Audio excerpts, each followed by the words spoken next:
Chapter 636. Kayla quickly led Lionel to a small house near the base of Brave Peak. It was so close to the peak, in fact, that the back of the house was no more than 10 meters from a rock face.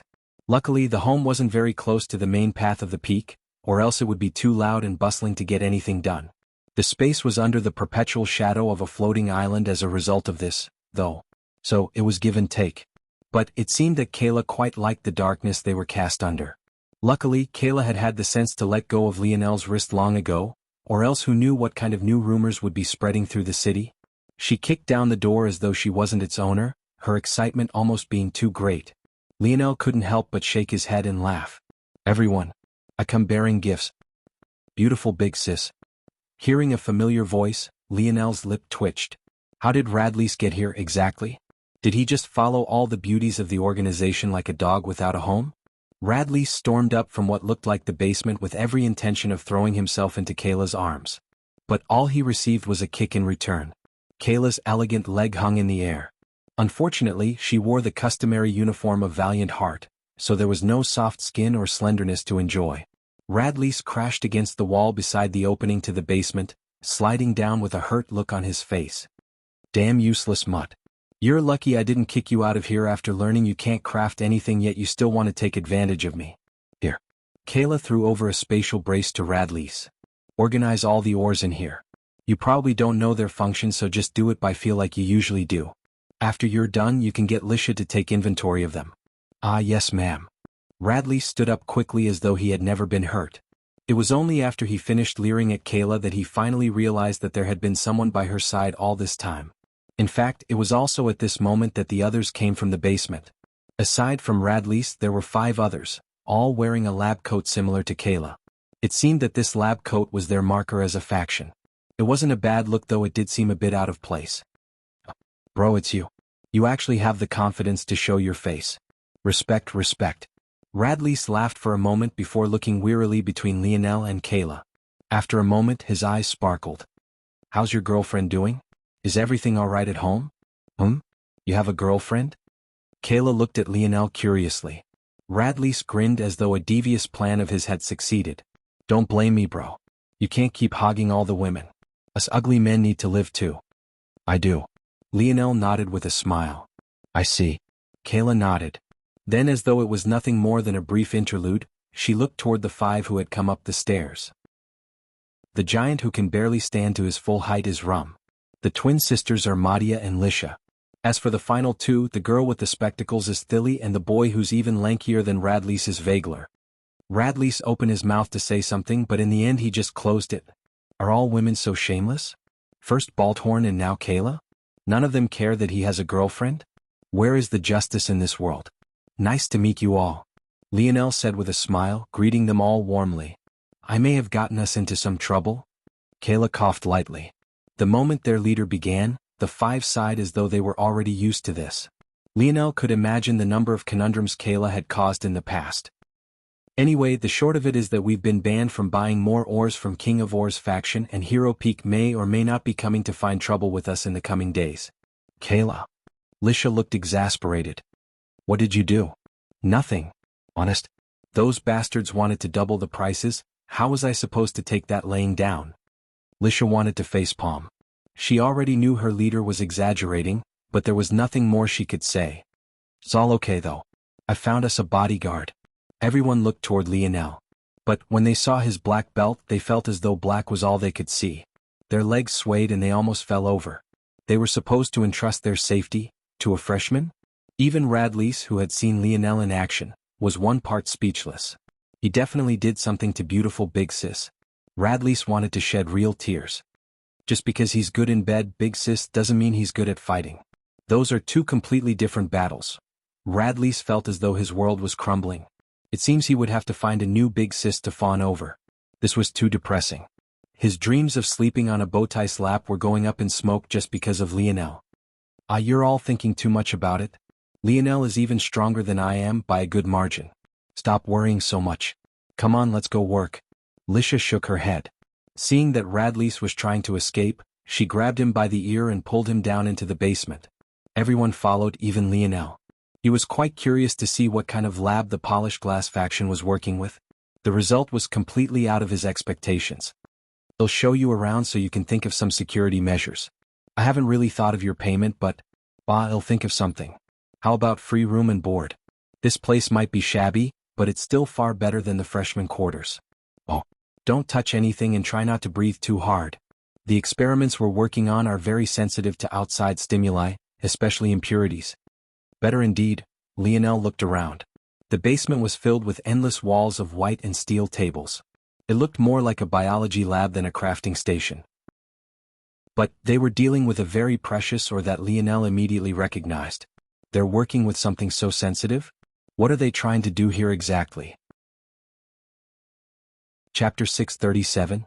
The ore Lionel immediately recognized was quite a unique metal that manifested like glass. It had all the texture, feel and pliability of metal, but also happened to be see-through. This ore was simply known as polished glass ore, and it seemed that Kayla's faction received their name directly from this source. The only difference between it and normal glass was that it had a slight black hue to it, as though in warning of its danger. The issue with polished glass, though, was that it was incredibly volatile. And as Kayla mentioned, it was best not to leave it with any impurities unless one wanted a face of what would amount to a stack of TNT. However, as it seemed with most things, the more difficult they were to deal with, the better the reward for dealing with them. The problem, though, was that polished glass had a very specific use case that would benefit it the greatest, and it was difficult to reach this balance. Seeing that Lionel had spent so long looking toward their stores of polished glass, Kayla smiled. "Definitely do not touch that. Radley's, that brat, actually almost caused us to go up in smoke a few days ago. It's lucky that he has some use, or else I really would have strangled him to death by now." Though Kayla seemed casual with her words, the lab itself was in great order. Even at this moment, the polished glass was locked away safely and securely. The 5 members of the faction, excluding Radley's, had all gone off to work. Rum held 2 massive hammers, pounding away at something with his head hidden under a hood. Lisha and Madia seemed to be taking whatever product he finished and purifying it what looked like flames. Philly inspect their products, while it was the lanky Vagler who took the most volatile product and placed it within the protective covering. To give Radley some credit, though, it seemed that he had also gotten started on the task Kayla had for him. But, for whatever reason, he kept looking back toward Lionel and Kayla with tears streaking down his cheeks. One would have thought that he was cutting onions. The last station was completely empty. Lionel was certain that whatever processing was left would be left to Kayla herself. "You want to watch?" Kayla asked, seeing that Lionel was still curious. "Sure." Kayla made her way to the last lab table, her expression turning serious. Everyone seemed to take a pause on what they were doing to look over. The hair scrunchie that kept Kayla's ponytail in place began to flicker to life, dancing with a golden red. Taking a deep breath, she slipped her hands into the 2 openings within the transparent container, her gaze growing focused. Her flames licking across her hair danced down her neck, along her shoulders and arms, through the slots and onto the tips of her fingers. Very delicately, she began to handle the piece of transparent polished glass. At this moment, it already looked like a finished product. There was no amount of polishing that could make it any clearer. But, as force crafters, they all knew that this was an illusion. Handling such a piece of polished glass felt no different from standing in a nuclear war zone. Even if your eyes couldn't see it, you didn't have to for you to already be considered dead. The most dangerous part of handling polished glass didn't come from purifying it to this extent. This shouldn't be taken out of context, because it was indeed dangerous to reach this step. Rather, because the impurities were so obvious during the first steps, they were easier to deal with and manage. But right now, they were like hidden assassins ready and waiting to take your life. This was the most dangerous step. Not the purification, but the molding of polished glass into your weapon of choice. It took Kayla several hours of careful step-by-step processes to finally mold the final product. She gently pulled her hands out and grinned triumphantly, sweat matting her brow. Despite how happy she was with her work, she didn't take it out of the container. Rather, after pressing a button, the container collapsed inside very gently and formed a small box of metal that Kayla then put to the side, ready to receive the next. "So you're making grenades?" Kayla gave Lionel a surprised look. "How did you know that?" The final product looked no different from a Christmas tree ornament. It had a small round body, so small in fact that one could fit 3 into the palm comfortably. Combining with its transparent appearance, and it was quite a beautiful ornament indeed. The slight black light it radiated only made it more intriguing. The only other oddity about the design was the small hole at the top. It was barely a centimeter and a half across and was hard to pick out amidst all the transparent glass. This was all to say that, other than a vague similarity in shape, it should be impossible to tell what the purpose of the vessel was, especially since it wasn't truly the final product. There was still one more step Kayla had to complete in secret before it could be deemed to be finished. Lionel shrugged and spoke casually. Just a guess. Kayla's mouth opened to answer but couldn't come up with anything. Was it really just a guess? It's definitely an innovative idea. Usually, polished glass is used as the edge of blades due to its extraordinary sharpness. But your design is innovative. Since you can't purify the polished glass completely, you're taking advantage of this to finish a completely novel craft. It's quite genius. Lionel's casual remarks filled Kayla with pride in the beginning before she was left more stunned than anything else. Oh, what? This wasn't analysis a layman could complete no matter how learned they were. Just telling that the polished glass wasn't completely purified required a deep level of knowledge. How? Lionel blinked. Oh, that's what you mean. I'm a force crafter too, I guess. Chapter 638. Kayla was speechless. Having such combat prowess at such a young age yet also having such insight as a force crafter. Was this supposed to be a practical joke? Kayla could be considered rare enough, having decent strength along with good skill as a crafter. But she was also much older than Lionel. Though she didn't want to admit it, she was easily over double his age. Well, double what she estimated his age to be. If she knew Lionel was only 19, it would be much closer to triple than double. Lionel raised his brows. Was it really so shocking? He understood that crafters would be rare on Earth, but even if they were also rare here, running into one or two every so often shouldn't be impossible. There was no need for such surprise. Kayla shook her head. You're right, we are making grenades. Initially, as you said, we wanted to use the polished glass stores we found for the sake of making sharp weapons. If we managed to succeed, even if the finished products were only Tier 3, they'd be able to rival Tier 5 and 6 weapons in pure sharpness alone. They'd be hot commodities among the lower class of Valiant Mountain and there would be more than a few elites interested in them too. Lionel frowned. Polished glass was a Tier 6 Oregon. To use it to make Tier 3 weapons was a bit wasteful. He didn't quite understand why they would do that. If he thought about it more deeply, though, Kayla likely planned on using an exceptionally small amount right on the edge of the blade. This would indeed make a big difference in the sharpness of a weapon. But even then, Kayla spoke as though she had no plans at all of making true Tier 6 weapons. If used properly, they could nearly rival Tier 7 weapons. That would truly make them a hot commodity and this endeavor would be far more worth it. Of course, that was ignoring the idea of grenades, which Lionel felt was an excellent pivot. Seeing Lionel's look, Kayla put on a wronged expression. I know what you're thinking. Lionel raised his brows. But Valiant Heart Mountain only has stingy people. If you came here hoping you could find a pathway to Tier 5, 6 or higher, this senior of yours will have to disappoint you. The elders hoard everything even from their disciples. I used to be under the tutelage of the best crafter Valiant Heart has to offer, Tier 9 black crafter Jack Bianala. But after realizing that old fogey only want to work me to the bone while giving me nothing in return, I left. Kayla sighed as she broke the news to Lionel. She had correctly guessed that Lionel's weird expression was about her not being able to complete Tier 6 crafts. But what she incorrectly guessed was that Lionel was also unable to. Because of that bastard, I can only craft up to Tier 5 on an excellent day, and that's despite the fact I already have the skill to complete Tier 7 crafts. Even if I have all the materials, I just don't have the knowledge of force arts necessary to bind them properly. The lab entered a somewhat depressing state. So that's the limitation. Lionel grasped a bit of what was going on. He agreed with Kayla's assessment of herself. Her hand speed and control was indeed at the Grade 2 designation. Though it was a far cry from Lionel's own superior Grade 1 designation, it was still good enough.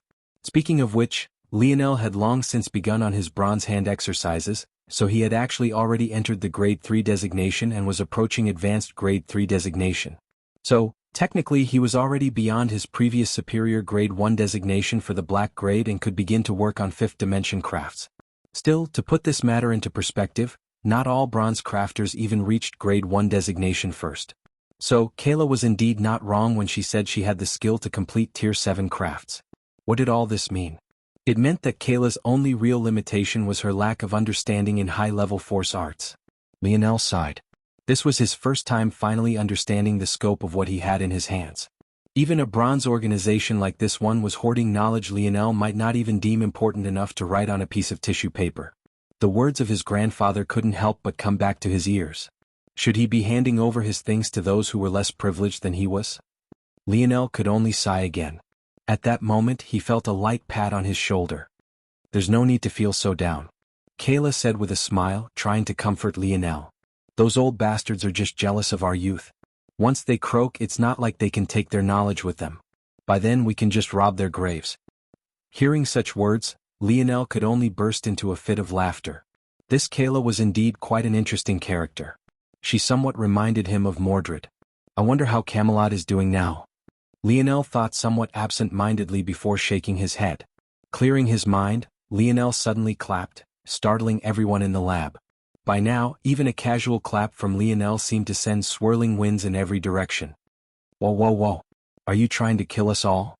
Kayla panicked. Lionel grinned. "Hey Kayla, I have some ideas. I wonder if you're willing to take another gamble on me?" Kayla blinked, her beautiful eyes sparkling somewhat. For some reason, whenever Lionel entered such a state, just his aura alone seemed to make everyone gravitate toward him.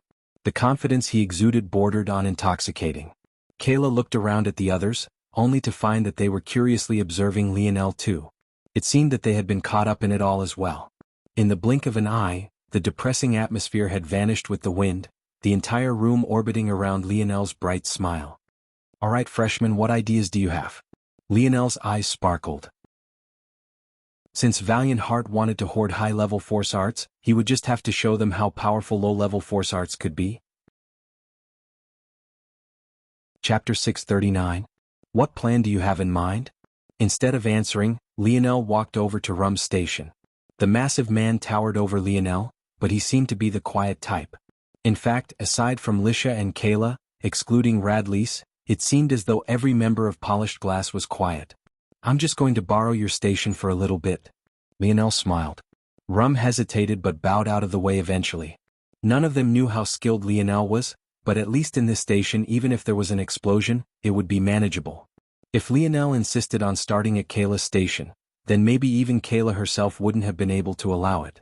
However, what stunned Rum was that instead of going under the hood like he had, Lionel removed the coverings entirely, revealing the existence of a special violet light and numerous unprocessed ores.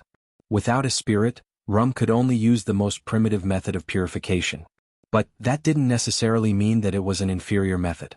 There were many force crafters who swore by their blacksmithing methods. Lionel had even read about a famous crafter who wielded 16 hammers at once during all his crafts. Though he obviously used a special telekinetic ability, or else it would be too ridiculous. Rum, however, used just 2 hammers. But in his hunched position, one could imagine the limited range and control he had. It took a lot of discipline to work at his station for sure. Unfortunately, he had no choice but to do so. The Polished Glass faction could only afford a single open space like this. So, in order to maximize the special light he used to pick out impurities, he had to use such a posture.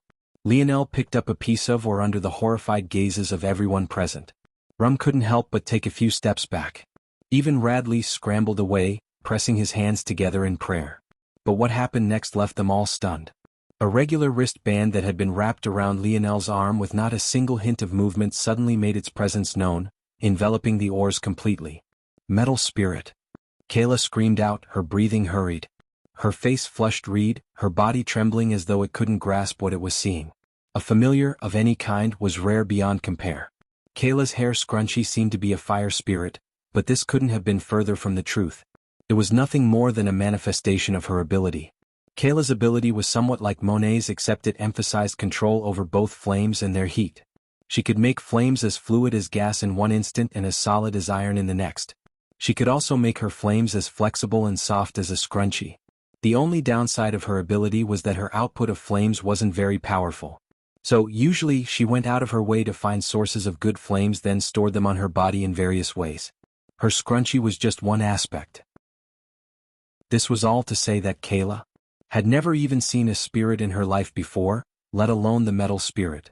The metal spirit was widely accepted as one of, if not the best familiar for crafters to have. But they were notoriously impossible to control, and there were very few with the ability to do so. Yet even those people would never casually leave a metal spirit on their wrist as though it was any other accessory. That was ridiculous and asking for death. But that was exactly what was happening before her. Lionel overturned the piece of ore in his hands, his eyes flashing. His aura became stifling, a heavy air hanging over the lab. Dream sculpt. In the blink of an eye, the ore, its every imperfection, its every crevice and peak, was perfectly reflected in Lionel's mind. Under the astonished gazes of everyone present, what took Rum hours of hammering to accomplish was completed by Lionel in just 10 minutes. No, this couldn't be said. Compared to Rum's unfinished product, Lionel's was perfect. Bloop bloop, little Tolly hopped around Lionel's palms happily. In one of Lionel's palms, there was a rock that looked no different from any other. It had a plain grayish appearance and sat silently. On his other palm there was a perfect glass ball. Not a single imperfection could be picked out of it. Kayla didn't need to ask Lionel to understand. That perfect ball. It was exactly the product she slaved over continuously. But this was the first time she was actually seeing it. This, Kayla's eyes brightened. With this, we could actually make those Tier 3 weapons. Lionel smiled. We could make a better version of your grenades. But, in that state, the polished glass is completely inert. Kayla could tell this easily. In fact, anyone could. The way was simple. The black light the polished glass usually gave off had vanished, leaving behind nothing but a shallow, barely perceptible gray light. This was how one knew you had reached perfection. True. But this still exists. Lionel tossed the pile of impurities up and let it land on his palm again. Ew. What? Kayla was confused. She didn't understand. The impurities were exactly that, impure. They weren't even unique to polished glass. Oregon impurities were just anything that happened to be in the environment the ore was birthed in. Ore veins had to grow around a lot of rock and sediment, and oftentimes these impurities would seep in and disrupt its growth. These would have to be taken out during the refinement process. Though some ores could only be grown in special environments and thus usually had impurities in common across their ores, polished glass ore had too many potential growing spots to have anything so convenient attached to its lore. This was all to say that the impurities in Lionel's hand could be from anywhere. In fact, it was no different from a rock one could pick up on the roadside. If one tried to sell it, you'd get beaten to death for being a fraudulent merchant. Lionel's actions were simply too baffling. However, he only smiled and his hands began to move again. Chapter 640. This time, having snapped out of her daze due to the appearance of a metal spirit, she paid more attention to Lionel's hands. Seeing how deft he was and the level of speed he was able to maintain, Kayla felt as though she had entered a completely new world. This is at least grade 1 designation. That's impossible. Elder Jack Bianala only allowed them to watch him work from afar, but she was certain that he was at the advanced grade 2 designation at best. In fact, Kayla was only able to reach grade 2 thanks to a fortuitous encounter while searching for flames to empower her crafting. It was thanks to this that her scope broadened and she realized the Bianala wasn't as great or mysterious as he claimed to be. But even though she was aware of this, seeing Lionel now still made all she had learned in the past several decades feel like nothing more than a waste. In 10 more minutes, the rock of impurities had been reformed into 6 different segments. Lionel's right palm, which held the polished glass, let go, allowing a portion of little Tolly to let it float. With a flip of his palm, an elegant black quill appeared in Lionel's hand. Just its sight alone made Kayla's breathing quickened. This time it wasn't only her either. The metal spirit was so rare in this corner of the universe that only the most well-learned would recognize it on first sight. But this quill was something they all recognized because all of them had one. A crafting quill wasn't a rare thing. However, one of the quality Lionel was wielding now. Well, that was a different matter entirely. They all thought that it was at least tier 7, having never seen a quasi-bronze quill before. If they had broader knowledge, it would have been easier to guess. But even without knowing, they were practically drooling. Lionel, however, was completely focused. His wrists flicked, several force arts being drawn in what felt like in an instant. It felt as though his quill would pass by a region, only for a pristine force art to appear where he had just been. This was the first time they had watched someone draw force arts so quickly, and on a useless piece of rock, no less. But at that moment they didn't care. Unlike Jack, who always found ways to hide his process, Lionel didn't hide a single thing. Kayla even managed to see through what force arts Lionel was drawing. The language was a bit different, but the function was the same. She felt certain that these were just modified versions of the arts she had drawn on her so-called final product, but Lionel was drawing them on the useless rock. Well, use the same arts you used with just a single change. Lionel began to speak. Kayla's lip twitched. A single change? Lionel had already altered the whole design. She had no idea what he was thinking. You combined an air purification, windshield and air suction force art in order to simulate a vacuum. It was a genius combination. I won't change anything about that. Lionel knew a higher level force art which didn't require this combination and could simply form a vacuum by itself. But he felt that there was no need to do this. Kayla was the leader of this team, not him. There was no need to make her years of hard work meaningless when it was a method that would work well enough. Kayla beamed with pride, practically grinning ear to ear. The only thing he'll add is a spacer. It's a simple magnetic force art that adds a charge to an ore. Kayla blinked. She was really curious because she had never seen such a force art. But at the same time she was even more curious about what it would be used for. At that moment, Lionel's left head began to move. Little Tali, who had been doing nothing but holding the pristine ball of polished glass up, shifted. The pristine ball was separated into several marbles. A single palm-sized ball formed what seemed like over 30 thumbnail-sized ball. Lionel took just a single one, his fingers moving like a blur. The marble was molded and folded, forming small, surgical knife blades that couldn't have been thicker than a hair's width. Lionel's pen began to move again, placed the final force arts in place. With deft fingers he slid the knife blades into the 6 pieces of rock. Then, snap. Kayla jumped. When she saw the complete craft she was stunned. It was a small ball less than a third the size of a palm. But it had numerous thin perforations. If it wasn't for the fact she had seen Lionel slide the polished glass or pieces into them, she wouldn't have noticed this at all. On top of the ball, there was a small pin no different from any other grenade. Lionel smiled, his expression just as relaxed. This is the final product. It looks like the blades are touching but they aren't. The blades are just a small bit thinner than the perforations in the ball. The magnetic force arts repel each other from all sides equally, causing them to hover in place. The pin completes the circuit for the completion of the vacuum. The moment the pin is removed, air rushes in. The sudden surge, causing by a high concentration of air flowing into an area of low concentration, will cause the thin blades to rattle. The moment the thin blades touch the impurities, the etchings I had to carve in for the sake of the magnetic force arts will ignite. The magnetic force art on the polished glass will shatter before the ones I drew on the impure rock. The disruption will cause the blades to be ejected outward. The combination of the magnets and the explosion of the polished glass will combine into one, making the explosion far more violent than it was originally. I'm fairly certain that this grenade could put someone in Tier 5 at death's door. Someone in Tier 6 would still be severely injured and it only costs 1/30 of a weapon. Lionel smiled, pointing toward the 29 remaining marbles. Kayla and the others looked toward Lionel as though they were looking at a monster. Radley, especially, was at a loss, remembering what Lionel had said on the mountain pass that day. He wasn't lying. He isn't a fool. He really doesn't care about Tier 7 weapons? Chapter 641. Radley felt his intestines overturning. Was this the mysterious gold mine of legends? Was his luck finally turning for the better? Bro, no big bro, no senior Lionel.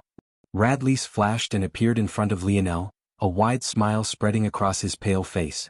If Lionel didn't know better, he would have thought that Radley was a ghost doing its best to scare him half to death. However, before he could say more, he found himself being kicked away by Kayla again. You idiot. That's a ticking time bomb in his hands. What would you do if it accidentally fell because of you? After she was done, Kayla immediately looked toward Lionel with sparkling eyes. Radley saw a gold mine, but she saw an endless store of information. Even if she was beaten to death, she wouldn't believe that Lionel had gained all this skill on his own. He most definitely had a teacher. And with a teacher came all sorts of information. Kayla knew that all the force arts Lionel had used to form this grenade were Tier 4 at best. But she didn't believe that this was the extent of Lionel's knowledge. It had taken her months of research and experimentation to complete the sequence of force arts she needed to form the vacuum that kept the grenade stable. But, in the blink of an eye, Lionel saw through its purpose and even adapted her design to suit his changes. Her breathing quickened. The only way he'd be able to do this was if his knowledge of force arts was so far beyond hers that there was no comparison whatsoever. She didn't even believe her former master could see through her intentions without at least a few days of observation and tests. After a while, Kayla slowly calmed herself and smiled bitterly. If even a hack like Jack was so close to the vest with his knowledge, how much more so would a true master like Lionel's teacher be in this regard? As arrogant as Jack was, Kayla had no doubt that Lionel's teacher was several times more.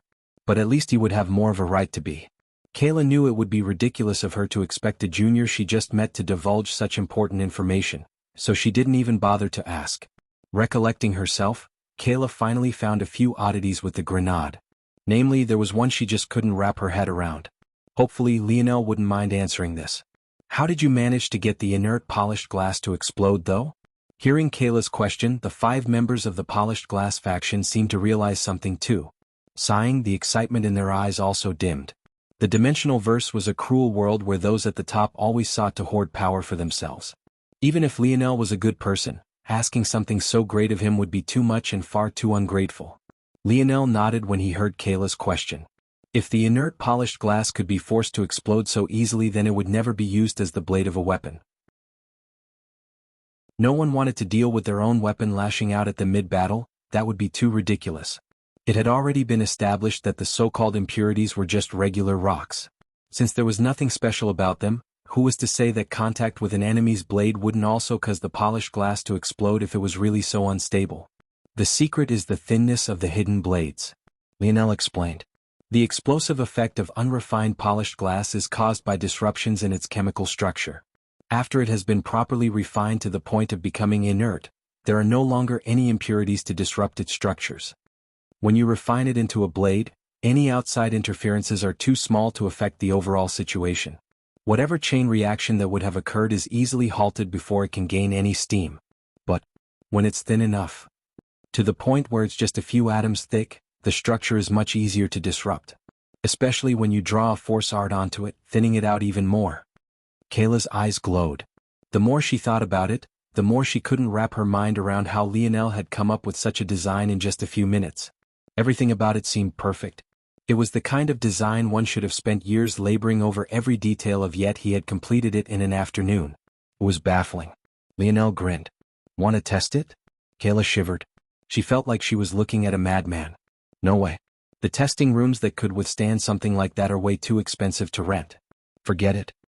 The two looked one another and burst into a fit of laughter. Not long later, the first grenade of polished glass faction was completed and stored. Having let the excitement sink in, the team prepared to make as many as possible. The Valiant Heart Zone wasn't an event just anyone could join. One had to gain enough merits to enter a tournament, and only by placing well in this tournament would one then be able to enter. However, gathering merits was simply too time-consuming, and many would rather spend the time training. The fact that they were time-consuming was just one aspect, though. Oftentimes, missions were a good way to train as well. The main issue was the fact the injury rate was simply too high.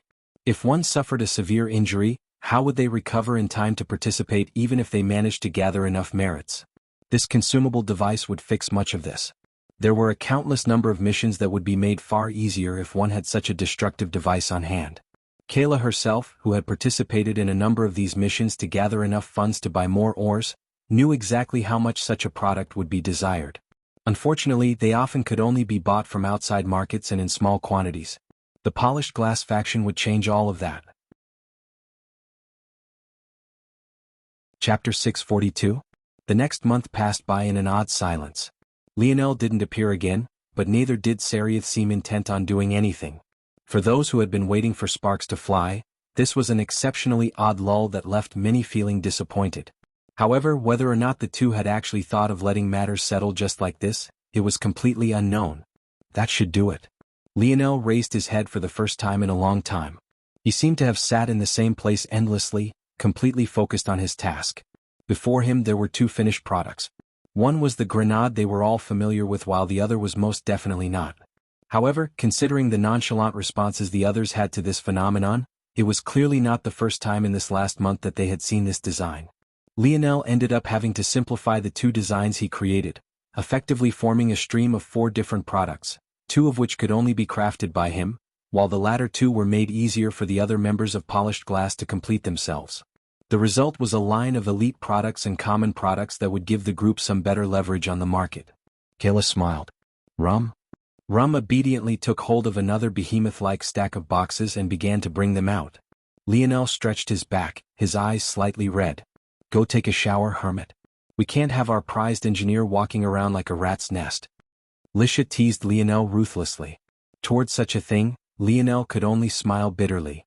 Big sister. That's too mean. Madia tried to stop Lisha from being too harsh, but all she got was a palm to the forehead.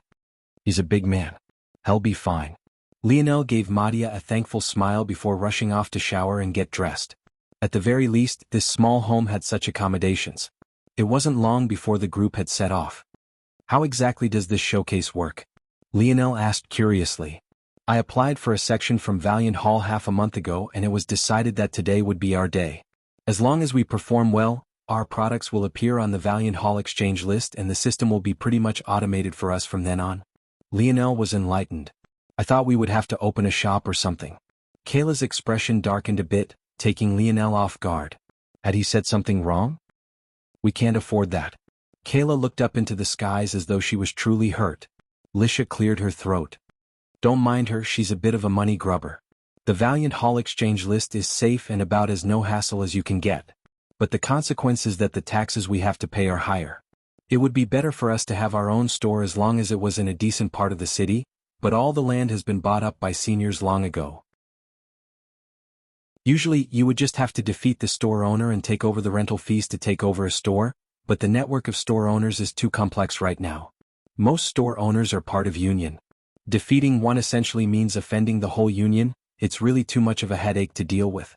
So, stores usually only get passed on willingly these days. And most of the time to close family juniors thanks to nepotism. Hearing Lisha's explanation, Lionel could only shake his head. The more he learned about Valiant Heart's system of competition, the more he realized just how little real competition there was. Not long later, the group made their way to Valiant Hall, Rum's heavy steps causing the cities to quake. You sure you don't need any help, Rum? Lionel asked for the third time already. No, I'm okay. Rum smiled almost too gently for a man his size. He was practically an enormous teddy bear. You've already done so much work for us, this is the least I could do. Lionel finally gave up. This big teddy bear was truly too stubborn. Philly, this is the registration information. Well, go start setting up. Kayla handed over some forms over to the thin and spectacled Philly who quietly accepted them and moved into the building. Kayla put her fists on her hips like a valiant hero, a bright smile spreading across her face as her lab coat fluttered in the wind. After a moment of basking in her own glory, she strode forward, finding a space outside of Valiant Hall to begin her setup. Rum followed obediently behind her, a sheepish smile on his face. Seems the big guy has a crush on Kayla. Lionel chuckled to himself.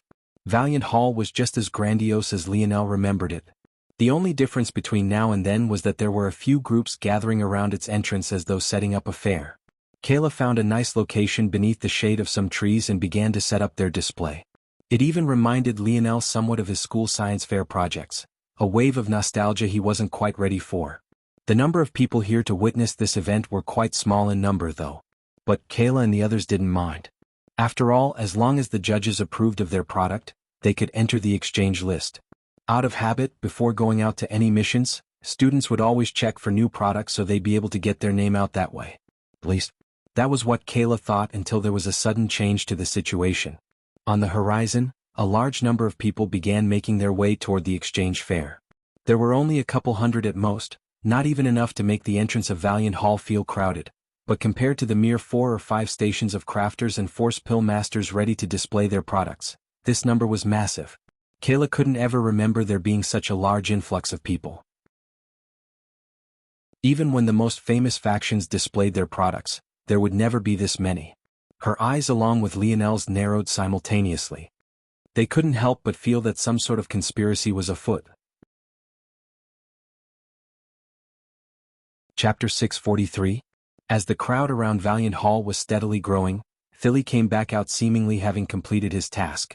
But even he, who was usually even-keeled and expressionless, couldn't help but be shocked by the sudden change. Why were there so many people coming? What was going on exactly? Lionel had been certain that they had come to cause trouble. During his month of time with Kayla and the others, he hadn't lowered his guard, always being prepared for a sudden ambush from the King of Or's faction. But even to this point he hadn't seen a single thing. However, what was even more shocking about what was going on was the fact that after reaching the exchange fair, the more than 200 youths who had come began to observe each display curiously. Lionel thought it was just an act. How could he not? According to what he learned from Kayla, they would be lucky to have a dozen audience members, and that was including the judges themselves. But the longer he observed, the more he realized that he was wrong. Lionel was very good at reading the intentions of people. He thought himself to have quite a high level of emotional intelligence. It was part of the reason many were fond of him. However, even with these skills and his acute senses, he couldn't find anything wrong with this crowd of people. It was as though they had really come for the fair? Just what was going on? While Lionel was distracted, the entrance of Valiant Hall opened up once again. This time, 3 old-timers came out. Ah! Kayla's expression changed drastically. What's wrong? Lionel was about to ask this question, but Rum was far more attentive to Kayla's change than even he was. That. Kayla blinked, trying to regain her bearings. She shook her head and took a deep breath. Kayla couldn't take her eyes off of the old man in the center. Though Lionel had only known her for a short time, he was easily able to guess who the old man was. Jack Biennala.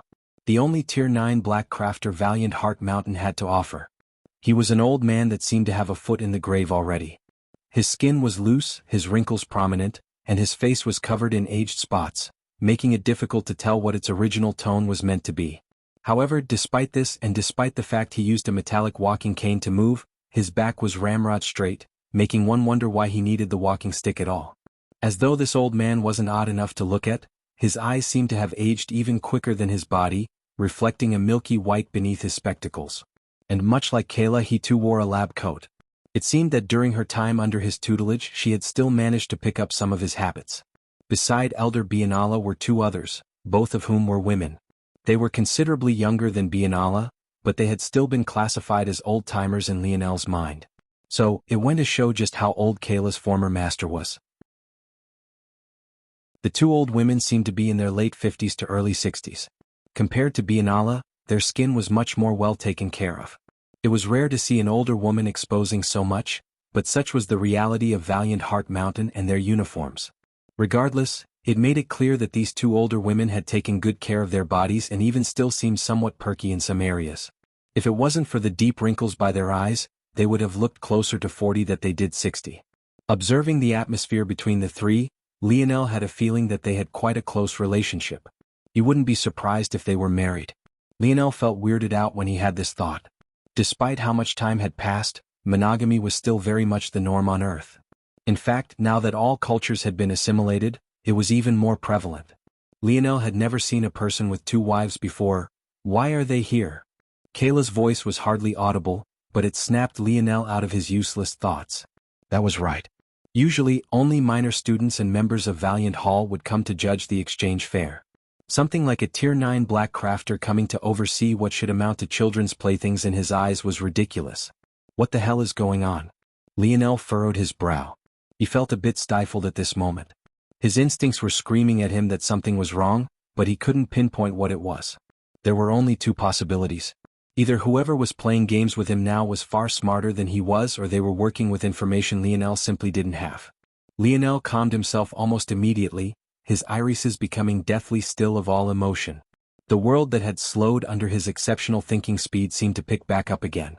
The crowd of people began to roam freely, going from station to station as they curiously observed the products.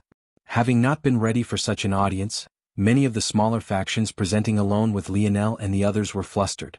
But, without a choice, they could only press forward. At their own pace, the 3 old-timers also began to visit the stations one by one. There didn't seem to be anything wrong with their actions. But for the first time since this crowd had come, Lionel finally picked out some oddities from the 3.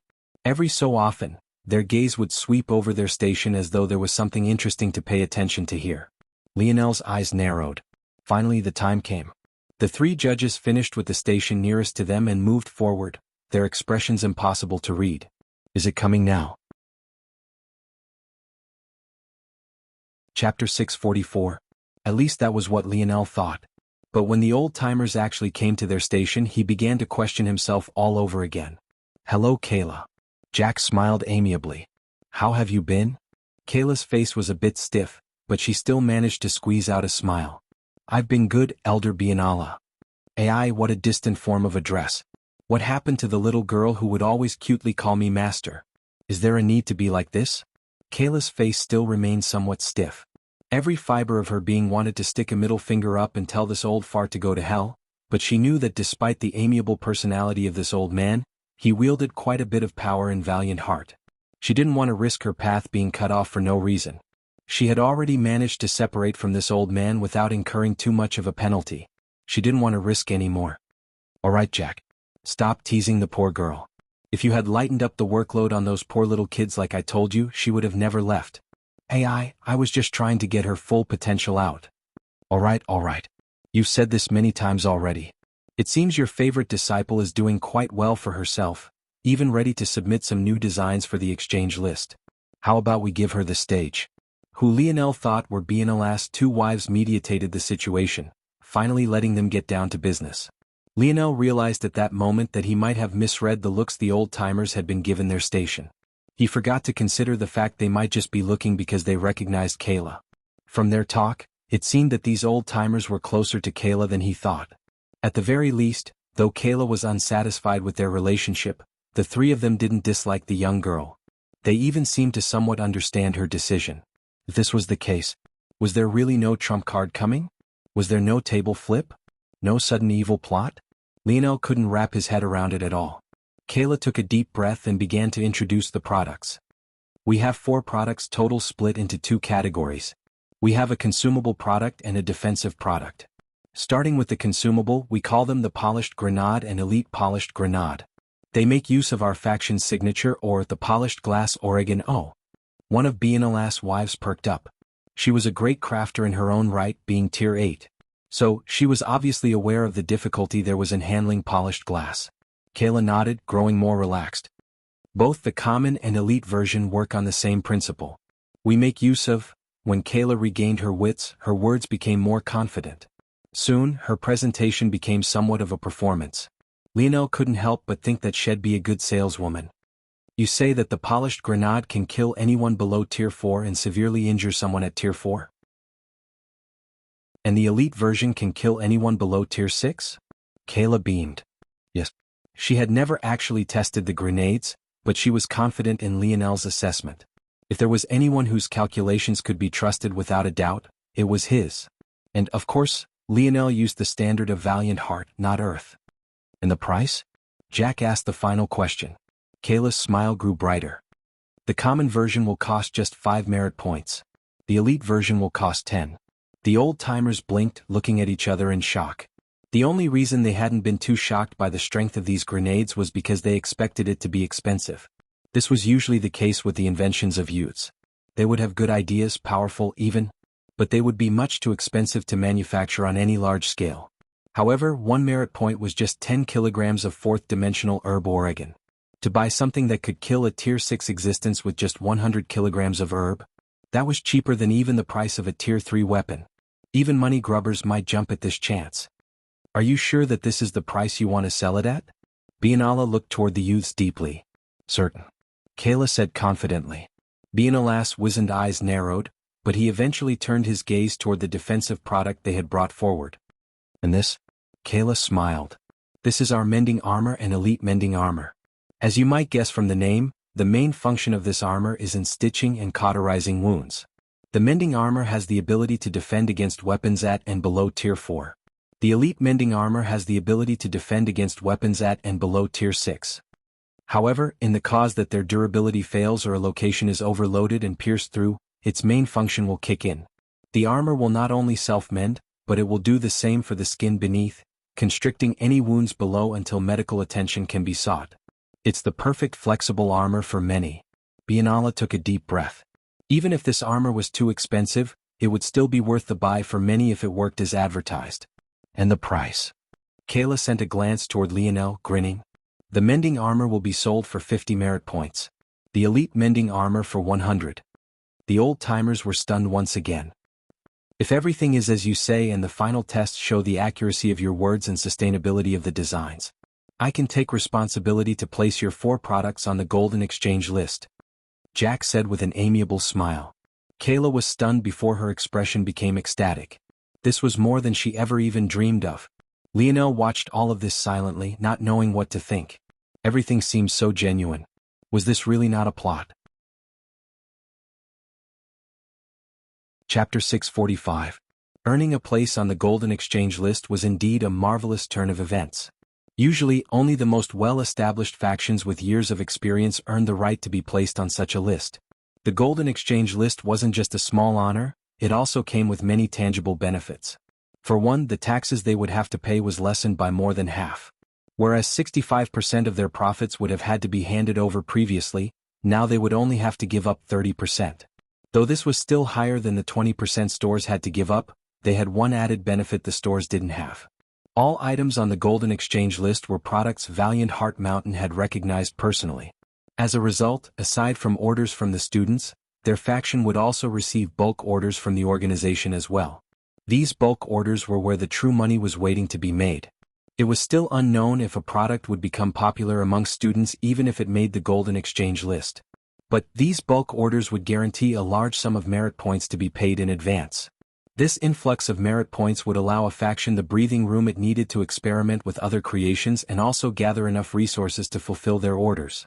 Even if Valiant Heart Mountain only ordered once, it was enough to give a faction a great kickstart as long as they took advantage of it. For them to gain such an honor while presenting their first products, how could Kayla not be excited? The young faction leader couldn't help but beam, her smile spreading from ear to ear.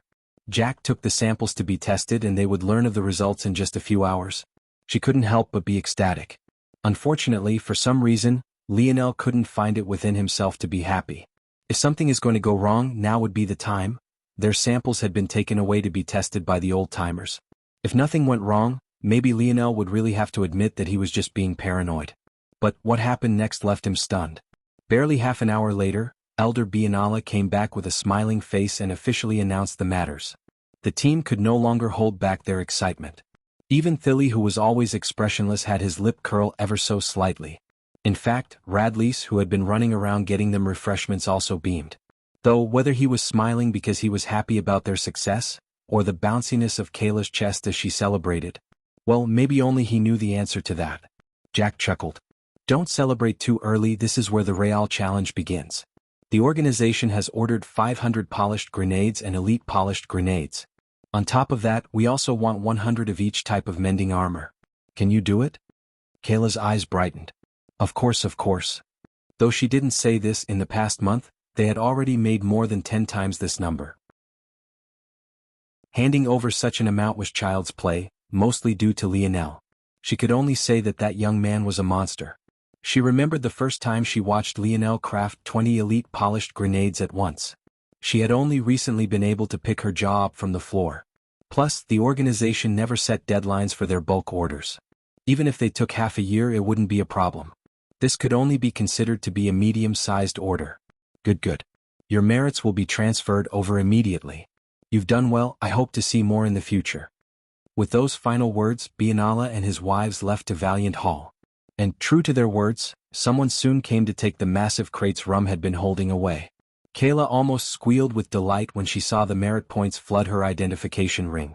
She felt as though she was floating on a cloud. Lionel. She turned toward the man with a hint of moistness in her eyes. Lionel hid his worry and smiled back. Don't look at me that way or else your fan club would think I did you wrong. Kayla sputtered with laughter. What fan club? Stop teasing me. Here. Kayla touched her ring to Lionel's, causing over 80% of the merit points to flood over. I don't know why you insisted on handing over all the credit to our faction, but as promised, here are your merits. Lionel blinked. This seems to be more than we agreed upon, no? They had made 15,750 merit points after their bulk sale, but Kayla had given Lionel more than 12,000 in one sweep when they had only agreed to a 40-60th split with Lionel receiving 40.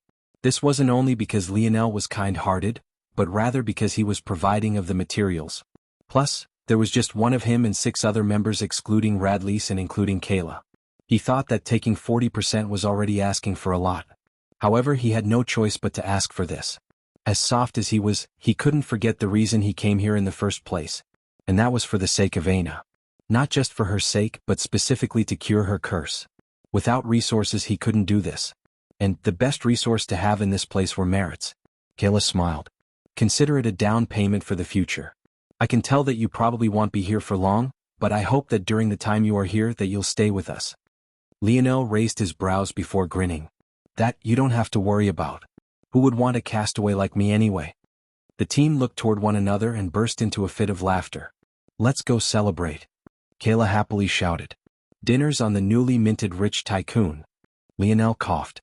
It seemed that Kayla hadn't reformed from her money grubber ways just yet despite her generosity. However, he didn't fight it.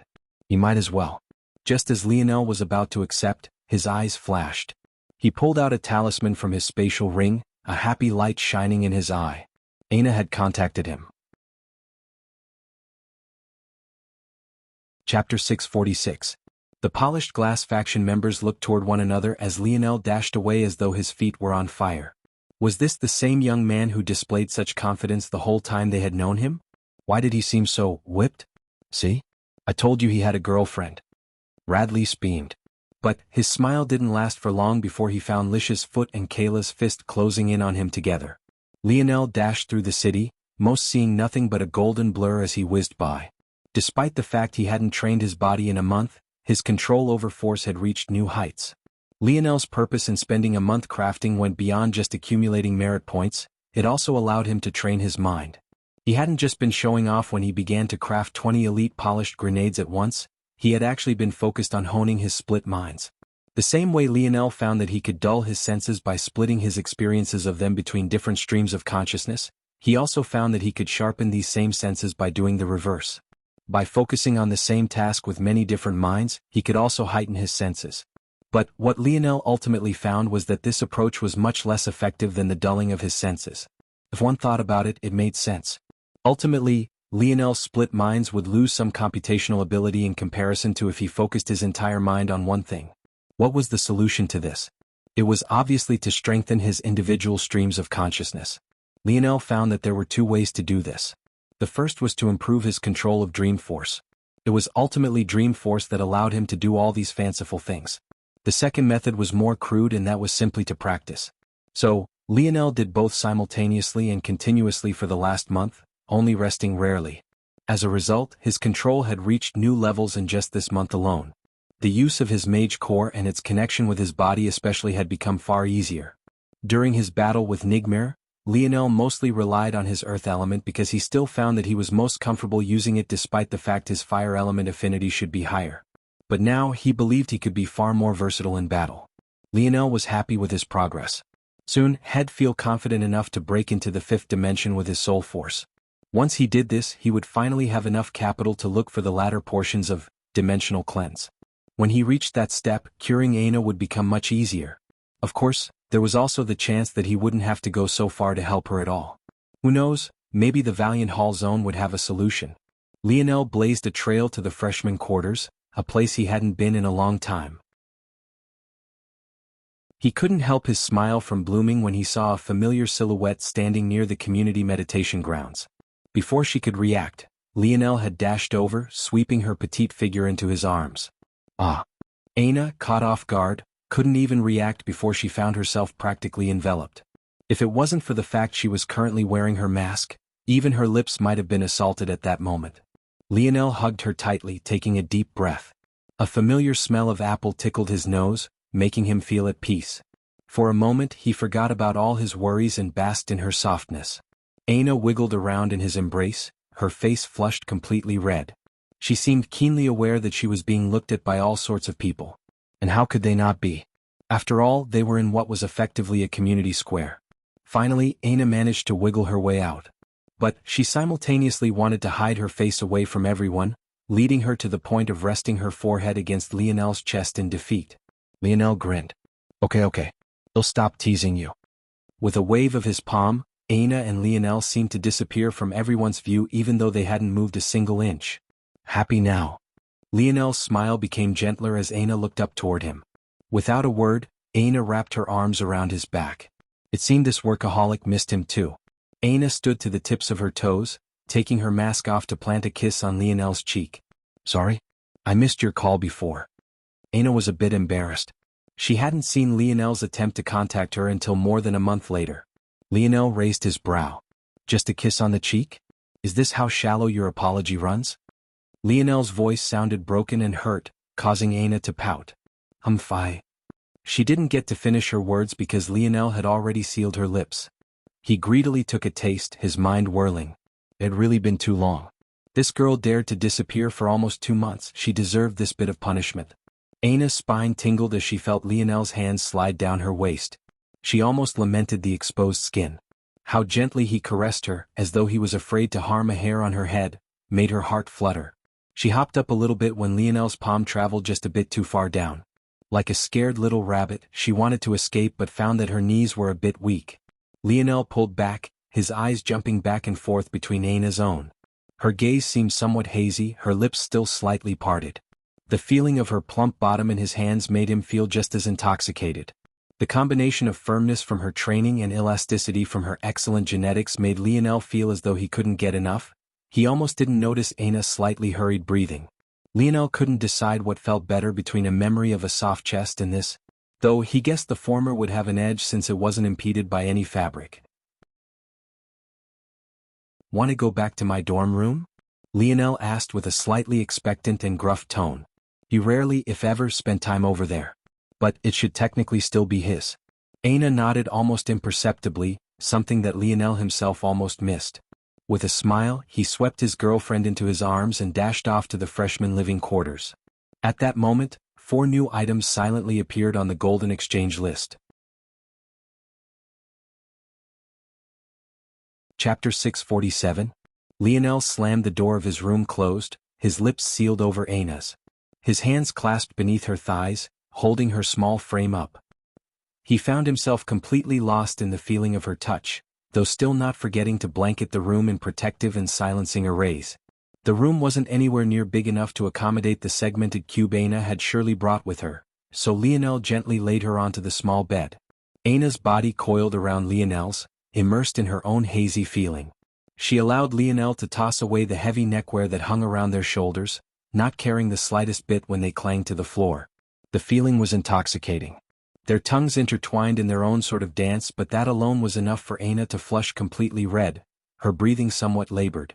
She felt something hard pressing against her from below. It was the sort of sensation that filled her with one part fear and another part ambiguous excitement. Memories of the last time she had seen that beast below ran through her mind. She could still remember the throbbing heat in her hand. Something about it made her heart quicken with a faint anticipation. Lost in her own haze, she hardly realized when Lionel had taken off his pants. Even though he still had a pair of undergarments below, the steely rod only seemed to become more prominent and more difficult to ignore. Her hand reached out as though with a mind of its own, gently following the outline. "This is just an apology for disappearing for so long." Lionel sucked in a cold breath, feeling the sudden touch. Even he didn't realize when Anna's hand had disappeared from the side of his face to appear where it was. But he had no intention of stopping her either. He pulled away from their kiss, his eyes opening to meet Anna's. He could see a partial absent-mindedness behind her gaze, but there was also a sparkling hint of excitement. Lionel held himself up with a hand, using the other to outline Anna's silhouette, her hand still proceeding below. He felt the curve of her breast through her chest band, the toned softness of her belly, and traced down to her belt before tugging at it. Lionel's breath quickened, feeling a slight squeeze below. Seeing his reaction, Anna's lip curled, the happiness in her eyes growing as she felt her belt slip off. As Lionel continued to look in her eyes, he realized something. At that moment, all of Anna's pleasure was being derived from making him happy. She seemed to enjoy this very much, but for some reason this wasn't the kind of look Lionel wanted to see her wear right now. He had never been with a woman before, but whenever he imagined the woman, a part of him wanted to see his every touch make her melt, his every kiss cause her body to convulse. Maybe these were just the idealized dreams of a teenage boy who didn't know the faintest thing about a woman's body, but a man could hope, right? On one hand, Lionel felt a sweetness in his chest that Anna looked so happy right now. But on the other, he didn't just want to see happiness. He wanted to see pleasure, he wanted to see intoxication, he wanted to hear sounds and see sights that could make his legs weak. But how would he do that? Lionel's thumb traced along Anna's hip.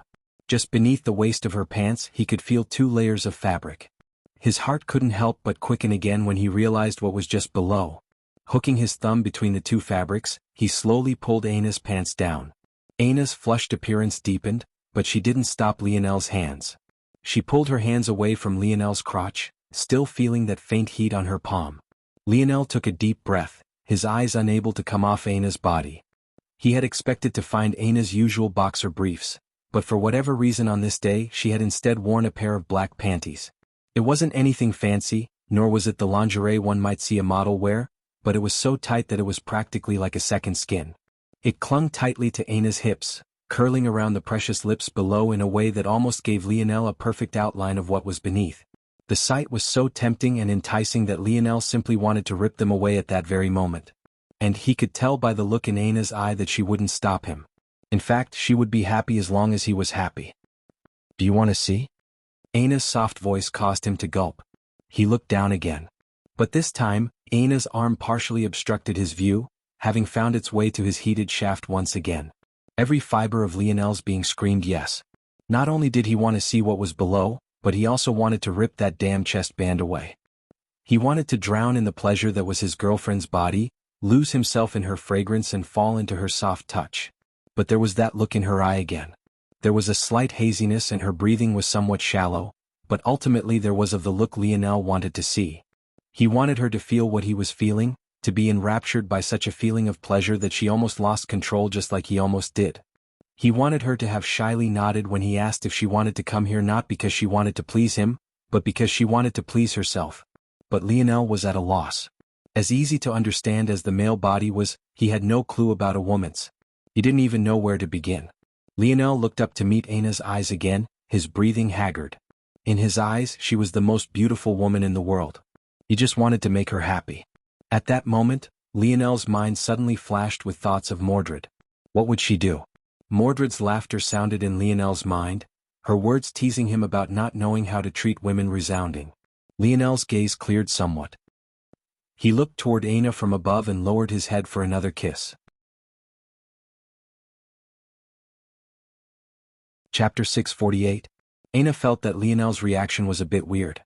In truth, she had two favorite types of underwear. The first were loose boxers and the second were these skin-tight plain panties.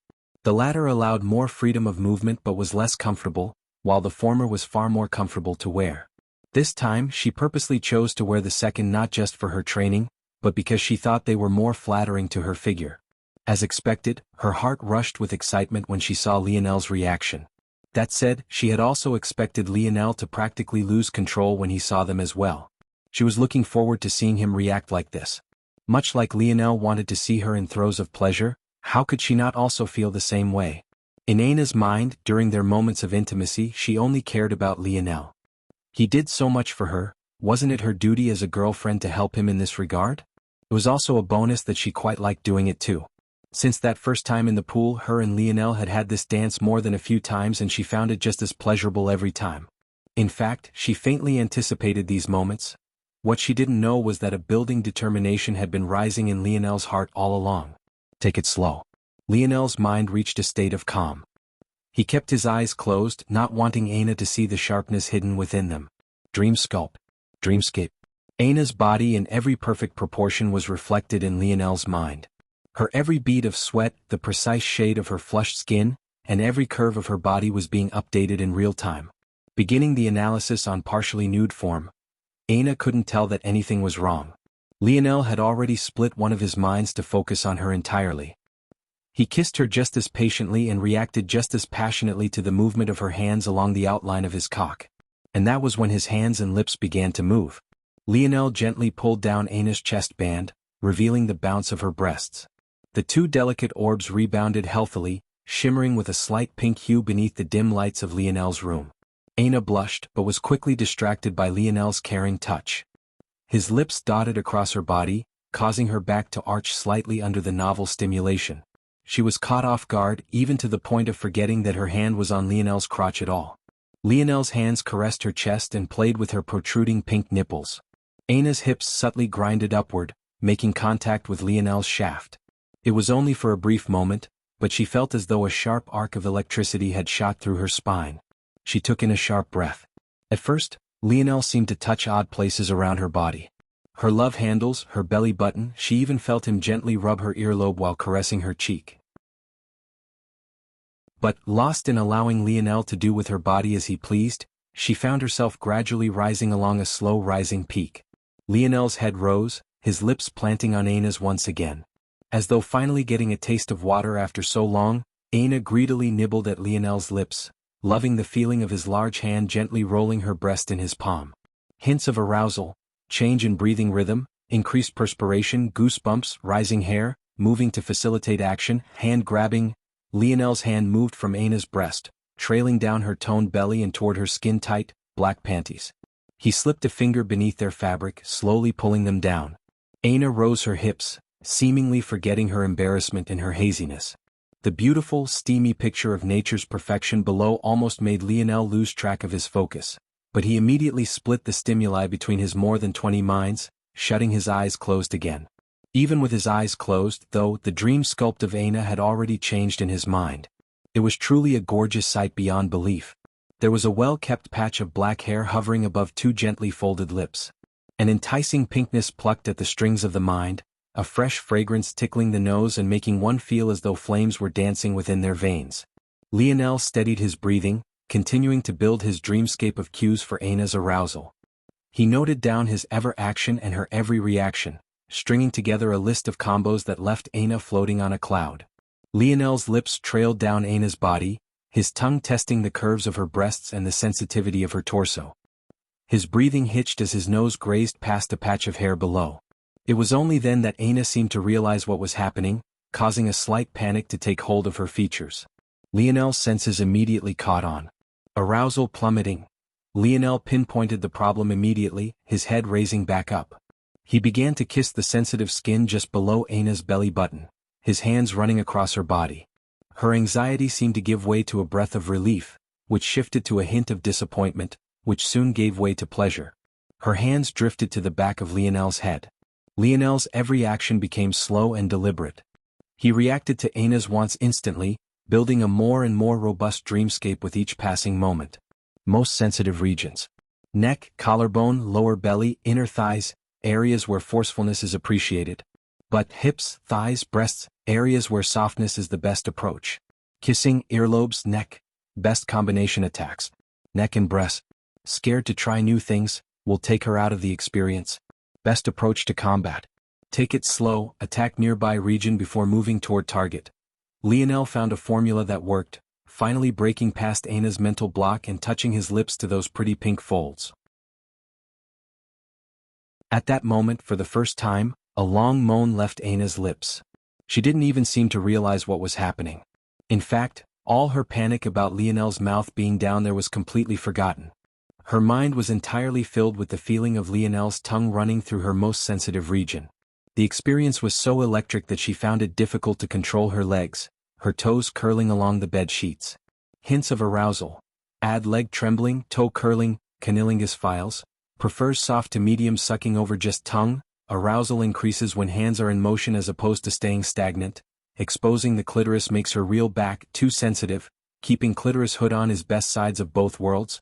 She tends to run away from feelings of pleasure, keep her clamped in place. Oh. Aina's breathing hitched, her hands gripping onto Lionel's head tightly. Lionel. Aina's moan came out in a low groan, her legs snapping shut as her body curled. Within his dream world, one of Lionel's minds expressionlessly observed her form writhing with pleasure before its face gave way to a smile. At that moment, Lionel realized that he had always been taking the wrong approach to battle. He expected his main dreamscape to grow enough such that he would be able to guess the movements of any enemy even without battle. But such a goal was far too lofty and far too far away to ever achieve. It was also exactly because of this flaw that his dreamscape battle sense took so much stamina to use. However, if he built a separate dreamscape for every battle, not unlike how he had just done to bring his precious girlfriend to the best feeling she had ever experienced, how much more potent would his battle sense become? Lionel gazed at the pure ecstasy on Aina's face. He took in the bounce of her breast as she curled, the fragrant liquid that dripped from between her legs, the way every muscle of her toned body flexed simultaneously. This was the look he wanted to see. This was the happiness he wanted to bring to his woman. Orgasm achieved. Time taken 27 minutes and 39 seconds. Chapter 649. Lionel gently nuzzled his nose between Aina's pretty pink folds, feeling a faint wetness and soaking in a sweet scent that took over his mind. Aina's body trembled, her fingers tensing at odd angles.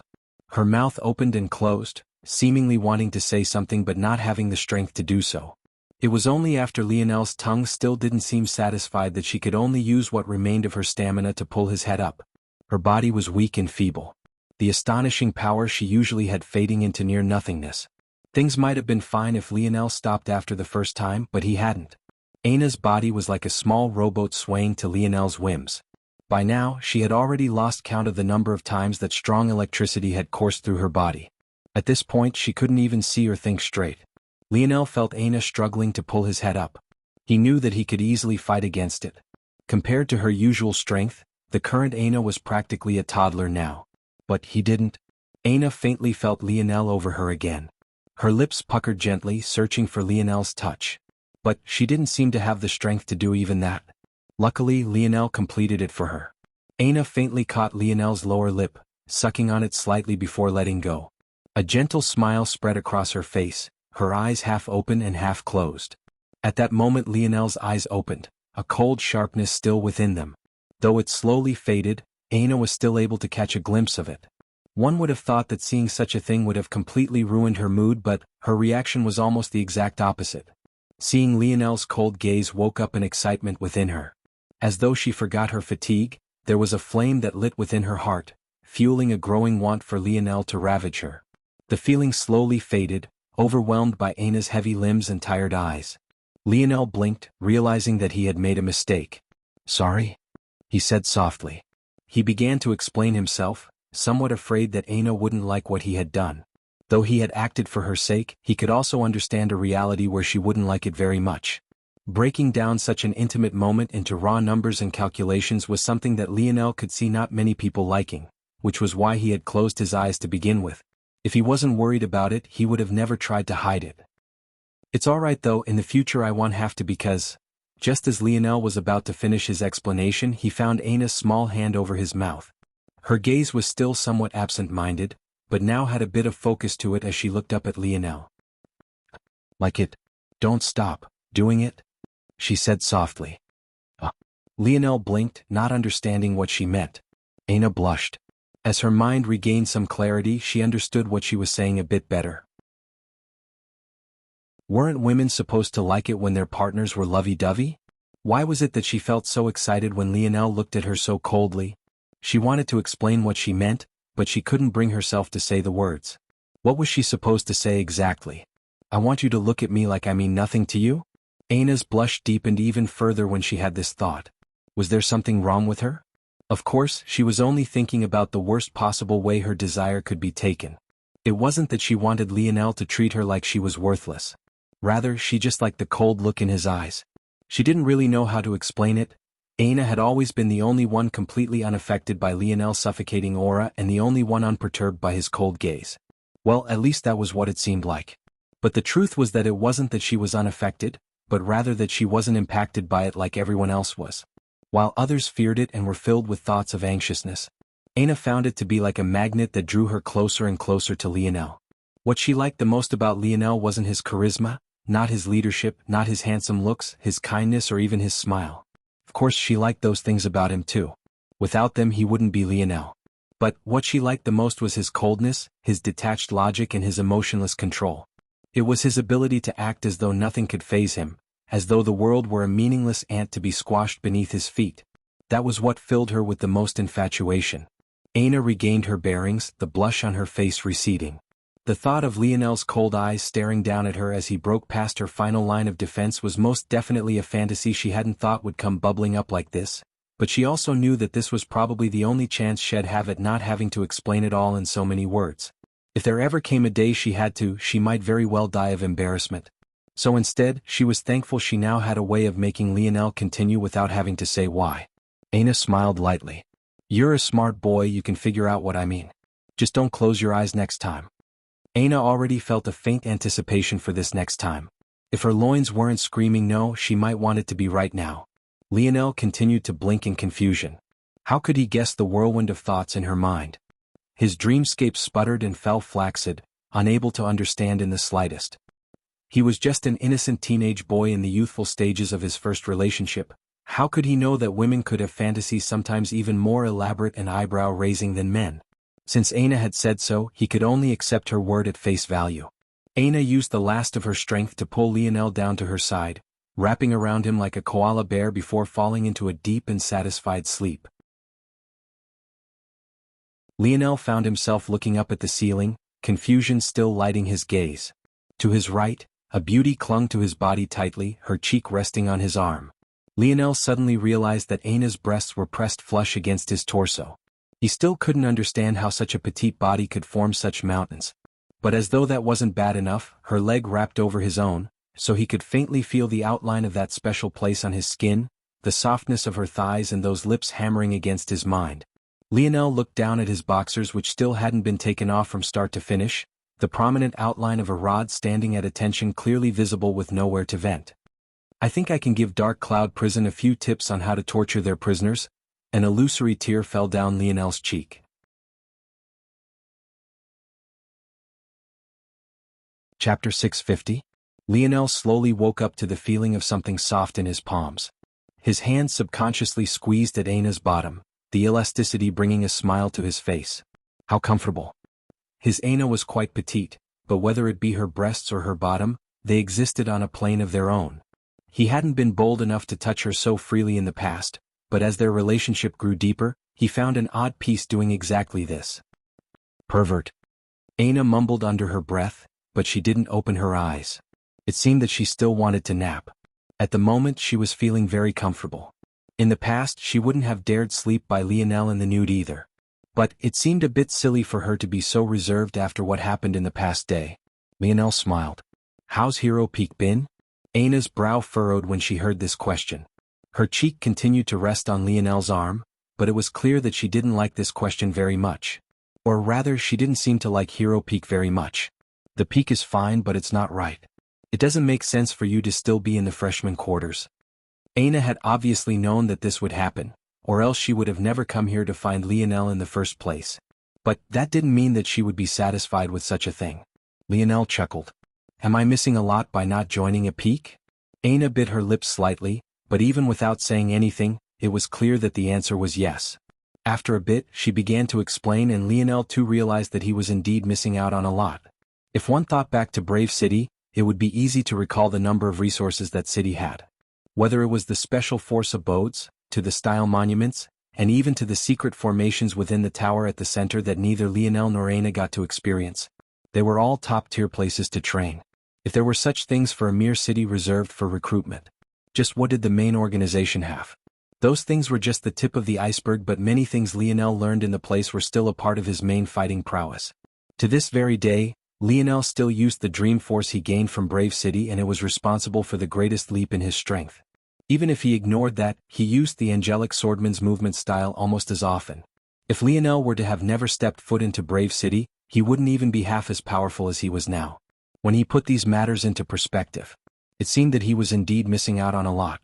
Maybe he should be more infuriated about being blue-balled in this way? Well, maybe. But he couldn't bring himself to be mad with a naked beauty by his side. Who cared about those things? Lionel smiled stupidly, gazing down on Aina's face. At that moment she happened to be itching her cheek, causing a small pang to ripple through his chest. He didn't care about Aina's scars. Even if they never disappeared, he would still choose her over everyone else. But watching her suffer through such discomfort left him feeling more rage than any mere vice leader of Hero Peak could cause. Noticing how stuffy the room was, Lionel felt a bit guilty. The dorm rooms left for the freshmen were indeed terrible. The room only had a small window nearing the ceiling, the room itself being barely 5 meters long and 3 meters wide. As expected, there was hardly any ventilation in here. To Lionel, though he hadn't realized before, but humidity and heat had little to no effect on him. So, he hadn't even realized that the room was getting so uncomfortable.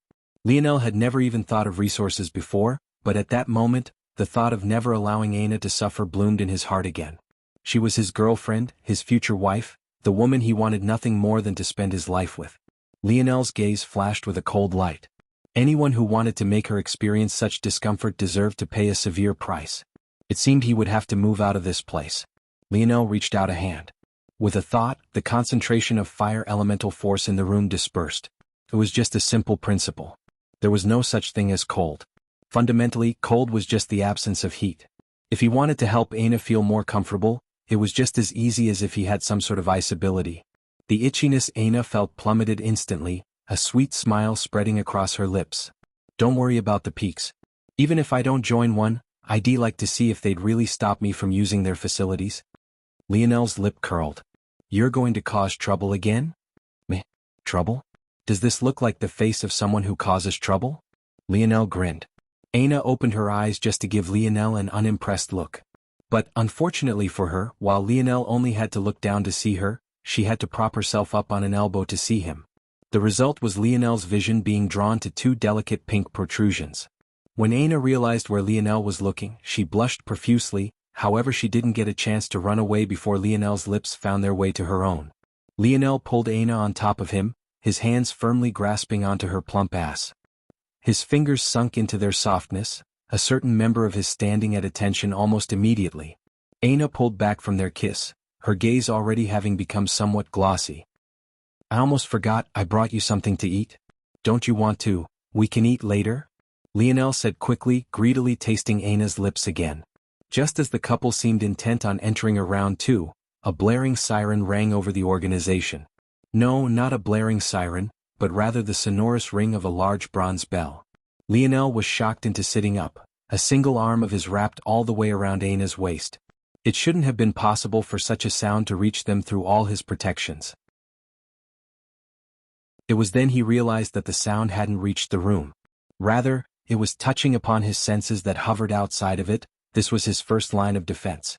He had decided to put it up after what happened last time with Tetris. As for what reached the room itself, it was a strong vibration that shook the whole building. The direction of the sound. Lionel was sure that it was Valiant Hall. But why? For some reason, Lionel got a sinking feeling.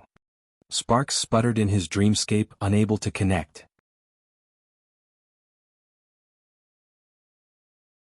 Chapter 651.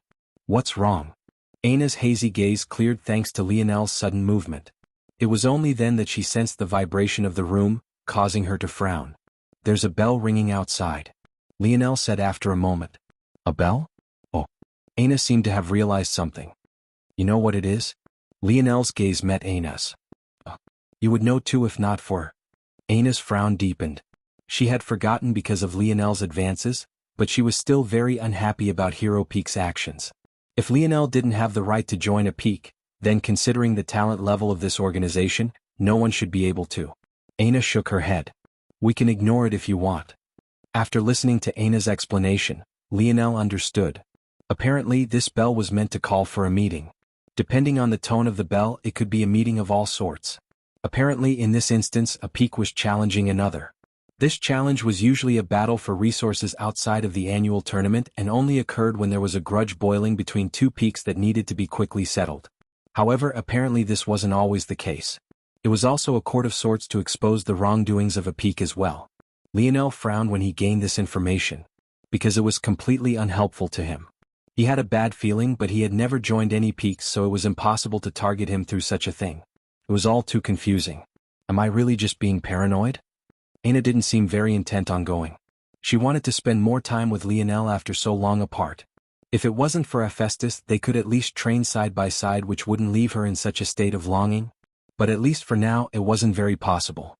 She had already decided that when she was gathering up merit points for the right to join the competition to enter the Valiant Heart Zone, she would go together with Lionel. However, Aina could sense that there was something making Lionel uneasy right now. Lionel took a deep breath. I think I have to go. Okay, I'll go with you then. Technically, Aina knew that it was mandatory for everyone within the mountain range to be present for this meeting, but she hadn't cared. If Lionel had wanted to skip it, she would have skipped it. But since he wanted to go, she would go. The couple quickly got dressed. Do I look okay? The words fell from Aina's mouth before she even realized what she was asking, but she was indeed a bit worried. The two had been tangled up for the better part of a day and weren't exactly the neatest and cleanest at the moment. Luckily, both of their bodies were within the fourth dimension, so it took more than just a day for them to start smelling terrible. But that didn't change the fact Aina's hair was a mess at the moment. Lionel chuckled. He knew that Aina would prefer to have short hair. He really had no idea why she insisted on keeping it so long. As for Lionel's own hair, its form retention was exceptionally high due to the odd material it was made out of. It was flexible but snapped back into place just as easily. Even he was surprised by how straight it was right now. Stop laughing. Aina all but pouted. I can't go out like this. Okay. Lionel chuckled. Taking the segmented cube from Aina, he caused a stream of cleansing water to douse her completely just like he had done when he found her on the White City battlefield. Now that he thought about it, he definitely should have used this during the freshman trials. Before Aina could panic about being wet now, Lionel touched her shoulder, a controlled stream of fire elemental force drying her completely. With the abilities of cleansing waters, just a drizzle was hundreds of times more potent than taking a normal shower. Perfect. Lionel smiled. Let's go. Grabbing Aina's hand as she slipped on her mask, Lionel's expression turned serious. The location was Valiant Hall. As the symbol of justice for Valiant Heart Mountain, it was obvious that any grudges would be chosen to be settled in this very place. In the back of the hall, there was a large open space that would look somewhat like a football field by Lionel's estimation. But rather than having a large grass field, there were instead massive stone platforms, each with a tall pillar on its four corners. At that moment, flocks of people were swarming in, whispering among themselves. For some odd reason, no one seemed intent on making a lot of noise. It had been many years since the last challenge between peaks was instituted. Although it wouldn't be a massive event every time, there was no doubt that most massive events were centered around it. This alone wouldn't be enough to cause such a hushed atmosphere. The truth was that the root cause lay in what standing one had to have to call such a meeting in the first place. How could a normal individual mandate the appearance of everyone in the organization? Who was able to do this was an existence the vast majority here couldn't afford to offend. After entering the arena, everyone split into 7 streams. The seats in the stands around the massive structure was also split into 7 seating sections, each separated by a wide set of steps. Each and every one of these sections represented a different peak, each with thousands of students of their own. It was at this moment that Lionel and Aina appeared amongst the stream of people hand in hand. Rather than heading toward the Hero Peak seating arrangements, Aina chose to sit on the ground floor with Lionel along with all the other freshmen. As more people streamed in, the more quiet the place seemed to become.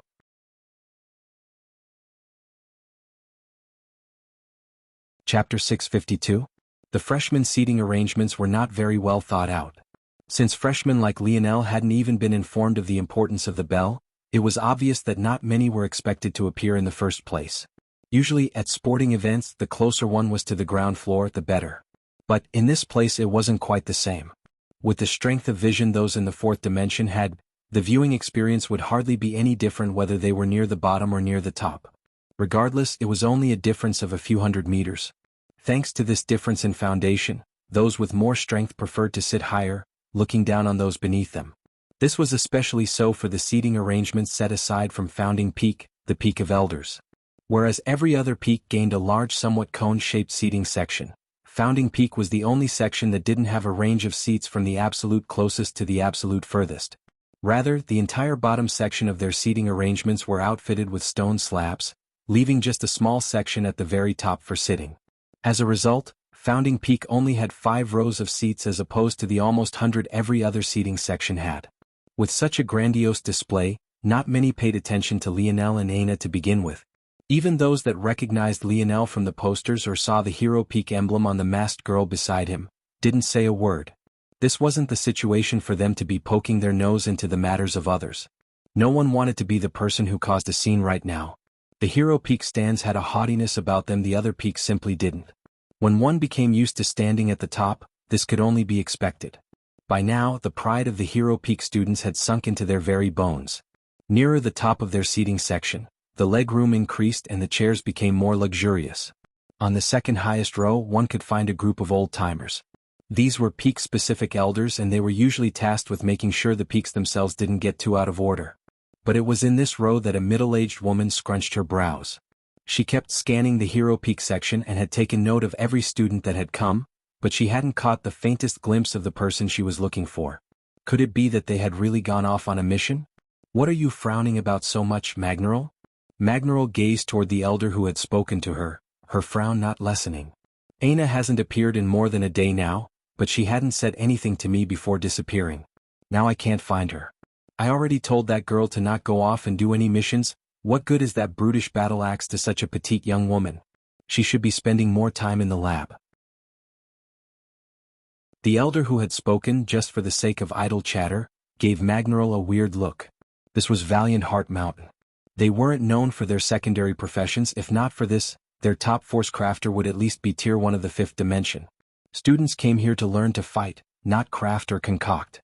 If this Aina had enough talent to make this Magneral pull her hair out just looking for her, then if she had really wanted to pursue force pill crafting, she would have gone to any number of force pill guilds rather than being here.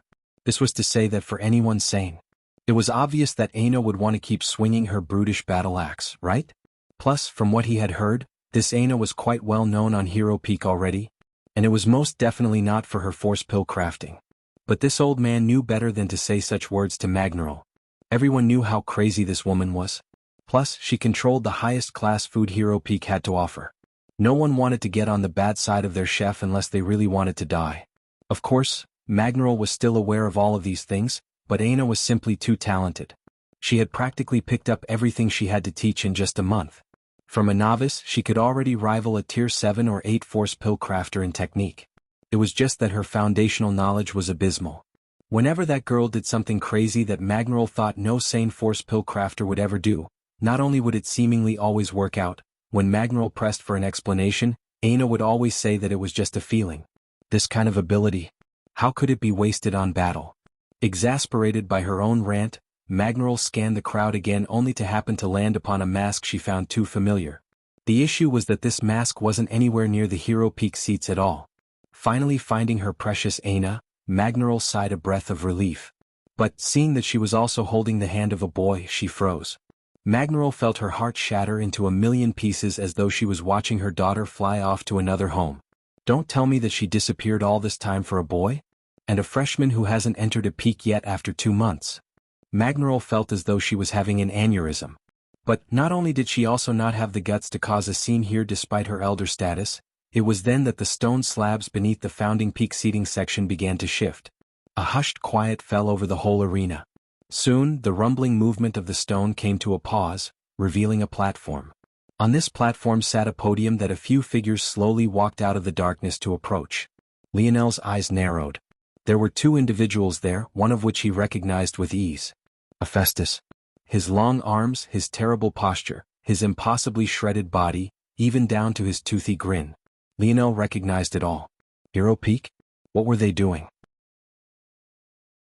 The young man Lionel didn't recognize stepped forward. His height was head shorter than Hephaestus and his looks were just ordinary. He didn't look very special in the slightest, yet Hephaestus gave way to him. The young man stepped to the podium, his gaze without a hint of emotion. Without even an introduction, his monotonous voice began to speak. We of Hero Peak are here to issue a challenge, he said plainly and without any hurry. The seating sections tensed. Everyone looked around trying to find the target. No one had heard about any big conflicts occurring recently, so they hoped to tell by the reaction of the individual peaks who might be the likely victim. But what no one noticed at that moment was that the reaction was the same for every peak. It was then that the plain young man spoke words that seemed to hollow out the arena.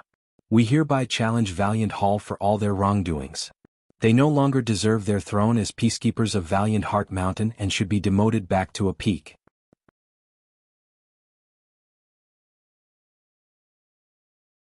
Chapter 653. Lionel's pupils constricted. Had he heard wrong? His hand couldn't help but tighten slightly against Aina's. He still hadn't gotten an answer for his worries, but he felt as though he was inching closer to it. Lionel didn't quite understand why he cared or why he had a sinking feeling to begin with. Valiant Hall didn't mean much of anything to him. No one he really cared about was a part of it. In fact, he had only interacted with 2 members. One was Sale, who he had a bit of a complicated relationship with. After he dealt with their misunderstanding, he didn't hate her, but he also didn't have strong feelings toward her either. At best, they were just acquaintances who got off on the wrong foot. The other was Jerson. Though he hadn't seen him since their battle, that could be considered to be a negative relationship. This was all to say that Lionel shouldn't care about what happened to Valiant Hall in the slightest. In fact, he should care so little that if things made sense, he'd be eager enough to get back to his and Aina's alone time that he might very well leave this very second. As for whatever backlash that came with that, why would he care? All of this was only one aspect of these matters. The other aspect was something that seemed even more difficult to wrap his head around. Demoting Valiant Hall to a peak? Oh, If the organization was structured such that Valiant Hall was the only neutral party, the only party that could settle disputes, the only party that could maintain order, then what Hero Peak was essentially demanding was a complete restructuring of Valiant Heart Mountain. Was that even possible? Was it allowed? The only answer could be yes. Lionel didn't believe that Hero Peak would actually be stupid enough to propose something that wasn't feasible.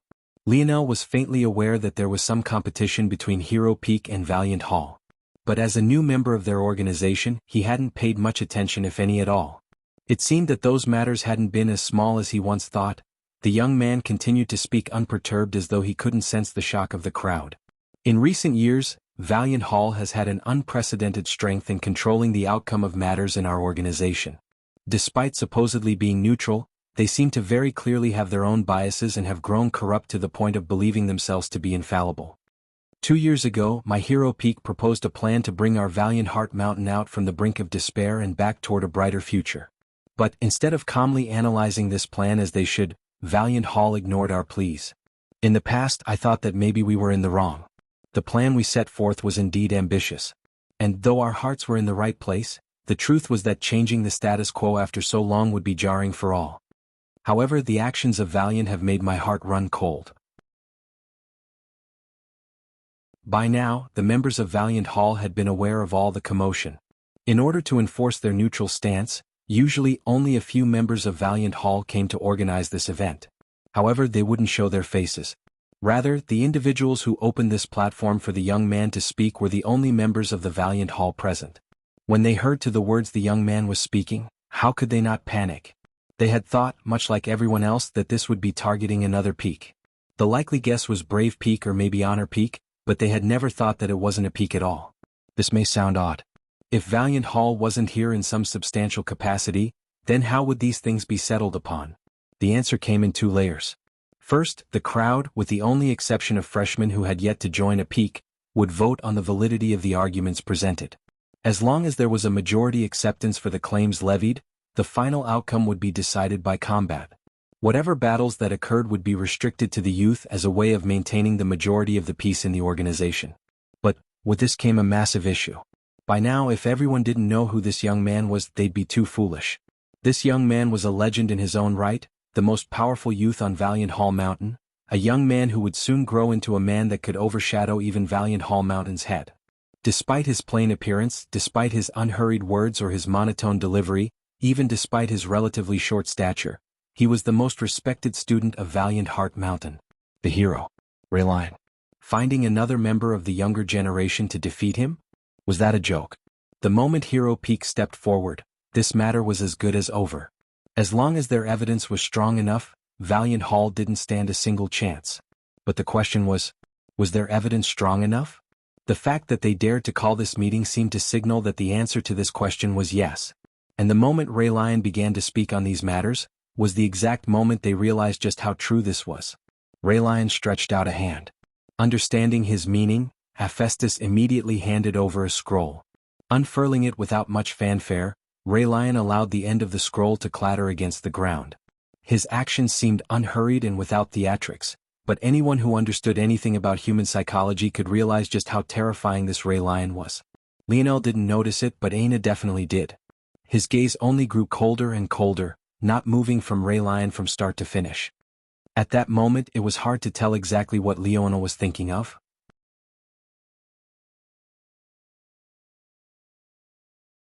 Chapter 654. Valiant Hall uses 20% of resources allocated for students without ever participating in resource competitions. Valiant Hall has exactly 793 cases of corruption in just this past half year alone since we began to track.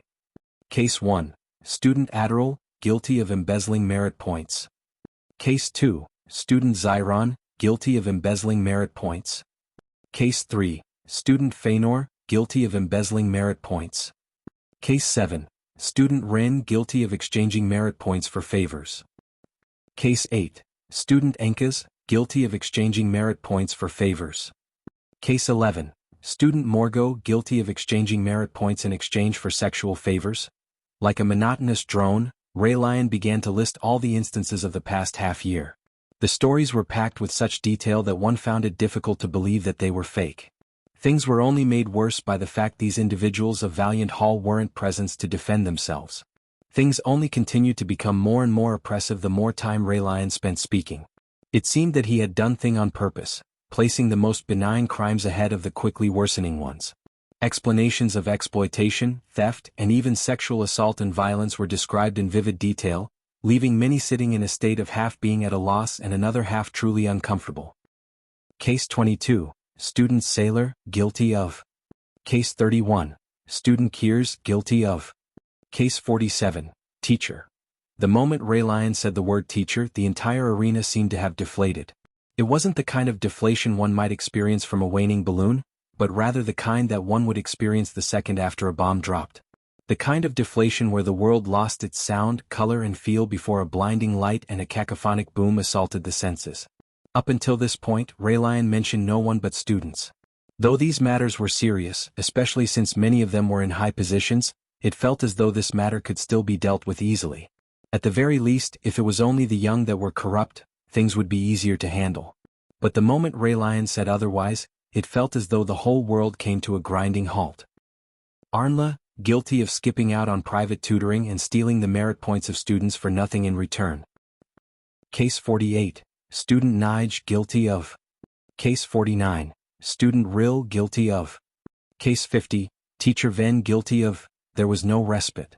The names of teachers, famous ones even, began to be named one after another. It was a relentless onslaught of detailed stories spoken in a voice that couldn't have been less lively. But that only made it all the more grating on the soul. Case 102, Teacher Ludger, guilty of. Raylion's words were endless. By the time he reached higher into the triple digits, many began to realize that some names were appearing more and more often. Whereas in the beginning one might appear just a single time, the worse the crimes became, the more it seemed as though the same people were committing them. Case 239, Student Lancerin, guilty of posting fraudulent missions for enriching himself.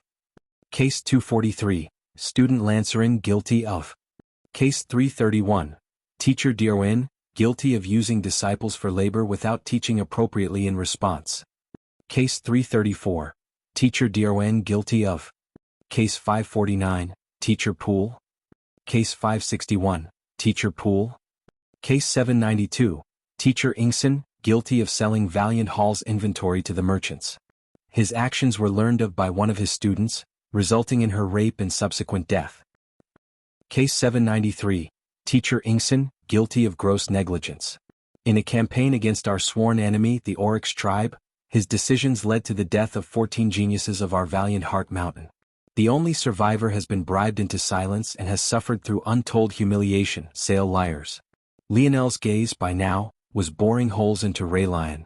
This only became worse after he heard Sale's name. He didn't care for the woman, but that didn't mean he wanted to hear her name in this context. Even if what Raylion said was true, weaponizing the names of victims in this way was simply gross beyond recourse. Raylion calmly rolled up his scroll, taking his time as though he didn't have a care in the world. By this point, there were numerous members of Valiant Hall who had stormed into the arena. But, without a place for them to sit, they could only stand on the dueling platforms, their gazes alight with fury as they stared at Raylion. Amongst them there was a familiar figure in Sale. Her aura was so heavy that a wide space had been carved out around her. Everyone knew that if there was going to be a battle, she would be the one to fight. But at that moment, it seemed it took everything within her not to rip Raylion limb from limb at this very moment. I've listed out many names. By now, they've likely become jumbled in your minds to the point that their crimes are meaningless. Honestly, I never wanted to reveal the trials and tribulations of victims in this way, but there was one matter that pushed me over the edge. It was this exact matter that made me understand that Valiant Hall had no right to be the arbiter of justice any longer. Raylion continued to speak, completely unperturbed.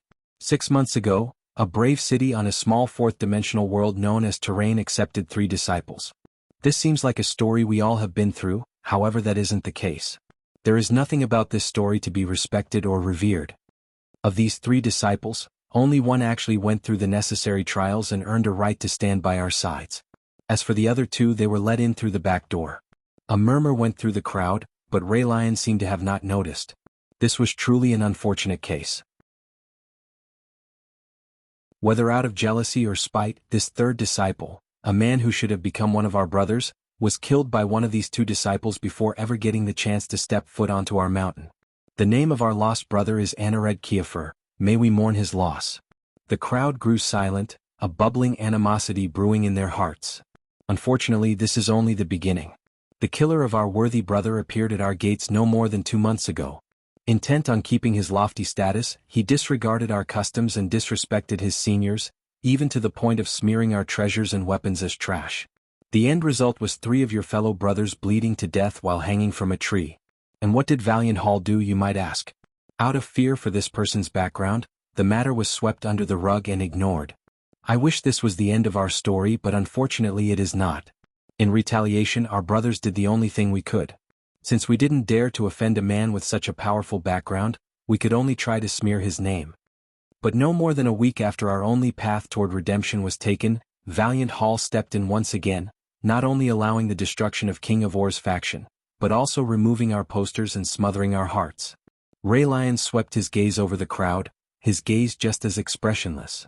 However, it was this final matter that broke my final hint of hope in Valiant Hall. Rather than fighting for those it should, Valiant Hall sought to appease this man. Despite not being a part of a reputable faction, and even without the slightest hint of understanding toward crafting, this was a man who had the audacity to say that a Tier 7 treasure was nothing but garbage, was allowed to enter the Golden Exchange list at the behest of Valiant Hall. Not only was this man appeased to the extreme, but his so-called crafts led to the deaths of 7 more of our brothers. The atmosphere was silent but seemed to simultaneously boil. By now, even Sail's momentum seemed to have lost its sails, her rage feeling as though a bucket of cold water had been poured over it. I will not say the name of this man. Some of you know of him, some of you don't. But his name is one I feel too much disgust to speak with my own lips. I can only say that the tyranny of Valiant Hall will come to an end this day. I, Raylion Ranlith, will not stand for it.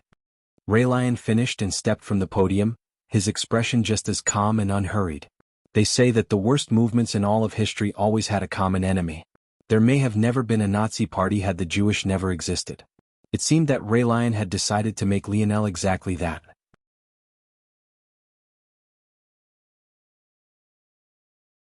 Chapter 655. I just keep waking up later and later, so chapters are coming out later and later. I wonder if my sleeping schedule will eventually go full circle. Second chapter coming soon? It was an intricately woven story indeed. In fact, it was certain that there wasn't a hint of falsehood in his words as well. Though the truth behind its interpretation might be different, one had to hand it to Raylion. He didn't step outside of his bounds to stretch the facts even by a small measure. Yet, what these audience members didn't know was that Raylion had sacrificed 10 of his so-called brothers in order to allow his words to ring true. Those 3 floor sweeper Lionel hung from a tree? The force art he drew around them to keep people away would last a few weeks at best. Fourth-dimensional existences could easily last that long without sleep, let alone food or water. Beyond that, their injuries shouldn't have been severe enough to cause their deaths either, or else Lionel wouldn't have left them there.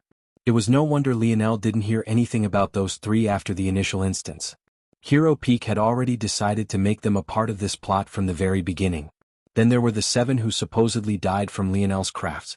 Lionel didn't know anything about this, but did that matter? Since when did Raylion and Hero Peak care about whether he was in the know or not? The truth was that Kayla and the others had already been panicking about this for the past more than day. However, they weren't able to contact Lionel because he had spent his time with Aina all the while. And unlike with his Aina, he hadn't given Kayla and the others a method of contacting him. It could be said that the Polished Glass faction had fallen from the greatest of highs to rock bottom in the blink of an eye. Who would dare to do business with them? They had been blacklisted from the Golden Exchange list. The 7 that had died were all from Hero Peak, so normal students didn't dare to risk offending such an existence. Even if they created a perfect product next time, who would care? It had to be admitted that this plot was sinister indeed. Maybe the most infuriating part was that the target wasn't even Lionel, he just happened to be a useful catalyst. Humans tended to grow desensitized to things quickly. Hearing about millions dying across the world would never be as impactful as watching one person being murdered right in front of you. This was the truth of human psychology. Raylion didn't need Lionel's story. Without it, he would still have more than enough evidence to take Valiant Hall down and implement the changes to Valiant Heart Mountain he had always wanted to see. But the convenience of Lionel was too good to pass up. Without Lionel, there would likely still be some resistance to his plans. But, with a public enemy to point to every time, A dark example of what could have been, molding the people to his will would be much easier. At that moment, Aina was seething with rage. A bloodthirsty aura hung around her, almost forming a crimson fog dotted with blackness. However, just as she moved to stand, she found Lionel lightly pulling her back. Aina looked back, only to find Lionel looking toward her with a light smile. There was no anger on his face, no coldness. In fact, he looked toward Aina with the same loving gaze he always gave her. It was as though these matters had nothing to do with him in the slightest. Lionel wasn't a meathead who flew into a rage at every slight. If Hephaestus and the others believed this, Lionel could only say that they weren't as intelligent as he thought that they were. Anyone who believed this, for that matter, was nothing but wrong. What could make Lionel lose control were only matters related to his Aina and his mother. In fact, even if one insulted his father, he might not even get angry. It was more likely that he'd burst into a fit of laughter as opposed to anything else. With all the trauma that old man had given him in his life, he deserved some harsh words thrown at his back. By now, Lionel only used the dictionary when he absolutely had to. He kept running into his father's practical jokes. Plus, he was tired of being called Seed and hearing about how great Father Overlord was. It was a pain in the ass. But Raylion hardly mentioned Aina, likely because he couldn't afford to disparage a member of his peak at such a sensitive time. And obviously he hadn't mentioned his mother either. One might think that Raylion's biggest mistake was provoking Lionel and making him out to be an enemy. But this wasn't true. His biggest mistake was provoking Lionel and making him into an enemy, without first enraging him. Facing a calm Lionel with a level head? A Lionel with an amused expression in his eye rather than one of rage? It was clear that Hero Peak had no idea what they had gotten themselves into. Lionel pulled Aina down to his side, placing a palm on her thighs and squeezing gently to reassure her. "Don't worry about it," Lionel said lightly. Aina's chest heaved in her rage. Clearly, she hadn't been able to calm down just because Lionel said so. But, seeing the look in his eye, she could only sit obediently. The voting process went exactly as one would imagine. Even with attempts at refuting Raylion due to lack of evidence, Valiant Hall was still woefully unequipped to handle these matters, having never been challenged in this way before. With no suspense, Hero Peak won their suit by a landslide. As a freshman, Lionel didn't even have the right to vote, and he could only watch as the members of Valiant Hall trembled with rage. Sale balled her fists, her shoulders trembling. It felt as though everything she was trying to protect was coming crumbling down. In fact, it was the action she took that brought everything to a head. She couldn't help but be racked with guilt, embarrassment, and anger. There was only one chance she had to fix all of this. "Raylion, get down here," she roared, her aura causing whipping winds to slash across the stone platform.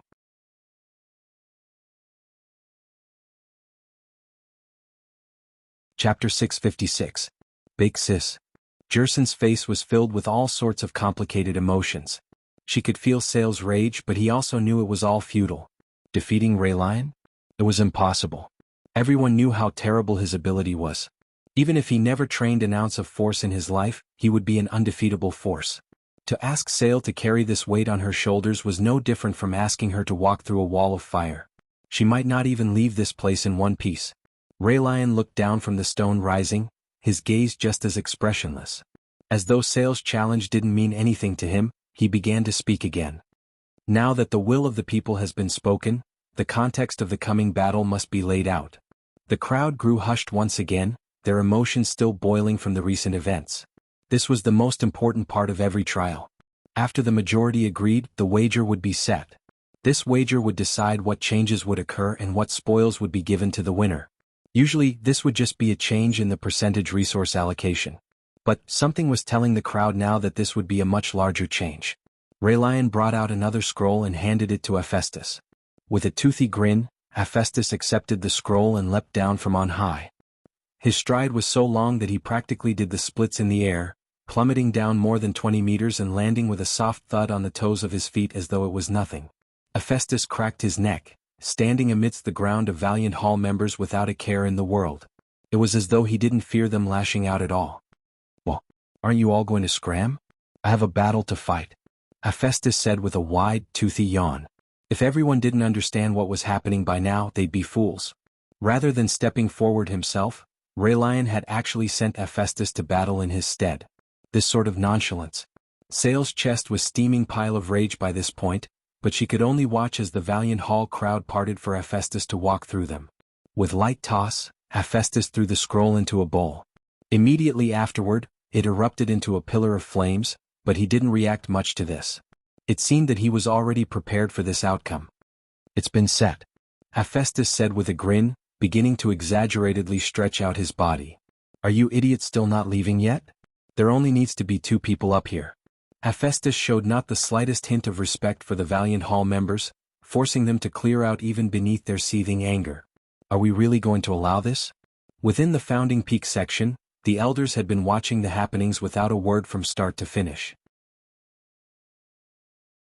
They had initially set up the Valiant Heart Mountain political system to allow competition between the youths, but they were certain that whatever changes Hero Peak had proposed with that scroll couldn't just be a matter of the younger generation. It would cause great rippling tides to drown whatever semblance of their old teachings that remained. If the elders of the organization couldn't tell that all of this was a farce, then who would? Still, even now, while Sale and Hephaestus faced each other in a pending duel, of them stepped forward to do anything? Even the elder who spoke had never really expected an answer to his question. For years they had done it the traditional way. But those traditional ways were exactly what put them on the brink of destruction. Valiant Heart Mountain seemed to be at peace right now, even to a point where they could leisurely have such bouts of internal strife, but the elders knew better. They were a wilting flower, prepared to collapse at any moment. Maybe in as little as 10 years, they wouldn't be able to hold their heads up high any longer. But Raylion was a beacon of hope. Even if his methods were underhanded and cruel, which part of the dimensional verse was clean? Maybe before it was all too late they should try everything they could. Who knows, maybe this new system would bring about a surprise for them. Maybe, with this new system they'd be able to rise from the ashes and become something greater. Who knows if these elders were correct or not? But, what was true regardless was that an organization without courage would never get anywhere. Sale balled her fists, the air around her continuing to tremble. Hephaestus faced her with a cheeky grin, his back still bent over with terrible posture. But anyone with sharp senses could almost see the bestial aura forming around him. He looked like a beast pulling against its chain, the bars that locked him in just about to snap. It was the moment when his momentum reached its peak that he suddenly moved. His head fell toward the ground, his legs stretching out. His body seemed flexible in ways it shouldn't be, his movements far too agile to come from a human. A swirl of wind was left in his wake, an upsurge of air moving quickly as though in an attempt to fill the space he had just vacated. He appeared before Sale in the blink of an eye.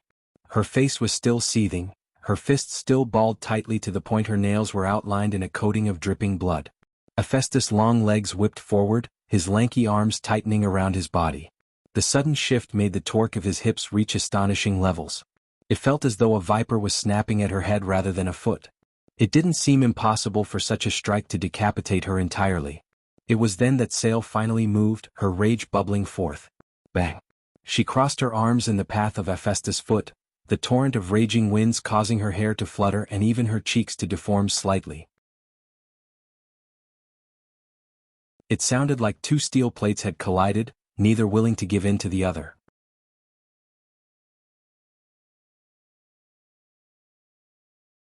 Chapter 657. Sale latched on to Hephaestus' leg, her eyes glowing with a dangerous light. This battle was indeed an insult to her. She, the preeminent youth of Valiant Hall, was looked down upon to the point of fighting a mere vice leader of a peak. This kind of humiliation wasn't small. And the sinister plot behind it was even worse. She needed to win. She had to win. Sale's gaze grew bloodshot, her fury finally reaching a peak. She roared, blossoming blue tattoos of blooming flowers growing along her fair skin. Her wrists grew out with delicate blue lily petals and her hair lengthened, growing out into long whipping vines. In what felt like an instant, the stage of the battle had been covered in these thick bluish-green vines, each blooming with large swaths of flowers. Sale's delicate exposed belly, her frail shoulders, even her lovely cheeks became covered in these tattoos. Yet, instead of ruining her appearance, it seemed to give her an exotic air. It was the kind of feeling one might have when gazing upon something alien. The feeling was only made more potent by the change in Sale's eyes. Her brown eyes became a bright blue, her irises morphing into the form of a 6-petaled flower. Anyone who knew Sale knew that she was going all out. Sale's gaze glowed, her flower-petaled irises spinning one petal over. In that instant, a tattoo bloomed on Hephaestus' chest before he could put his leg away. Chuckling, Hephaestus finally pulled back, hopping through the network of vines and dodging their snapping whips as he touched the tattoo on his chest. Ho ho! How curious! Hephaestus felt that his body was slightly sluggish as though his force circulation had slowed. He suddenly ducked down, dodging a vine aimed for the back of his head. By the time he looked up, Sail was already before him again, her movements not affected by her obscenely long hair in the slightest. She threw out a punch, forcing Hephaestus to block with a knee. His chuckling grated on her ears. There was nothing she wanted more than to rip that smile off of his face. "Oh, big-chested beauty. Your eyes seem a little strained after that." Sail didn't respond, her fists raining down.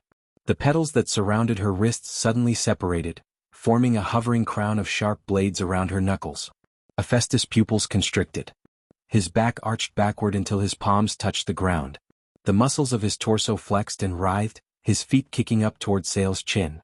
Rather than meeting delicate skin, though, he found a blockade of vines in his way. Unable to dodge, his booming kick was stopped in its track. The air vibrated wildly as they clashed. But this time, Hephaestus couldn't pull his leg free so easily. Vines wrapped around his ankle, lifting him up and into the air. At that moment, it was as though Sail was walking on air. The same petals that formed around her wrists formed around her ankles, anchoring her legs as they pierced into the ground. Using them to gather the momentum and foundation she needed, Sail's arms flexed, her back pulsing with strength as she sent a punch toward the dangling Hephaestus. Hee, how interesting. Hanging upside down, Hephaestus seemed as though he was still able to react perfectly. His palms flipped over, causing two daggers to appear. Each was 3/4 of a foot long, shimmering beneath the setting sun. Clang, clang, clang. The daggers and Sail's blade-like petals crossed, her fist's endless barrage being met and countered by Hephaestus instantly. At that moment, Sail's irises rotated by another petal, causing another flower tattoo to bloom on Hephaestus' body. In that small instant of time, Hephaestus' body slowed by another measure. He mistimed his block, Sail's fist shooting by his guard and ripping toward his chest. Hephaestus reacted as quickly as he could, flexing the muscle-dense tapestry that was his torso to swing himself to the side. But Sail's vines weren't stationary. Her gaze seemed to be able to counter everything, her sight seeing through Hephaestus' intentions with ease. In the instant Hephaestus wanted to swing, Sail's vines countered his weight, resulting in him staying in place. Pucci. The blue blades hovering around Sail's fist shot through Hephaestus' chest, piercing toward his heart. Her fury didn't seem to be satiated in the slightest. She wanted to watch her fists tear a hole through his body, to feel his blood running down her forearm. Valiant Heart Mountain meant too many things to Sail. She did everything she had to do, even lowering her head when she didn't want to, for the sake of watching it thrive and survive. There was little she cared more about than this. And of the few that existed, there was her master, a man she respected more than anyone else.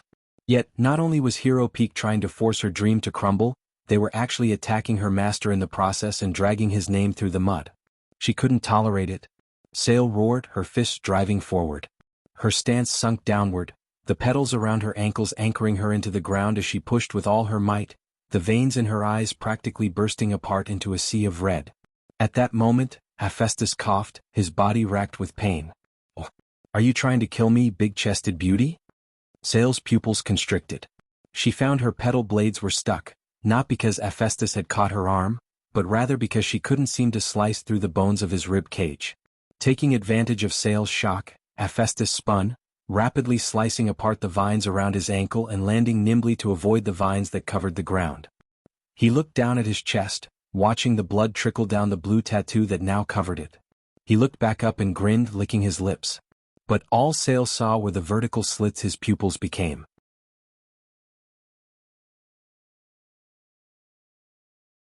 Chapter 658. Your ability isn't bad, big-chested beauty. Did we strike a nerve? Sail's ability wasn't one that was publicly known. It was often difficult to tell what a person's ability was unless it was far too outside the norm. Something like the combination of techniques Sail had just used were most definitely too out there to not be an ability. Her eye technique, especially, made Hephaestus quite serious despite the grin on his face. She had only landed 2 of those tattoos on him, but just those 2 was enough to cut his force circulation down by 20%. Whether it was his force control or output, it all took a hit. Beyond that, Hephaestus' instincts also told him that landing these tattoos also allowed Sails to see through his force circulation as well, as though she had a connection to them. While her tattoos were hindering his force circulation, she could sense this flow and predict his next action based on this. It was truly a fearsome ability, indeed worthy of coming from a top disciple of Valiant Hall. In fact, if it wasn't for the lack of destructive ability, Hephaestus would feel that this ability was even better than Ray Lion's. If Hephaestus was honest, Sail's ability might even be at a higher evolutionary stage than Ray Lion's too. But there was a difference between Sail and Ray Lion. Hephaestus grinned a toothy grin when Sail didn't respond. I guess it's about time I get serious. It's a shame, big-chested beauty. You would think you would have realized by now that a fancier ability doesn't necessarily make you more powerful. At that moment, the change to Hephaestus' eyes set, his eyes glowing with a radiant yellow as the sun continued to set.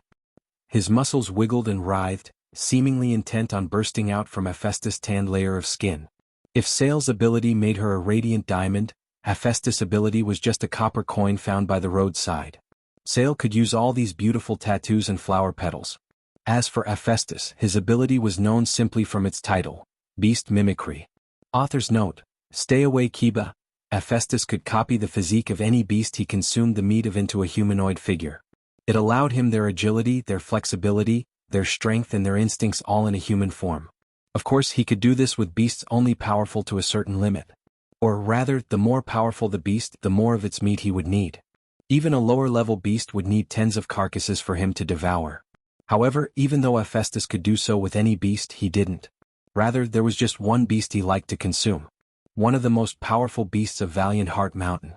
The black pattern jaguar. Hephaestus' canines grew, his body crouching. Sail's pupils constricted. Bang! The ground beneath Hephaestus' feet cracked, the wind pressure of his sudden movement blowing the vines that had been near his feet away. In a flash, he appeared before Sail. With quick reactions, Sail countered the punch of his dagger, aiming for his head. She didn't block in the slightest. She directly pitted her determination against Hephaestus as though she couldn't sense the blade striking toward her liver. However, Hephaestus was dauntless. Mid-flight, his shoulder dropped and his neck curled to one side. Sail immediately realized that if the trajectory of her punch were to continue, she would take a small chunk of Hephaestus' shoulder. But if she didn't pull back, her torso would be stabbed through. Sail abandoned her thoughts of countering, retreating instantly. But it was then that her irises rotated by yet another petal. This was her true goal. As long as this tattoo landed, a 30% decline wasn't something even Hephaestus' ability could bridge the gap of. However, almost instantaneously, Hephaestus' strike came to a grinding halt at the same time. As though an agile jaguar, his muscles flexed all at once, his body hopping to one side. It was then that Sail's irises stopped rotating, but there was no third tattoo that appeared on Hephaestus. Eyesight was near instantaneous. But as expected, the flower pattern had to travel through the air to land, making it avoidable. And if Hephaestus was correct, Sail wouldn't be able to prepare another for another few minutes. He leapt forward, his daggers raining down in a combination of feints and sharp attacks. Sail landed a heavy foot backward, the blades hovering around her feet cracking the ground. But at that moment, rather than helping her, they were a hindrance. When Sail went to lift her foot to take another step back and reposition herself for a counter, the split moment it took for her to pull out were all Hephaestus needed. He closed the distance between them, his daggers sweeping across and causing arcs of crimson to bloom. Sail narrowly dodged, her gaze flashing with anger when she realized that Hephaestus almost ripped her chest band in two. Was he still trying to humiliate her? In the next instant she winced, feeling a deep slice run through her torso. Sail! Jerson roared from the sidelines. Hephaestus' attack was relentless. The moment Sail suffered her first injury, it wasn't long before she suffered a second, then a third. As though a beast cornering their prey, Hephaestus' gaze bore down, he stalked forward, her momentum increasing and his canines glistening. His body became a lethal killing machine. His close combat ability was off the charts. His reaction time, his combination attacks, his counters. Each was more furious than the last. With just his two arms, he seemed capable of battling all of Sail's vines alone with her own arms and feet simultaneously. A single one of his strikes could sever a vine and counter her blade-infused punches. A single swing of his blade could tear a cut into her delicate skin and push her further into the pits of despair. The reversal was near instantaneous, and it only occurred to a single mistake, a single lapse. But in a battle of experts, this was all it took. Sail was pushed nearer to the end of the arena, her hatred brimming forth so fiercely that unshed tears brimmed at her eyes. However, what did fall wasn't those tears, but rather the blood from her popped blood vessels as she tried again and again to use her ability, only for Hephaestus to dodge as though he could predict her action before she took them. The members of Valiant Hall clenched their fists. Many shouted for Sail to just give up, but she didn't seem to hear any of them as the blood fell from her cheeks. Hephaestus cocked his hip back, his torso flexing as his leg whipped forward. It seemed to be the same strike he started the battle with, a devastating kick to the head capable of decapitating such a frail beauty. However, compared to then, after activating his ability in full, it was more than 3 times as lethal. Sail reacted quickly, putting up her arms to block. But this action was as good as giving up her arms for the rest of the battle. She already knew what would happen. It was then the words were spoken. "I think that's enough. Valiant Hall has lost." It was impossible to tell when exactly he appeared, but Lionel grabbed at Hephaestus' leg while sweeping Sail in his other arm. Bang! Both Lionel and Sail were sent flying, skidding across the arena and almost falling over another side. Lionel whistled, looking at his hand just as he managed to steady his feet from falling over the edge. He couldn't help but smile a bit bitterly. "Seems my wrist is fractured." He looked down at Sail, who seemed to have all but collapsed from exhaustion. Shaking his head, he walked down from the arena without looking back at Hephaestus. Withstanding the furious gazes of the Valiant Hall members, he handed Sail, who had fallen unconscious, to Jerson. "Let's go," Lionel said to Aina. "Let them have their fun for now." Lionel looked over his shoulder one last time, his gaze locking onto Raylion. A small smile tugged at his lip before he left. An odd atmosphere hung over the arena.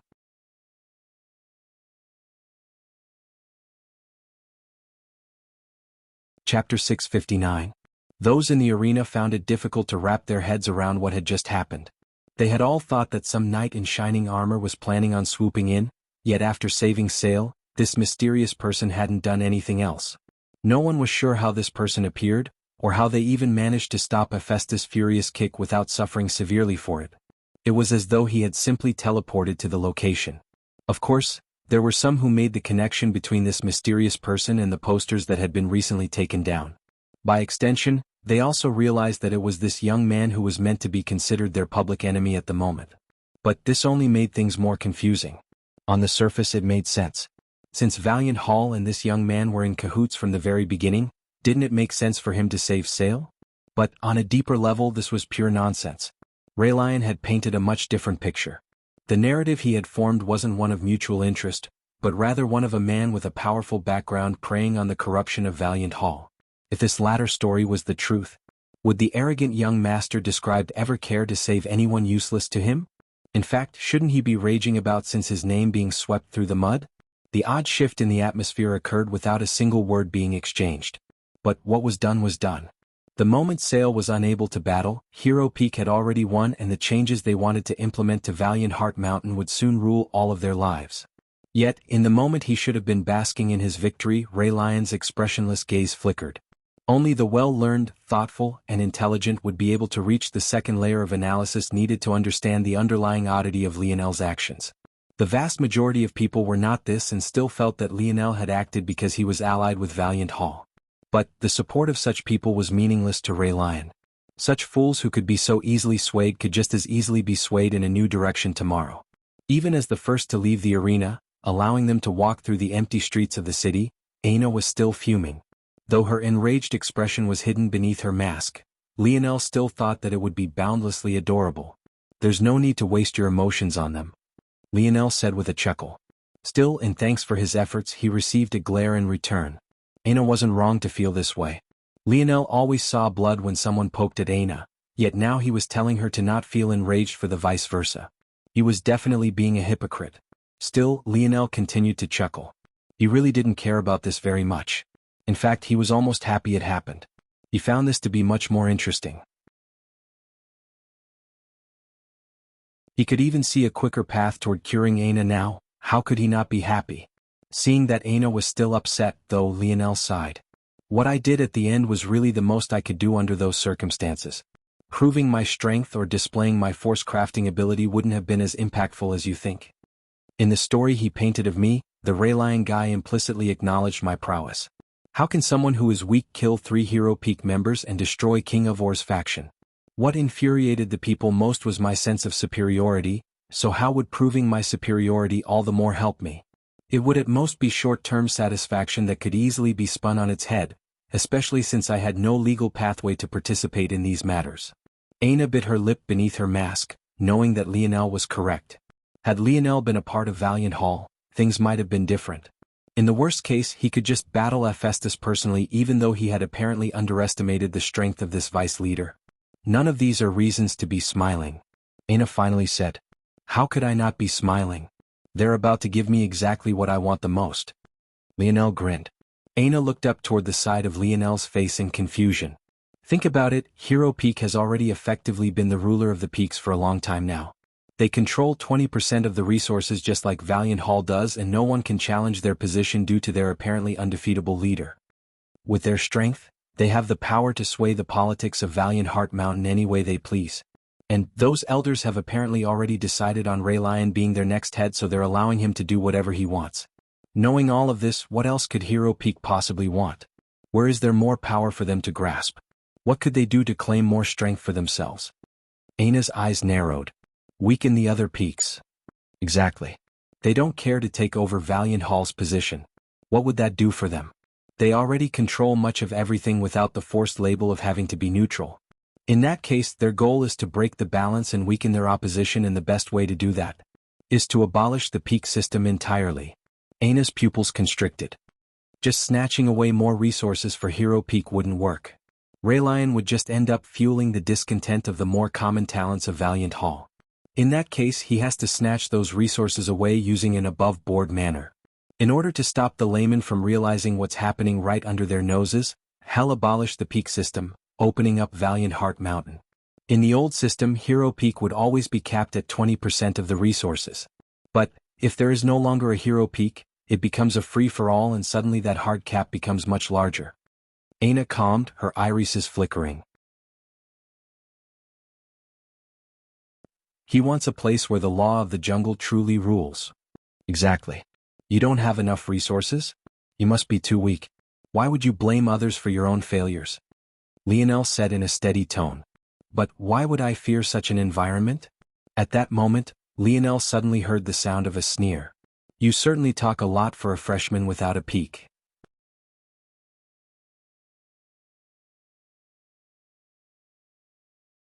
Chapter 660. Lionel didn't look very surprised when he looked up. There might be an ability out there that could catch his senses off guard. In fact, he had run into one during the freshman trials, but it was clear that this older woman before him didn't have one. Or maybe she just thought that her previous concealment was good enough. Magneral appeared before the couple silently. Her graying hair was done up in an untidy bun, her appearance being somewhat eccentric. She had thought that Lionel would be shocked by her appearance, but she was quite bitterly disappointed. Little Aina, is this where you've been? You didn't even leave a word behind. Lionel curiously observed Aina. It seemed that these two knew each other? Honestly, Lionel had thought that this was an elder Valiant Heart Mountain might have sent for the sake of trying to appease him. In reality, Lionel wasn't aware of who was in the know about the affairs surrounding him. He hardly knew much about the structure of Valiant Heart Mountain, let alone understanding which elders were considered the highest echelon and which weren't. But it seemed that he was wrong. This meant one of two things.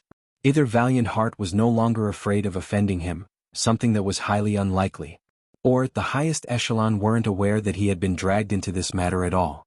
How likely was it that the highest-ranking members of Valiant Heart, existences deep within the fifth dimension, had time to care about prank posters posted about a freshman?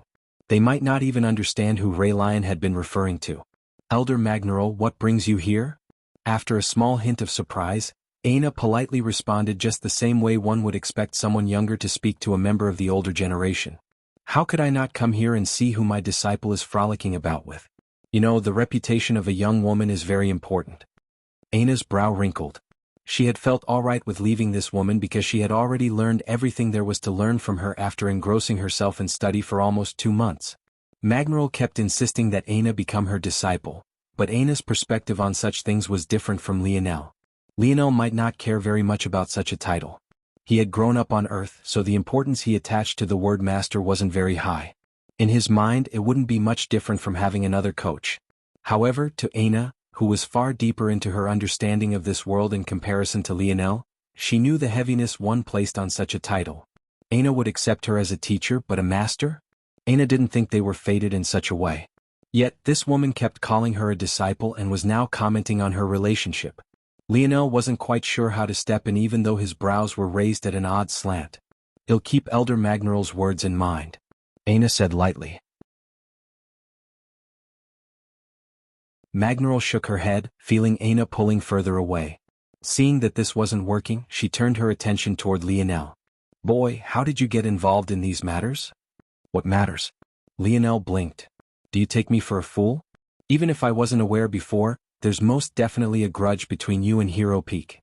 If not, you'd have a screw loose for interfering in that battle at the moment you did." "Oh that." Lionel shrugged.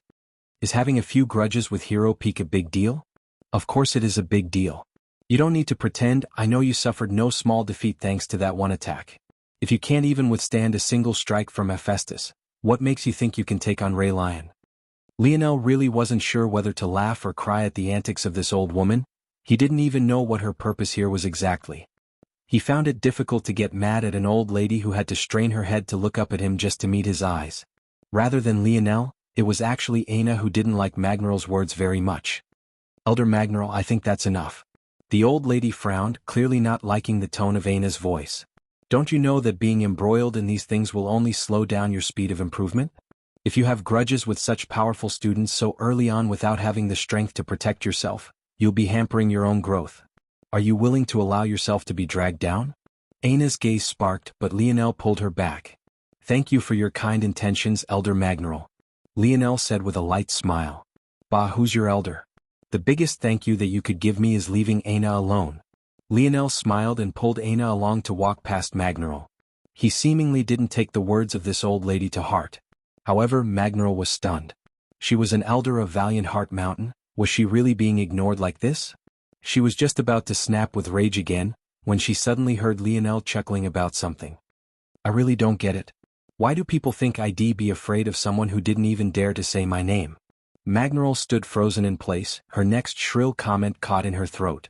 As though Lionel's true ability was to see into the future, matters worked out exactly as he had predicted.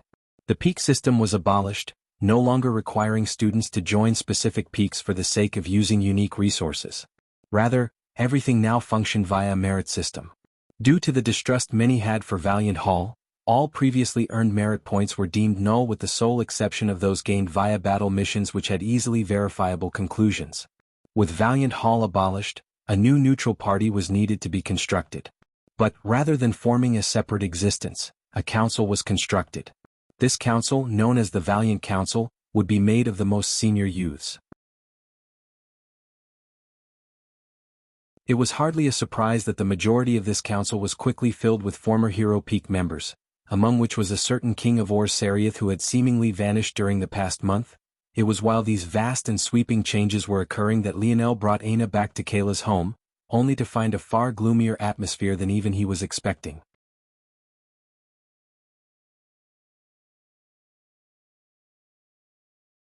Chapter 661. Second chapter O2W, Lionel led Aina into the basement.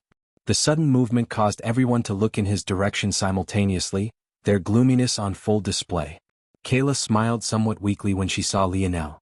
Realizing that he was holding a girl's small hand, she looked over and gave a polite nod to Aina as well. As for the fact she was wearing a mask, well, Kayla wore a lab coat everywhere, so who was she to judge? Lionel scanned their faces. He couldn't help but feel a twang of guilt seeing their downcast expressions. The truth was that Lionel wasn't very surprised to find them all here. It was clear and obvious that none of them cared to go to the arena after hearing the bells because they somewhat already knew what would happen. However, what Lionel didn't expect was, "I'm sorry." After a deep breath, Kayla suddenly stood and bowed to everyone. She did so deeply that her forehead almost rebounded against her shins. It would have almost been comical had tears she had been holding back not spilled forth at that very moment. It was obvious to everyone that Kayla was only waiting for everyone to be present for her to give this apology. All her frustration and rage welled up in her eyes, flooding forth. It became obvious very quickly that she had only bowed so low in an attempt to hide the tears she could no longer hold back. "It's all my fault. The moment I saw him, I should have known things wouldn't be so simple and should have pulled us all out." It's my fault, it's all my fault. She felt that she had failed as a leader. She had walked them all right into a trap and wasn't even any wiser. She knew that her former master wasn't such a nice person, and neither were his wives. Each was more evil than the last. To have trusted them was the worst mistake she could have ever made. Kayla's knees buckled, falling to the ground. But before she could lose balance, a strong arm had already propped her up. Lionel's arm had reached forward at the same time as Rum's, but his speed was much faster. It was easy for Lionel to tell that Rum wouldn't have made it in time. With a subtle wink, Lionel passed Kayla off to Rum. But the big man was just as depressed as everyone else and hardly noticed this at all. It's not our fault at all, Kayla. Lisha immediately interjected, rushing up and helping Kayla to wipe her tears. Would never blame you for something so sinister. It was clear that we were just unlucky to be targeted. Everyone supported Lisha's words. Even the quiet Philly hummed in almost silent acceptance. Lionel sighed.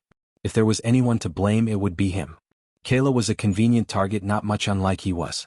Lionel had a feeling, though, that regardless of which faction he had chosen to enter, the result would have been the same.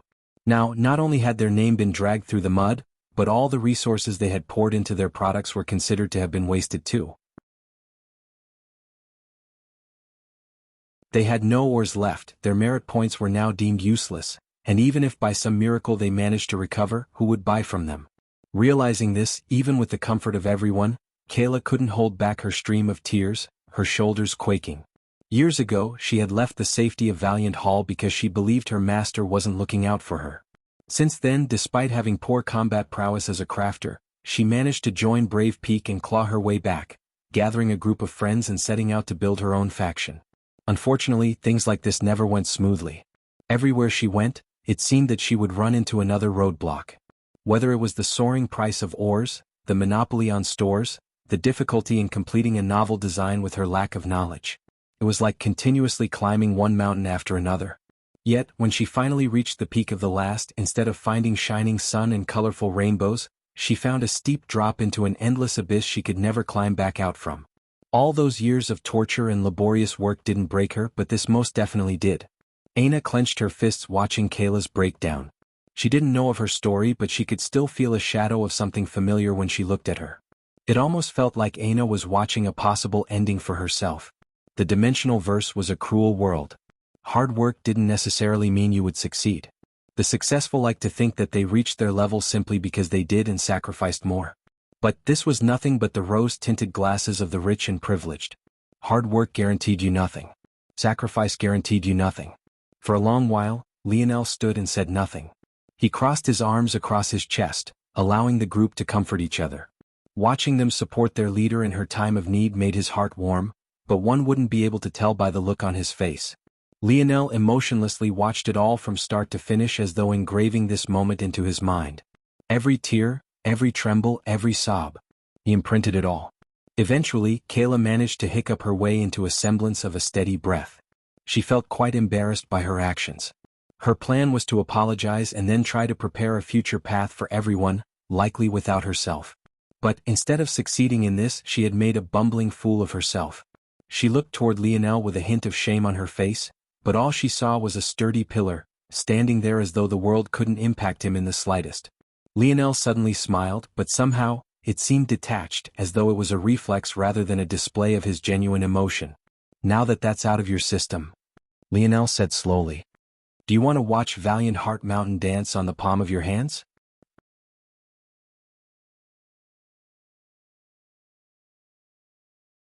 Chapter 662. Lionel's words seemed to come with an air of calm around them. Despite the fact he didn't explain any detailed plan, they somehow felt at ease. If others knew of this, they might find it to be quite baffling. Lionel's words effectively amounted to telling them to wait patiently and nothing else, yet they gobbled it up like naive children. But maybe this was just a product of how broken their spirits were. Any small light of hope they could get was enough to calm their hearts. It might have been as the saying went, ignorance was bliss. Maybe by choosing to live in ignorance, they would stave off this pain for just a small bit longer. Do we really just have to wait? Kayla asked softly. Her eyes were still puffy from her tears, but she still gathered herself up for long enough to say these words. Unlike the others, she couldn't afford to just accept everything at face value. It was exactly this passiveness that she felt landed them in this situation to begin with. Lionel smiled reassuringly. We just need to wait for the honeymoon period to come to an end. It might take a week, it might take a month. But once we hit that tipping point, it'll be time to make our move. Kayla opened her mouth to respond, but she really didn't know what to say. At this point, she could only take Lionel's words at face value. Then what do we do in the meantime? We don't have any resources and our merit points became useless before we even got a chance to use them. All I managed to buy were some rations to fill up our empty fridge, but I didn't really expect that to last more than a month. In this new system, even something as simple as good had been scratched and clawed for. The so-called rations Kayla bought in the past were only a result of her own quirks. She didn't like spending money, so she often bought dry rations that most only bought for the sake of missions. Most of the time, the group would rather eat at the free lunches given by the freshman quarters or the peaks, but now there would be no such thing. Even the freshmen would begin to starve unless they had the capital to trade large amounts of herb Oregon. Either that or they'd have to go hunting on their own. Basically, all freshman perks had been stripped. The only benefit they had gained was that now they were allowed to travel outside the mountain range on their own without first passing any peak exams. But that was about as good as telling them that they had the right to go and die now. Thinking of freshmen, Lionel couldn't help but be keenly aware that Radlease was nowhere to be seen at the moment. However, he only spared it a fleeting thought. I sent him away since he was never really one of us to begin with. Kayla said softly as though she could read Lionel's mind. That's not a problem. He might be even more useful when he isn't here. As for food, don't worry about it. I also plan to take no small number of missions quite soon. But as for what you can do now, Lionel flipped his palm, secretly communicating with the segmented cube as he sent out one vein after another. How about train? Lionel grinned. He might have used up much of Camelot's high-level ores, but Lionel had a city's worth of low-level ores he had yet to use, all of which he got from the Hive during his time with the Slayer Legion. For Lionel's current needs, these low-level ores were too weak to build anything that could be useful to improving his strength. However, his strength wasn't what would need help very soon. I'm going to impart some low-level force arts to you. With your current level of skill, you should be able to grasp them quickly and it should help solidify your foundations. After that, we'll be able to start preparing. But Lish's twin sister, Madia, couldn't help but speak up in her soft voice. Though she didn't say the words, they hung at the tip of her tongue. Even without her bluntly stating it, everyone else was already aware. Though they were happy to learn new force arts, what good was it when no one would buy from them? Even if someone was willing to take the risk, who would dare to offend the members of Hero Peak? Though the peak system had been dissolved, only the naive believed that they would all be one happy family now. Toward this question, though, Lionel only smiled mysteriously, not explaining further. 3 days later, Lionel left the small abode under the shadow of Brave Peak and headed toward the former location of Valiant Hall. He walked hand in hand with Aina, not caring in the slightest for what looks he might receive. He strolled through the front doors, walking into the hustle and bustle. Compared to when he first entered Valiant Hall, it felt even rowdier. The excitement of the new changes still hadn't quite settled just yet, so everyone was still hopping around with mad joy. A few recognized Lionel and gave him hostile glances, but it wasn't exaggerated enough for everyone to stop what they were doing to look toward him. Without a care, Lionel made his way to the front counter. There were many receptionists manning the long curved desk, but one didn't need to go through them to accomplish their goals. One would only need a receptionist upon handing in a mission. But as for accepting them, it was a simple matter. Lionel reached forward to open a catalog of missions, only for a large hand to slam onto the cover before he got a chance to open it. Lionel gazed at the hand for a while before his eyes traveled up to the face of its owner. On the end of it, he found a young man with a patchy beard he could probably do with shaving clean. Despite being a head shorter than Lionel, he had the haughtiness of someone twice his height. Is something the matter? Lionel asked calmly. Obviously. You're not welcomed here, Scram. The words immediately drew far more attention than Lionel's silent appearance had. Oh. Lionel raised an eyebrow. And why's that? Did you not hear me? Scram. The sneer of the young man only deepened. Interesting. Before the young man could react, Lionel tapped his identification ring onto his. A small light spread out between the two of them, immediately forming an illusory dueling stage. The only oddity was that this dueling stage was split in half by a receptionist's desk. The words hovered in the air about the two, making their names clearly visible to all who were around. Lionel reached a hand forward and caught the front outline of Halgo's hair. Bang. Halgo found his nose smashing into the catalog, a dizziness he had never experienced before making his sight blurry.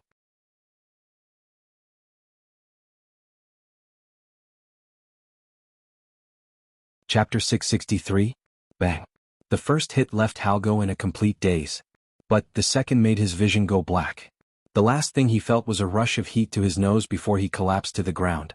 As for everyone else, all they saw was a flash of light denoting the start of the duel, only for it to quickly end in a fountain of blood spraying out from Halgo's nose. Yet, not only did the blood not touch Lionel, it didn't even touch the catalog either. By some mysterious force, it shot back, splattering all over the falling Halgo's face. Lionel blinked, looking toward Aina. Is that another cool vampire ability? Aina pouted slightly beneath her mask. I'm not a vampire. Are you sure about that? Lionel grinned. Aina turned away and ignored him. How could she be a vampire? Wasn't she walking around in the sun just fine? Garlic was probably her favorite flavor to add to food. Plus, she never really craved blood, unless you counted that one instance. Lionel was just teasing her. As though the couple couldn't sense all the eyes around them, they bantered as Lionel flipped through the selection of missions. A shame. A while later, Lionel shook his head. Seems we can only take missions allowed for black belts. In that case, Lionel took 10 missions. Truthfully, he wanted to take more despite the penalty and time constraints placed on these missions, but he decided to hold back a bit. Plus, there might just be more to do than just these missions once he stepped out. Let's take these 10, they have relatively good rewards. Once we accumulate enough, it'll be easier to promote to white belt and open up more avenues for us. Don't you think it would be easier if we prioritized being promoted first? Aina wasn't exactly wrong. Nibbling at these easy missions was a good way to waste time. There were a lot of things about the changes to the rules that benefited them. For example, the duel Lionel just initiated. This duel had always been a part of Valiant Heart Mountain's culture, but now it was even more important and prominent. In the past, it was only used to clear up grudges and essentially sanction battles that occurred within Valiant City. That way, one wouldn't be accused of breaking the rules like Lionel had been on his first day here. But now, thanks to the rule changes, it had essentially become a court system, not much unlike the Valiant Hall meeting that was called just 3 days ago, except on a smaller scale. Now, it wasn't just for settling grudges but could be used to battle for resources, decide contracts, and many other similar things. In fact, the only rule policing these duels was that those of higher belts couldn't challenge their younger classmen. However, while this was a benefit, there were still many other hindrances. Black belts, while receiving these protections, were also restricted in many ways. There were certain kinds of resources that black belts couldn't touch, certain establishments within the city they couldn't enter, and, as seen here, certain missions they couldn't choose. In Aina's opinion, it would make more sense to raise their status first even if things might get a little bit prickly for a moment. Lionel smiled. No rush. Alright, you keep being mysterious. I can be mysterious too. Aina said these words without much oddity in her tone, but she seemed to be hinting at something that made Lionel freeze. Wait, what is that supposed to mean? Aina gazed up at Lionel as they began to walk toward the exit together. I don't know. What does it mean? She replied. At that moment, the little mink hopped out from the segmented cube, nuzzling up against Aina. Letting go of Lionel's hand, Aina began to play with the little guy. Yes. We don't need him, right? He can go act mysterious by himself. Aina smiled sweetly beneath her mask, stroking little Blackstar's glossy fur. The little mink nodded in agreement. Yip. Lionel opened his mouth to say something, but he already felt as though he had been checkmated. All right. You win. Lionel laughed. Being a black belt is restrictive, but it's also freeing too. There are quite a few loopholes in their new laws as well. The fact that higher-ranked belts can't challenge lower-ranked ones is just the first. For example, black belts might not be able to own or mines or stores or even form factions of their own. But they likewise don't have to report what they gain on missions or pay taxes on their resources. You're planning on causing trouble again, aren't you? Aina shook her head. Me? Trouble? Never. You said 3 days ago that we couldn't solve things with violence. Yet, what was the first thing you did when you ran into a roadblock today? Lionel coughed. Extenuating circumstances. Aina giggled, ignoring Lionel's shamelessness. Just as the couple were chatting and laughing, they had made their way to the exit of the former Valiant Hall. They didn't seem to notice that most of the attention was still focused on them at all. They might as well have been in their own world. It was then, though, that a small group of 5 happened to be walking in their direction. Completely focused on Aina, Lionel's senses only noted that these people were there, but he didn't really care to identify them. That was until he noticed that they had come to a stop before them, all of their auras locked onto him simultaneously. Lionel finally looked up only to find a face that he recognized immediately. In fact, he recognized multiple. There was the jagged-toothed Cormus, the giant sword-wielding Ardrin, and even Nigmir, who seemed to have recovered quite well from a spear in the chest. As for the last two, though, Lionel didn't recognize them at all. One was a young lady with fiery red hair that seemed to be accented with highlights of blackness. But it was the second that caught Lionel's attention the most. His eyes were dangerous. It didn't take Lionel much to understand who this person was. It was none other than the King of Ors, Sarioth. Lionel's smiling expression gave way to a coldness, a heavy air forcing the surroundings into silence.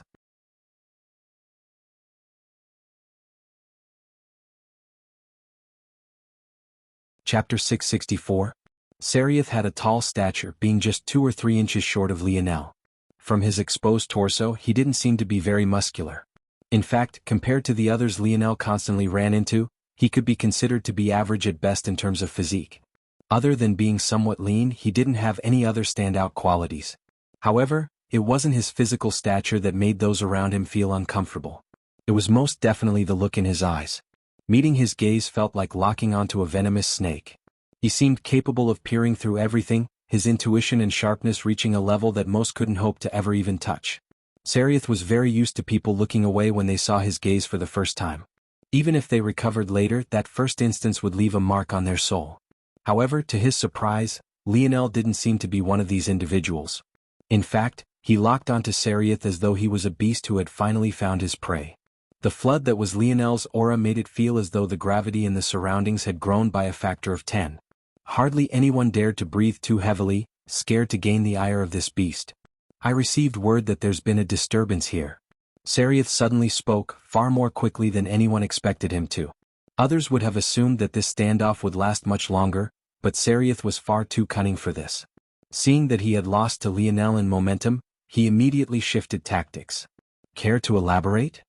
Disturbance? I didn't see any, Lionel said plainly. Sarioth didn't seem surprised by this response.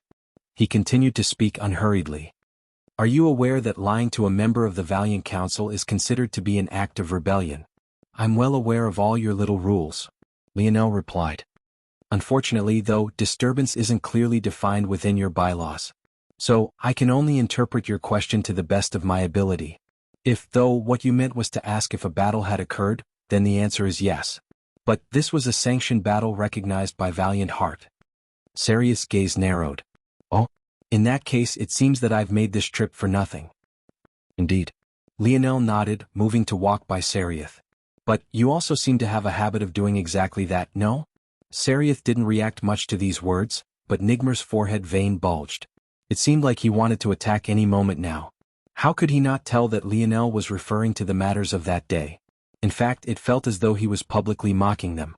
Back then, not only did Sarioth come too late to do much of anything for the sake of the bigger picture, he also had to swallow his pride and wait patiently for all the matters to be concluded. It was precisely because of Sarioth that their plot went so smoothly, and it was also because of this his path toward the Blue Belt was so easy and why he had a place reserved for himself on the Valiant Council despite being the youngest member. Now they could only watch as Lionel's back receded further and further away. King, we should have taught that brat a lesson. We could have easily come up with any number of fake charges if we wanted to. Unable to hold back his anger after Lionel had left, Nigmir couldn't help but growl this out in a low tone. But what he received in return was a smack to the back of the head. This smack wasn't from Sarioth, but rather the red-headed beauty beside him, Anlin. Don't say such stupid things again, Aelin warned. Nigmir bit his teeth. Why? If it wasn't because he knew that this woman was Sarioth's closest confidant, he would have most definitely lashed out by now. Use your head. Why is it that that brat was effectively accused of killing 10 students, a crime punishable by death, yet is still able to walk and strut about? Nigmir froze. Now you want to use your head? Do you really think that Raylion didn't say his name because he disdained to? That was just a convenient excuse. The real reason he didn't say that kid's name is because it's obvious that the elders are hiding a secret about him that they haven't told any of us. Not saying his name is akin to leaving us a way out should anything go wrong in the future. As long as matters stay like this and everything remains above board, things can be dismissed as matters between kids. But the moment you start bending rules to suit your needs, it becomes bigger than that. Rules are agreed upon by the upper echelon. If they're ignored, it can be argued that it's by tacit agreement of the elders. In that case, this matter will blow up. He can be suppressed, he can be bullied and even somewhat humiliated, but don't take things too far until we learn of what his background really is. Nigmir clenched his jaw so tightly that his gums almost bled.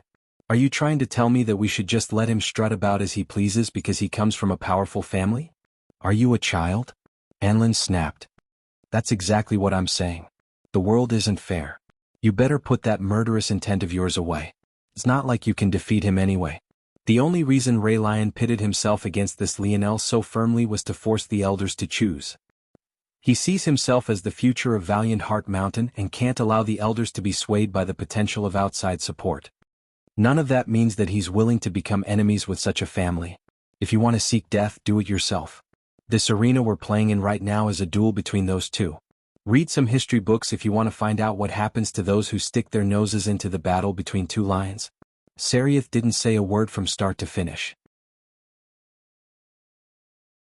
But his gaze told a completely different tale outside his expressionless visage. Two lions, how? Aren't their corpses devoured by the hyena in the end regardless?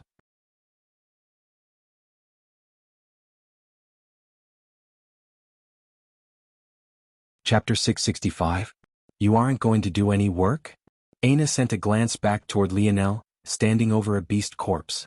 As opposed to Earth, which was mostly water, the world Valiant Heart Mountain resided on was mostly land. This not only made water an extremely valuable resource, but it also made controlling ownership of land just as difficult. One would think that the reason Valiant Heart Mountain was set up at its current location was because of the 7 peaks acting as a great protective barrier. But the truth was that this was only a secondary condition.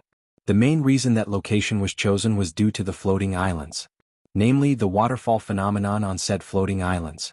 With the Valiant Heart world being over 90% land, and with the remaining 10% of water being mostly salt, it was no surprise that such freshwater sources were incredibly valuable.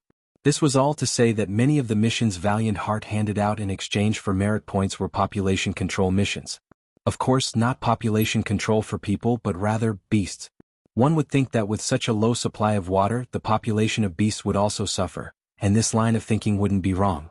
However, before one could reach that saturation level, Valiant Heart Mountain would likely be overrun.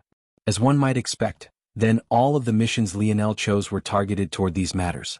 And since they were freshman missions, all the beasts were also quite weak and easy to deal with. In fact, Lionel felt that the beasts that had stored the regular tags from the freshman exam were actually more powerful than their current targets, let alone the golden tag beasts. The result was Lionel watching Aina do all the work while he supposedly laid back. It was no wonder she was complaining. Lionel grinned from atop a tree. I can't enjoy watching my girlfriend fight? Your battle tactics are too mesmerizing. Aina blushed beneath her mask, but unfortunately for Lionel, he couldn't see it. Instead, all he received was a scathing reply. You have that sort of fetish? Aina blinked innocently, but there was very clearly a judgy light in her eyes. Lionel looked from Aina toward the massive axe in her hand and then back. Thinking about how she manhandled the beast previously, he coughed. How had he gotten himself painted into such a corner? James once told him about a sex position called reverse missionary where the female did all the pumping.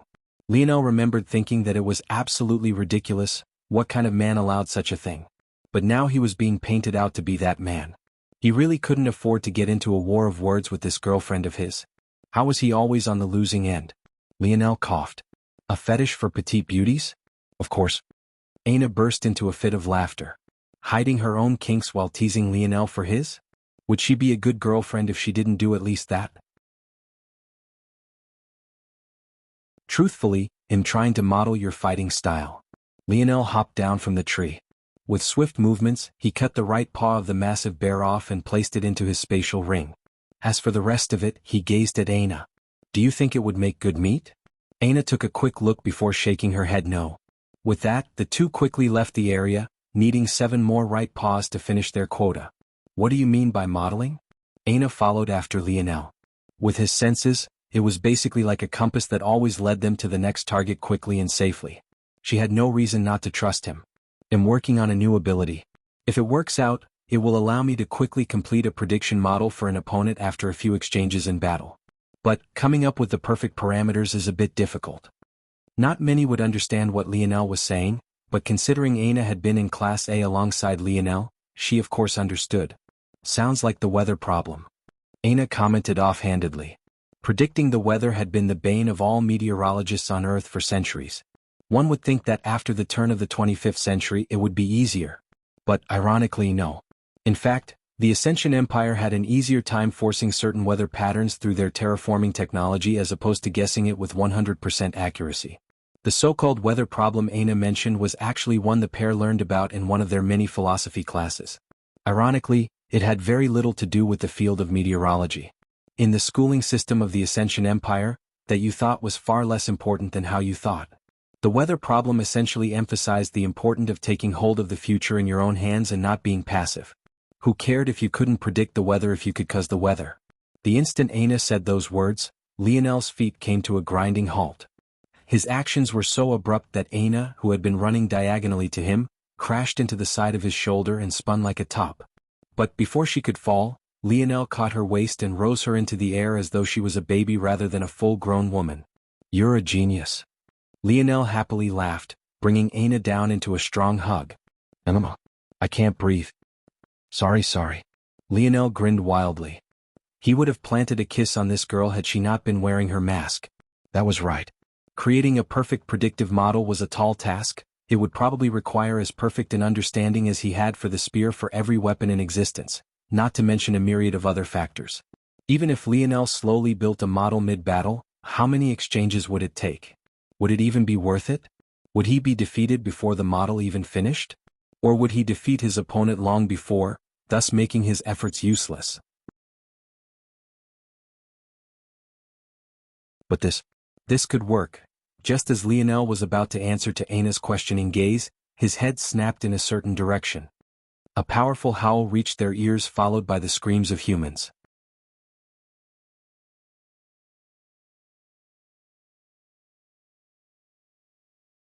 Chapter 666. Lionel and Aina locked gazes for a moment before simultaneously jetting off in the same direction. Aina couldn't help but look toward Lionel with a hint of surprise. When'd you get so fast? Lionel turned toward Aina and winked. Leaping off the ground, he shot into the trees like a swallow, the faint image of an illusory pair of wings appearing to his back. Aina shook her head. Show off. Aina's body was instantly wrapped in a thick crimson fog. Her thighs bulged to a one-size increase, causing her body to catapult forward. The couple almost instantly made it to the source of the sound. But they weren't foolish. Rather than instantly jumping into the fray, they both hid in the trees, watching what was happening below with furrowed brows. The beast could only be described as grotesque. It stalked forward on 4 legs, its jagged teeth dripping saliva that stunk of rotting flesh. It was 2.5 meters in length, not including its tail which seemed to have had a chunk bitten out of it. Its body was covered in patchy mustard yellow fur with a sprinkle of black spots. Somehow, though it was clearly a 4-legged creature, its upper half was far bulkier, manifesting itself in a large hunched back that bulged with muscles that could make one's scalp tingle. The creature's claws were about the only clean thing about it. They were so polished and sharp that dirt, grime and blood couldn't seem to get any hold on them. They almost seemed completely out of place. Though the creature's looks weren't great and it was even missing an eye, its strength was undeniable. As though its bones were formed of heavy steel, its every step made the ground quake. The rippling of its muscles bulged with energy, carrying a strength that could snap even these ancient trees, tempered in a 5th-dimensional world, right in half. Lionel could immediately tell that this creature had the strength of someone at Tier 6 at the very least, and that was only if he considered its lack of intelligence. Objectively, it had the strength equivalent to someone at Tier 7. If it wasn't for the situation, Lionel would suck in a cold breath. What kind of monster was this? And what the hell was it doing here? What made it even more baffling was that the screams from below were from black belts just like them. In fact, Lionel recognized 2 among them, Irelana and the massive Inkith. Along with Radlease, Balthorn and of course his lovely Aina, these 2 were supposed to be the cream of the crop of this freshman batch. And as expected, they didn't disappoint, joining a peak not even a few days after entering Valiant Heart. Due to this, Lionel hadn't seen them since that fateful day. The last time he interacted with them, they tried to draw a line between him and them so as not to offend their seniors. But Lionel didn't mind this very much. After all, they didn't owe him anything. He didn't expect everyone to be as stupid as he was. Now though, he was in a bit of a dilemma. A fight against a beast with tier 7 strength most definitely wouldn't be easy. Just as Lionel was fighting against his own morality, he found Aina looking at him with a blazing gaze. Within it, he saw excitement and anticipation as well as a slight pleading. Lionel knew Aina well. She wasn't begging to save these people. In this regard, she was far more cold-blooded than he was.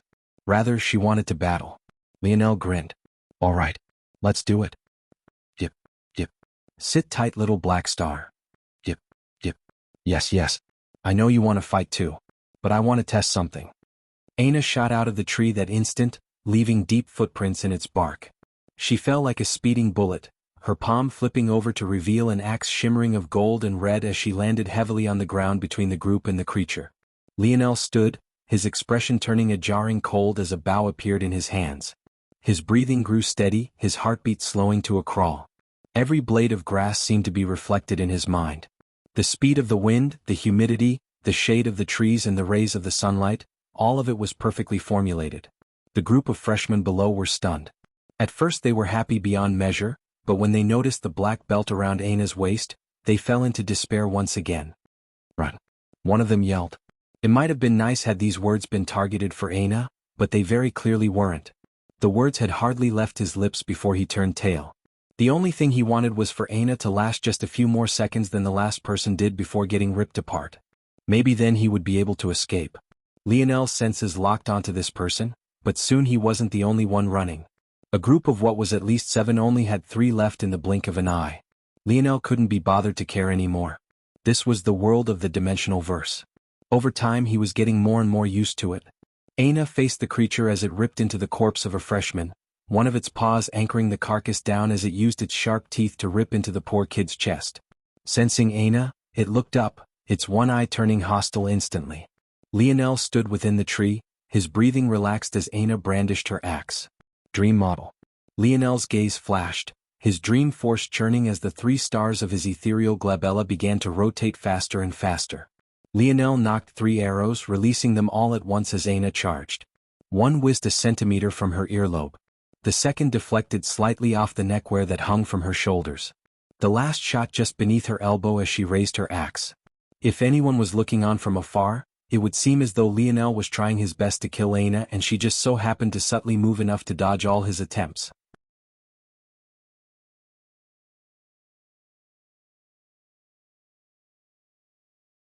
Chapter 667.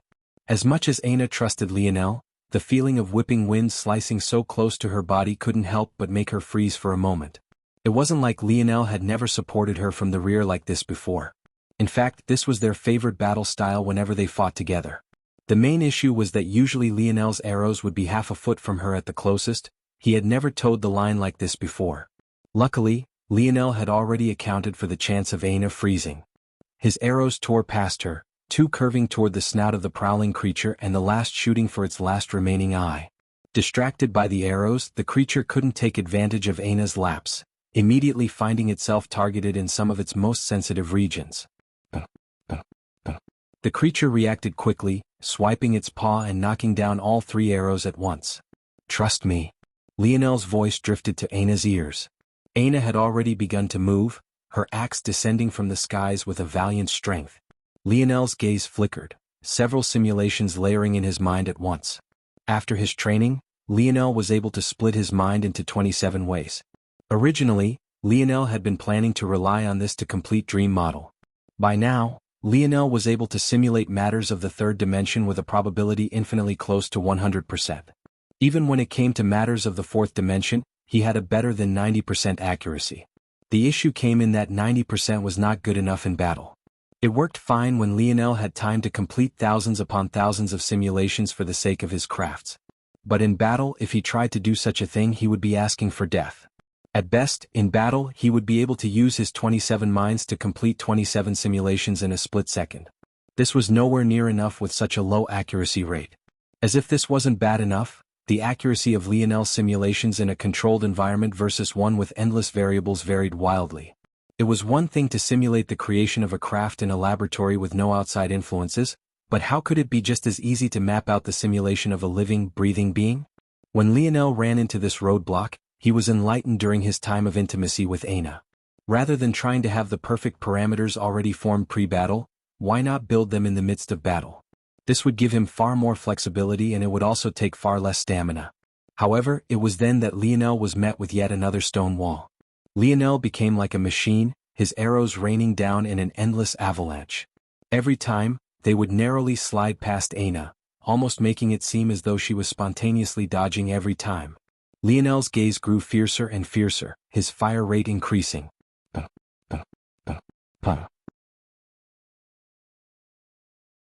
Having long since tapped in the Four Seasons realm, Lionel's endless barrage filled the surroundings with a biting cold.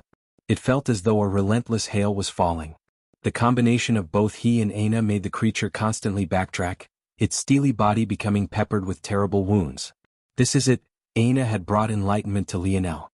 In battle, why should he be the one to wait for the opponent to react? Wouldn't that constantly put him in a passive state? The weather was so difficult to predict because even the smallest changes in variables could lead to large sweeping changes. However, who cared if you could control it as you pleased? In battle, Lionel wasn't the only one that needed to counter. His opponent needed to counter as well. Just like he was trying to see through his enemy's movements, so was his enemy trying to see through his own. In that case, rather than wasting time trying to guess every possible reaction his opponent might have, why not force him to the point only a few reactions were even possible? If an enemy felt a strike coming for their head, they might be able to dodge and counter quickly. But if that same strike was coming for their knee, would it be just as easy? Most would have to block in that situation, thus delaying their counter. The only exceptions would be someone with a special ability that allowed them to circumvent this. But in that case, Lionel would only have to tweak the model. Model complete. Within Lionel's dream world, a lifelike construction of the creature appeared. It was as though he had dream sculpted a living, breathing beast. However, there was a difference between this construct and the real one. This dream model had pulsing red points dotted across its body almost like a location tracker. In the real world, Lionel's aura reached its peak. He grasped at air, pulling out 2 arrows from nothing. He held one between his pinky and ring finger, knocking the other one and releasing it in swift motions. Without pausing, he knocked the second, flipping it between his fingers as though it was a pen rather than a lethal weapon. The 2 arrows flew in a completely straight line, headed directly for the back of Aina's head. One would think that Lionel surely had murderous intentions. But, in that instant, Aina's weight suddenly shifted. Aina's hips dropped. Swinging her axe to a side, she gathered up momentum, feeling the arrows whiz by her.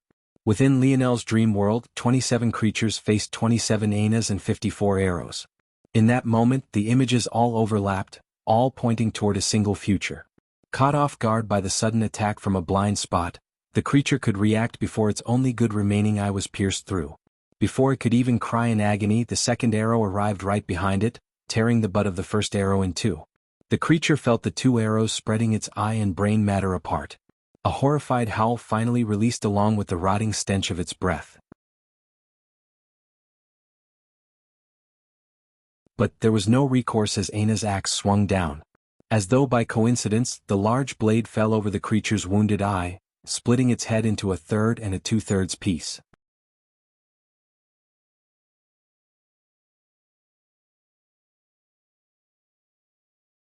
Chapter 668. Lionel jumped down from the tree, landing heavily on the ground beside Aina. "Not bad," he said with a grin. What he received in response, though, was an elbow to the side. "Were you trying to get me killed?" Lionel smiled sheepishly. "Of course not, how could I bear to hurt you?" Dip, dip. Little Black Star landed on Lionel's head, knocking him a few times on the head. It seemed this little guy would never take his side again. Lionel really didn't know who his true partner was. Was her chest really so comfortable? The moment he had this thought, Lionel grew absent-minded before he nodded. Maybe it wasn't so shocking after all. "Alright, fair enough. You win. At least give me an inch next time." Aina rolled her eyes, feeling that Lionel was thinking of something lewd. Lionel laughed. "No. I understand my precious girlfriend's combat style the best. You're the only one I can do this with. How can I not take advantage?" Aina was speechless. She was precious? So precious that you didn't mind almost killing her? Aina shook her head. If it was anyone else she might refuse to the end. But since it was Lionel, well, she knew that he would never harm her. Maybe to Lionel, the barely half-centimeter of breathing room he gave her was already him being overly cautious. If he really didn't care about her life, he might leave her small cuts with his every arrow to be the most efficient. Though Aina only had this thought fleetingly, she had no idea how true it really was. To Lionel, that half a centimeter had no difference from a meter or more. Fine. Get to dissecting then. Aina spoke. Lionel blinked. This beast has some useful pieces. Lionel's expression changed. Sniffing the air and confirming that the rotting smell was indeed coming from this vile creature, his face warped. You sure? You're not just saying that to spite me, right? Aina didn't even respond to Lionel. Rather, she looked back toward the three who still couldn't believe what they had seen. Though her expression instantly turned cold when she saw them, she still felt that they were better than the four of their teammates who ran. Inkith and Irelana, along with a third Lionel didn't recognize, were still in shock about what they had just seen. Were these two really freshmen? The third individual might have been wearing a black belt, but they had already been in Valiant Heart for more than 2 years. But they had never seen such a thing before. 2 freshmen defeating a Tier 7 beast. Was this a joke? Thank you. Inkith was the first to step forward and display his gratitude. In truth, he was a bit embarrassed. Most of his team had run away while he himself hadn't dared to help. Though he was sure that he would have only gotten in the way had he tried, it still didn't feel too good.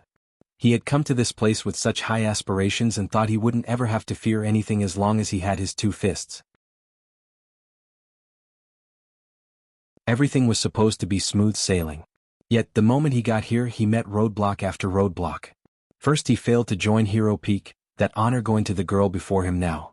Then he barely passed the exam for Honor Peak, leading to a whole host of injuries he couldn't afford to cure. This eventually led to him falling behind and not getting a chance to take advantage of any resources. By the time he had slowly healed, the rules of the organization were flipped on their head.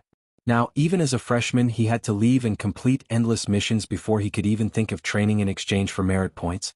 Now, he was seeing Lionel, the very man who he had looked down on before, casually dissect a beast he couldn't dream of beating. From his kneeling position, Lionel waved an arm toward their thank you.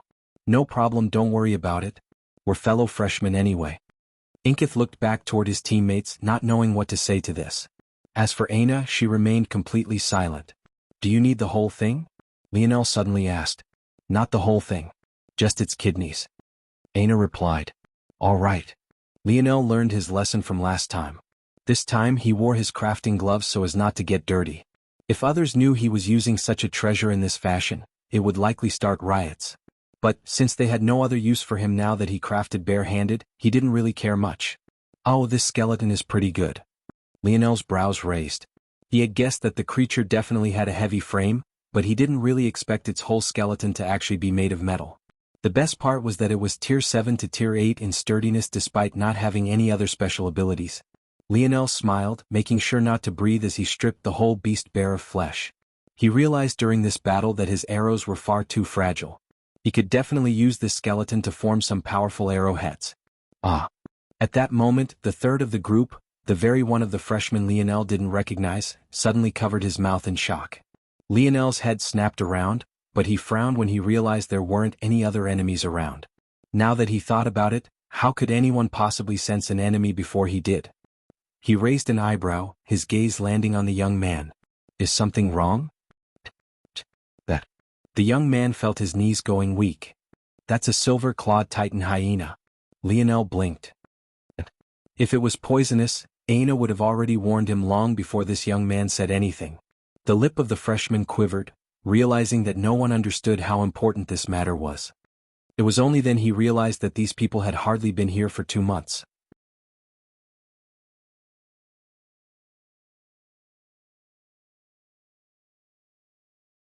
Chapter 669. We need to run. Now. The Titan hyena is the favored mount of the Oryx tribe. You don't understand how rare it is for this species to have a complete skeleton of metal. Originally, I didn't think much of it. Titan hyenas with incomplete skeletons are still rare, but it wouldn't be impossible to run into. But one with a complete skeleton is a completely different story. The full metal skeleton genes are all recessive alleles. If even one is missing, the Titan hyena will have an incomplete skeleton. There's no way the Oryx tribe would mistakenly let such a purebred Titan hyena loose without reason. The freshman was so agitated that he spoke out everything in a single breath. Lionel frowned. This Oryx tribe. It wasn't the first time he had heard of them. During Raylion's speech, many of the worst sins toward the end involved the mention of this tribe. But that was about all Lionel knew. He wasn't aware of anything else about them. A recessive allele wasn't complicated, at least not on Earth. There were only two types Lionel was aware of: the dominant allele and the recessive allele. When a baby is conceived, it will receive one allele from each parent for every gene expression it might need in the future. A dominant allele only needed one of itself present to manifest. A recessive allele, however, would need both from both parents. This essentially meant that for the Titan hyena to have a full skeleton, both of its parents would have to also share this trait. Well, that was as long as genes were expressed in the same way across worlds, something that Lionel wasn't exactly sure of. For all he knew, the process was more complicated than this for Titan hyenas. Technically, if things worked like they did on Earth, two parents who each had one dominant allele and one recessive allele could still come together to produce a child with two recessive alleles. But, from the words of the freshman, it seemed that the Titan hyena needed multiple sets of recessive alleles for multiple gene expressions rather than just one. In that case, the luck that would be involved for the spontaneous creation of a perfect Titan hyena would be astronomical. It was no wonder this freshman was panicking. In all likelihood, a member of the Oryx tribe was definitely nearby. Or, at the very least, they were scouting in preparation for a mission and just never expected that there would be anyone in this region who was capable of taking down such a beast. Thinking it through, the likelihood of it being the latter was incredibly high. This was a region where freshmen were deployed for population control missions. Logically, there shouldn't be danger on this level here. Lionel's gaze sharpened. What an interesting opportunity. Seems Lady Luck is on my side. Lionel looked toward Aina, their gazes seeming to have come to a tacit understanding. It seemed that things were getting interesting. Lionel stood from his kneeling position by the Titan hyena's corpse, taking out a spear with a long blade. It was a weapon those of Valiant Heart Mountain would drool over, yet he seemed to always use it to dissect corpses now. With swift movements of his wrist, Lionel sliced all the flesh off. If it wasn't for the sparse droplets of blood that still remained on the corpse, one would have never guessed that the skeleton had ever been attached to any flesh at all. Have you run into other teams in this region? Lionel asked, putting the skeleton away. Yes, there should be quite a few. Arlana replied. Ever since freshmen began to need merit points to train, this has been one of the most popular regions. Lionel nodded. He had been focused on Aina and finding their next target, so Lionel had functionally ignored everything else. We're going to need to start getting everyone to retreat. Is there some sort of signal you all learned? Lionel was aware that until just recently, only freshmen who had joined Peaks were allowed to leave the mountain. Logically, there would probably be some life-saving measures Valiant Hall taught to decrease the casualty rate. We have flares, but they only call for help. Arlana explained. Hearing this, Lionel shook his head. He only needed to remember the reaction of those four who ran away to know how that would go. Even if he lit the flare under the guise that they needed help just to attract everyone over, who knew how many would come? Plus, wouldn't the signal flare also alert the Oryx tribe? The Oryx and their Titan hyenas only see in infrared and the warmer colors of visual light. They basically only see in reds and everything else blends into it. The color of the flare was chosen to easily blend into their vision and fuse with everything else. Even if we shoot it, unless the Oryx are specifically looking for it, they won't notice. Lionel paused. Considering this was likely a plot by the Oryx, it was still possible that they'd be looking out for such a flare. But this was better than nothing. Let's do it. Light up the first flare. Wait. I can't run any further. Deep within the thick forest, a group of four gasped for breath. You would think that as fourth-dimensional entities they would be able to run for much longer. But, no matter what strength level you were at, going all out was going all out. Plus, this was a fifth-dimensional world. The fact they could even stand in this place without falling to their knees was a testament to their talent. It's not chasing us, is it? I think we got far enough away. The others? The three looked toward the one who had spoke these words before looking toward each other. A hint of guilt in their eyes. Eventually, a young man amongst them steeled his resolve. Staying would have only gotten us killed. We didn't have the strength to be of any help. What good would it have done to throw our lives away? The three felt somewhat better hearing this. Right. Wasn't it better that some of them survived? Would there even be a point to sacrificing themselves? What a joke. Him? Did you guys hear that?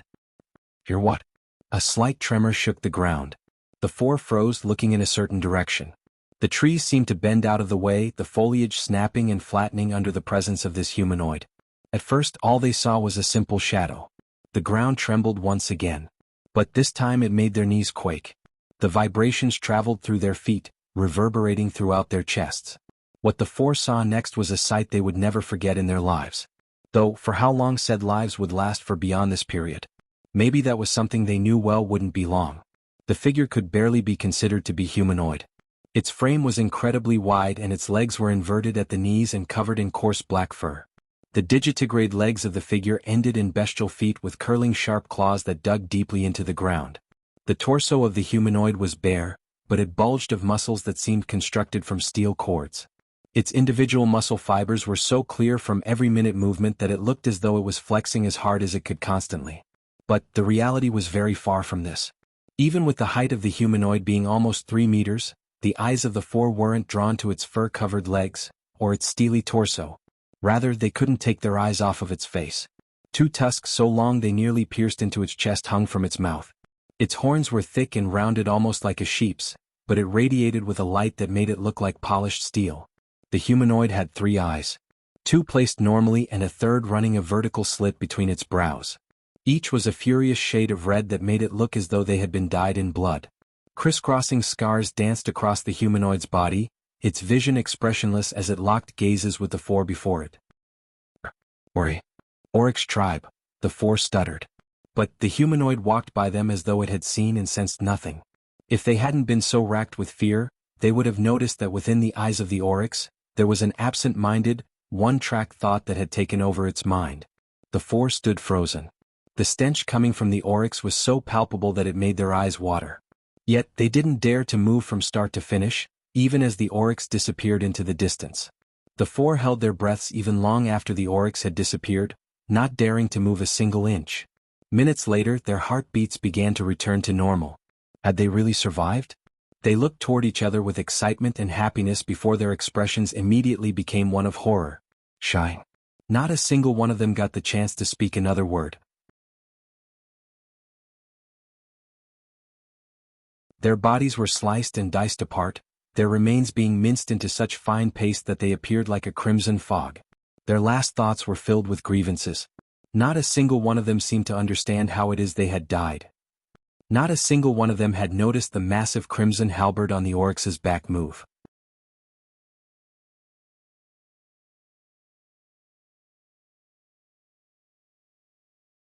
Chapter 670. Hold on. Lionel stopped Irelana just as she was about to release the flare. Hand the flare to me. Irelana was confused but nodded in the end. Lionel rolled the flare in his palm, scanning it from top to bottom. Let's move, Lionel said, gazing at the Titan hyena's corpse. The group quickly complied as Lionel continued to observe the flare. If the oryx could only see in red, that would be fine. But, according to Irelana and the others, they could also see infrared. This was a problem for 2 reasons. For one, they'd be on a time crunch. Things would be fine as long as the sun was still in the sky. But once it set, the oryx would gain a decisive advantage. During the day, the oryx's red sight would interfere with tracking somewhat. But, at night, an oryx might be able to pick out a human through hundreds of meters worth of foliage just based off their body heat. The second issue was tied to this issue of heat. The signal flares Lionel was aware of were essentially controlled bursts of combustion. Even if it was masked with color, it might be an issue. Oh, so it's not the same. It works with a light prism or... In that case, Lionel's fingers began to move at a blistering pace, leaving blurs in their wake. In the blink of an eye, he deconstructed the signal flare and put it back together. Little black star. Dip, dip. The little mink hopped down from Lionel's head and snatched the newly made signal flare. He vanished into thin air before suddenly appearing 100 meters up a thick tree. Quickly reaching the outer edges of the canopy, the little mink hid his body within the foliage and raised the signal flare up, his little paws swiping at the triggering mechanism. A muffled pop rang out.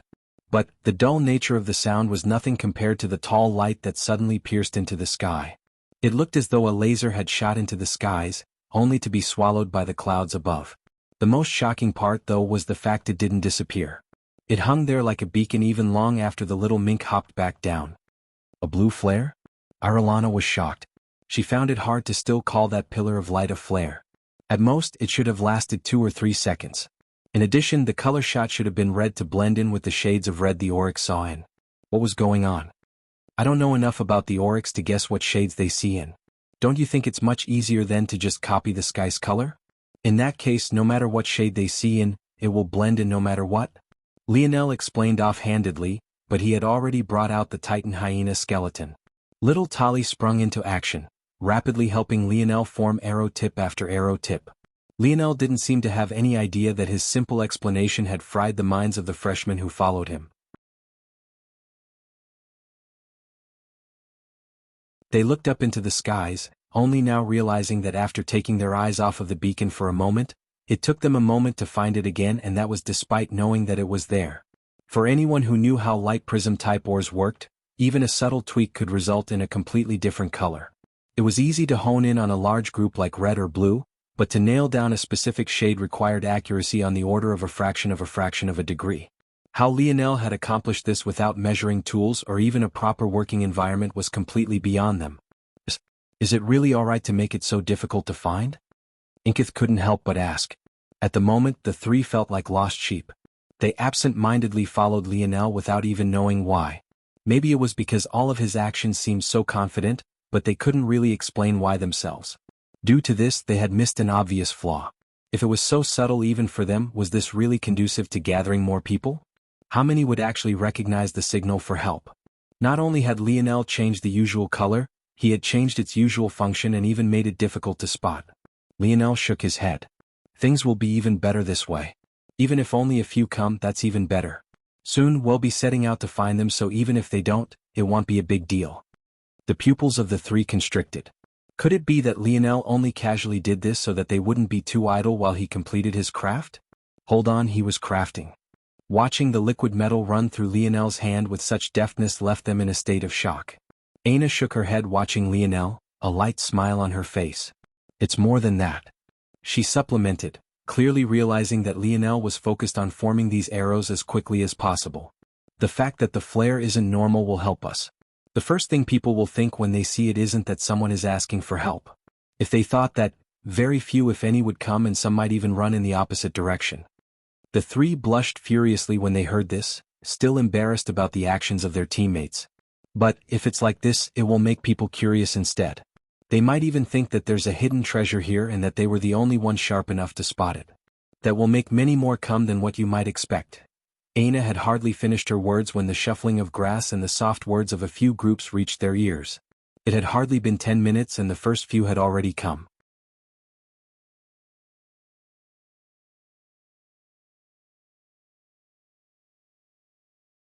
Chapter 671. The first group was stunned to find that there was already a group standing in the small clearing. They immediately put their guards up, thinking that they would have to fight for the treasure before they could even lay eyes on it. However, that was when a second and a third group appeared. The tense atmosphere only grew worse. Lionel looked up. When a few saw his face, they were quite shocked. While it was a toss-up whether or not a senior would recognize Lionel's face, freshmen, especially those who had yet to join a peak before the rule changes, were a completely different story. After all, because of Lionel, many of them hadn't gotten a good night's rest for weeks. If they didn't know him, they'd be way too ignorant. The freshmen's gazes flickered with some hints of confusion and hesitancy. Unlike the seniors of valiant heart, they hadn't been here for long enough to understand a lot of the rage around Lionel. They simply followed the flow in most cases. Those of them that looked down on Lionel were just going along with the crowd. But while it was easy to do this when amongst their own friends and their private groups, when faced with the man himself, especially when his fingers were working on the corpse of a massive Titan hyena, they suddenly couldn't find the words to say. Moose. Lionel spoke. Explain the situation to them, you understand it all far better than I do. Yes. Moose, the third freshman amongst Irilana and Inkith, began to explain things from the very beginning. As he began, Lionel put up a small silencing barrier that only allowed sound in but not out and handed the dictionary to Aina. As his fingers worked, he began to pepper the dictionary with questions about the Oryx tribe. He realized that knowledge was power a long time ago. The fact he knew nothing about the Oryx could come back to bite him very soon. Lionel wasn't arrogant enough to believe that he could take on whoever the Oryx tribe had sent. Whoever they dared to send so deep into Valiant Hall Mountains territory was definitely extraordinarily skilled. Beyond that, who said that there was just one? Lionel had a feel that this matter was far larger than he knew. So it's like this. Lionel's eyes narrowed, his fingers never stopping. By now he had already formed over 100 arrowheads. He split one mind toward thinking of what force arts were best suited toward it, focused another on the discussion between Moose and the others, another was trained on his surroundings, and the last focused on the words of the dictionary. The more he learned about the Oryx, the more he was intrigued. It seemed that he had finally met a non-human humanoid race. Lionel quickly summarized what he had learned. The Oryx were the original race on this world. It wasn't until later that Valiant Heart was established. This was quite rare for this quadrant. No, for this entire galaxy. The Milky Way was a galaxy of humans. The population of other races and species was quite low unless one counted beasts. But even then, the beasts one could find here were decidedly less mystical than one could find in other galaxies. The Oryx were known for their superior strength, their 3 eyes, and especially the metal skeleton. The uniqueness of this world in being 90% land allowed the birth of certain special ores that triggered the evolution of the Oryx down this path. When coming to this point, Lionel couldn't help but wonder if the Morales family evolved in this way as well. He couldn't help but draw comparisons even though the Oryx were still definitely inferior in this regard. What intrigued Lionel even more than this, though, were the eyes of the Oryx. According to the dictionary, that was one line of their evolution that was rapidly progressing with each generation. Apparently there was a special term for this. The dictionary knew it as hyperevolution. Hyperevolution appeared rarely in the history of a species. It allowed the process of evolution that usually took billions to trillions of years to complete to have massive leaps every generation. Hyperevolution usually targeted a single trait and allowed it to progress quickly. But, obviously, it wasn't helping the Oryx see a wider range of colors, so what was it building up to? Lionel shook his head. Even the dictionary couldn't predict the future, and neither could he, so there was no use in wasting time speculating. If a species entered a state of hyperevolution, they would either rise to the top in one shot or fall to the wastes of history. As a non-human species, the Oryx most definitely had a tall mountain to climb, especially since most hyperevolutions ended in failure. Is this why they're suddenly making such large movements? Lionel's gaze narrowed, dispelling the soundproof barrier around him. All of you should know about how dangerous the Oryx tribe is. We've suffered at their hands too many times despite their populations being a mere fraction of our own. A fraction. Lionel frowned. During hyper-evolution, fertility is also increased for a period of time. But even the dictionary can't tell me how long they've been in hyper-evolution for. It's too loose a concept. Are you trying to tell us to trust you all?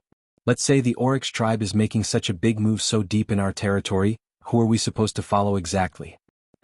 The young man who spoke was called Senior Lu despite also being a black belt freshman.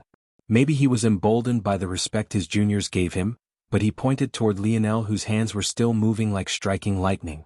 At that moment, the group had already grown to almost 30 and more were still arriving. Having finished going through the entire skeleton, Lionel whipped out his quill and began to write at a blazing pace. But his actions left Senior Lu feeling stifled. Lionel continued to work, his eyes locked onto this Senior Lu. Regaining his composure after realizing that Lionel didn't dare to do anything to him here without fear of losing the support of the crowd, Senior Lu continued to speak. I'm not one to cast judgment, but I'm sure many of you were there that day when Senior Raylion gave his speech. If we follow this man, won't we just end up like cannon fodder to fuel his escape? Remember, he is the one who called us here. He needs our help. Why should we risk ourselves for the benefit of his safety? I've seen this play out way too many times. If he wants our trust despite his terrible reputation, he needs to prove himself. He should be taking up the most dangerous tasks and heading the vanguard, or else won't he just be using us?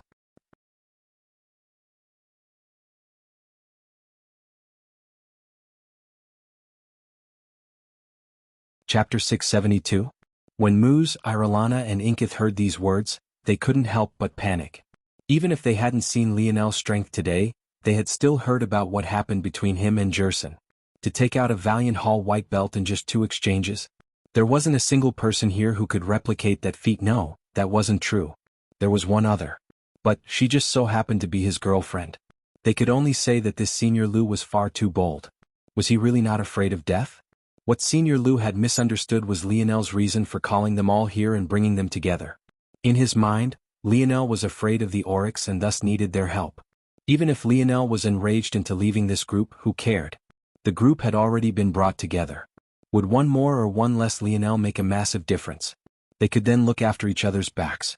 This was the way of the world. Even if two people needed each other, the person who asked for help first would always be on the losing end while the other would have all the leverage. As long as he understood Lionel's weakness, Senior Lu felt that manipulating the situation and finding opportunities to protect his own life would be easier. Sure. He'll take the vanguard. Lionel's response stunned even Senior Lu, let alone Irelana, Inkith and Moose. The strongest, isn't being the vanguard obvious? Lionel's brow rose. Though his expression was quite neutral aside from the change in his eyebrow, it still made others feel like he was looking at Lu as though he was an idiot. However, Lionel's words made the freshmen feel as though their whole worlds were being flipped upside down. The strongest taking the vanguard? It sounded so obvious, but why was it that they had all simply expected Lionel to refute this? When had they ever come across a senior who didn't try to take advantage of their position? When had they ever run across someone stronger than them who didn't also treat them lesser than? The strongest taking the vanguard. That was a concept they had simply never heard before. A general who leads men from the back isn't a general. Lionel said offhandedly, his right hand flicking about quicker as he completed the last of his force arts. The freshmen stared at Lionel in a state of speechlessness. A hushed silence fell over the group. Aina smiled as she looked at Lionel's side profile. He's so bad. With a final flicker, Lionel placed the final batch of arrows into his spatial ring. Taking out his bow, he strapped it to his back and smiled toward the crowd. Our goal is simple, it's only to return to the mountain pass.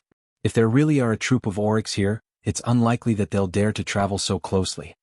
The freshmen looked toward each other. By now the crowd had grown to over 50. Yet, not a single one of them wasn't paying attention. Even Senior Lu felt as though there was a frog in his throat.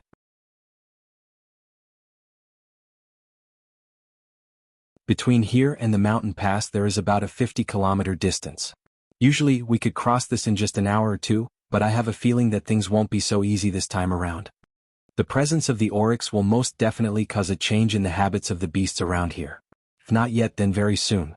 Previously the Oryx were trying to keep a low profile.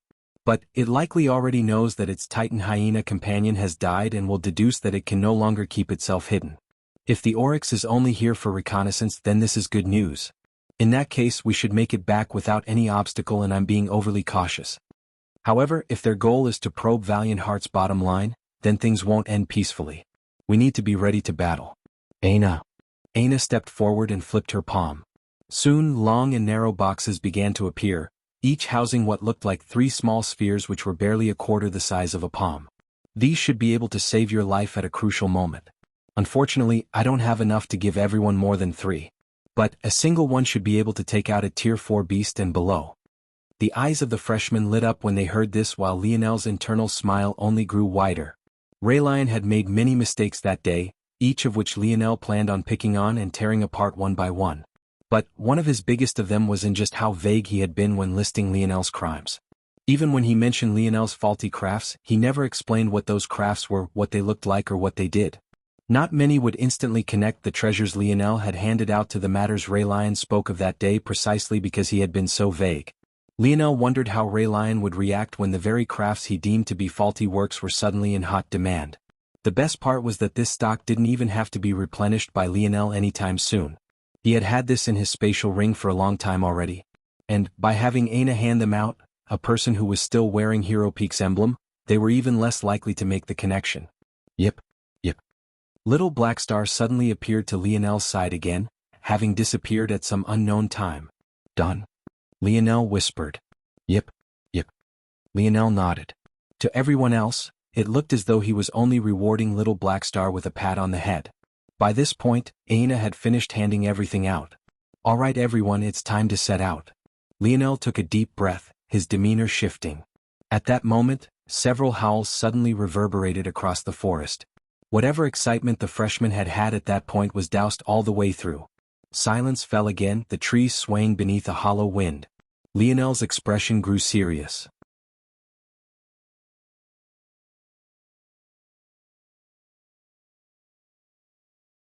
Chapter 673, An arrow whizzed by, arching between two thick tree branches and splitting the skull of a prowling jaguar.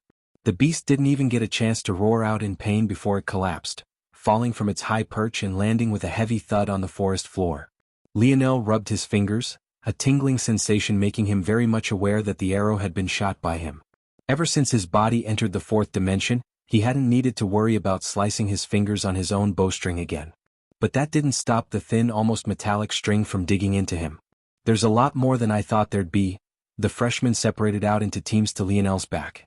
If they tried to move forward in a swarm through this forest, they'd be asking to suffer. Instead, Lionel and Aina took the vanguard as promised.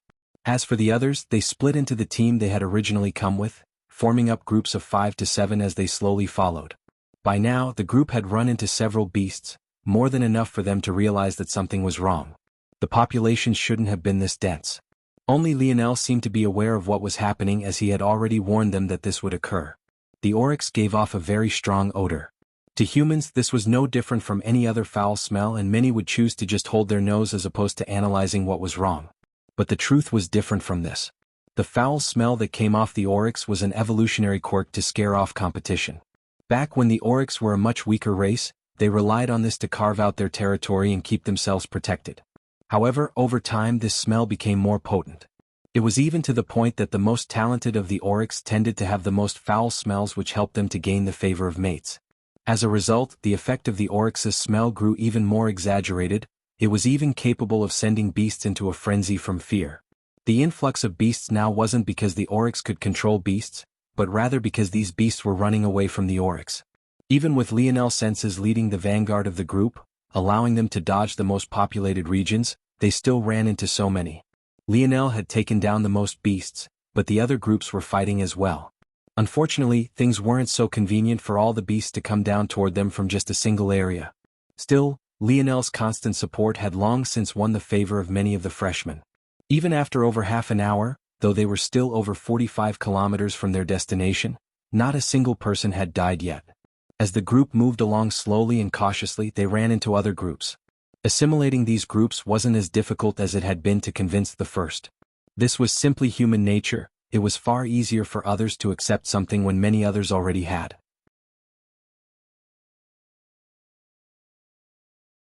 Aina walked silently by Lionel's side, brandishing her axe with both hands.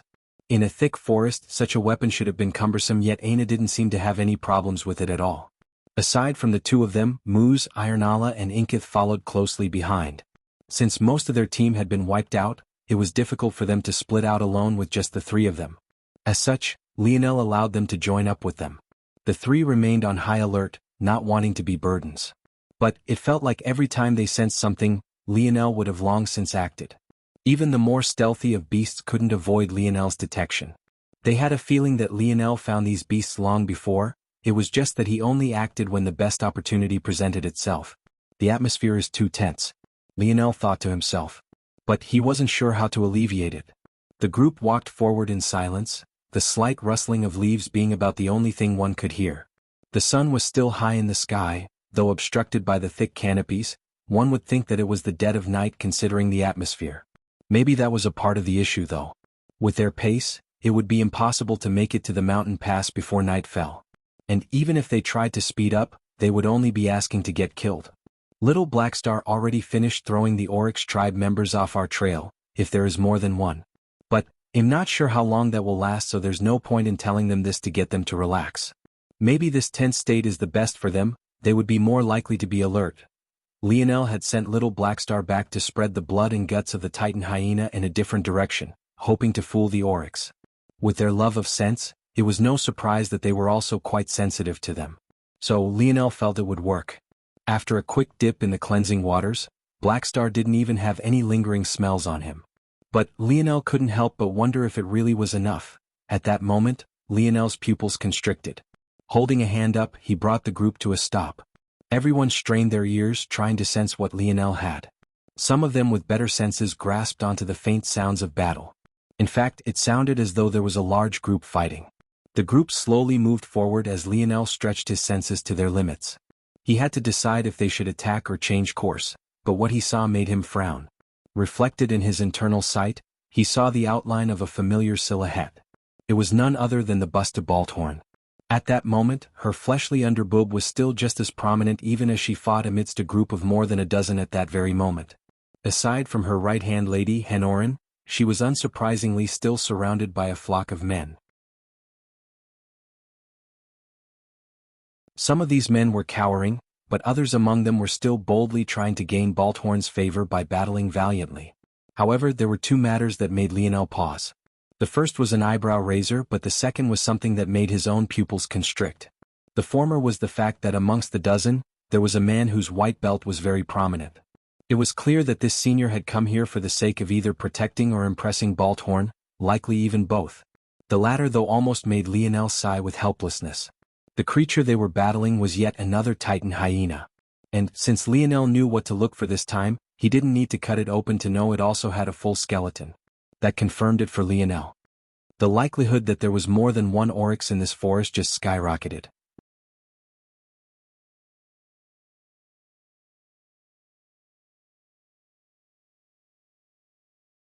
Chapter 674. Lionel brought the group to a stop again, his senses continuing to be focused on the battle ahead. They were no more than 200 meters or so between them. But, through the thick forest, it was impossible to spot them with the naked eye from the distance. It was no surprise, then, that the group of about a dozen had yet to notice their appearance as well. Lionel steadied his breathing, slowly pulling out a silver-tipped arrow. Compared to the arrows he had been using, this one was easily twice as thick and several times heavier. Its tip was split into 4 serrated edges, a look alone that made one want to have nothing to do with such a vicious killing instrument. If one looked closely, it was possible to see a faint energy coating the arrow tip. But one who wasn't especially sensitive wouldn't notice it at all. With a calm inhalation, Lionel knocked his bowstring and pulled it back. He stood on the forest floor, aiming toward what looked like nothing but endless trees, his eyes filled with a cold calculating light. Beads of sweat fell down Balthorn's delicate brow. After hours of battle, her long black hair had long since been soaked through, clinging to her forehead and even parts of her collarbone. Around her, what looked like silver spheres hung around. Every so often she would make a gesture with her slender hands, causing these spheres to shoot forward and smash into the limbs of the Titan hyena. It was hard to tell if this was a telekinetic ability or something more complex. But, at this moment, the men and singular woman that surrounded her were most definitely not thinking about this.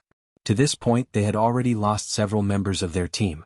If it wasn't for the combination attacks of Balthorn and the white belt senior, Jalise, far more would have fallen.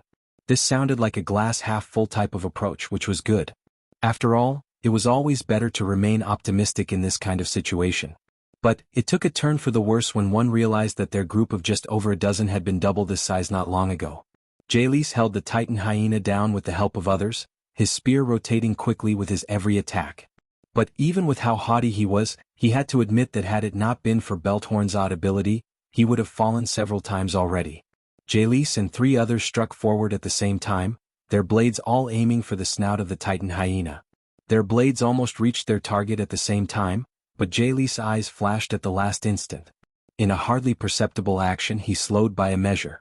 The Titan hyena roared, swiping a strong paw across and snapping 3 weapons at once. Its foul breath hung in the air as it lunged, plunging both sets of claws into the shoulders of another. The Titan hyena ripped downward, tearing the freshman into 6 strips. Jalise was the first to retreat, his spear tip having been spared.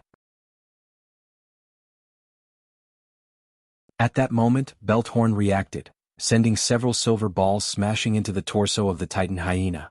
With it having jumped into the air, it didn't even have the chance to dodge. The Titan hyena was launched back, deep dents appearing in its side. Any other creature would have been entirely crippled. But, Balthorn and the others had been through this once before. The flesh of the Titan hyena might have deformed, causing terrible bruises, but its bones were just fine.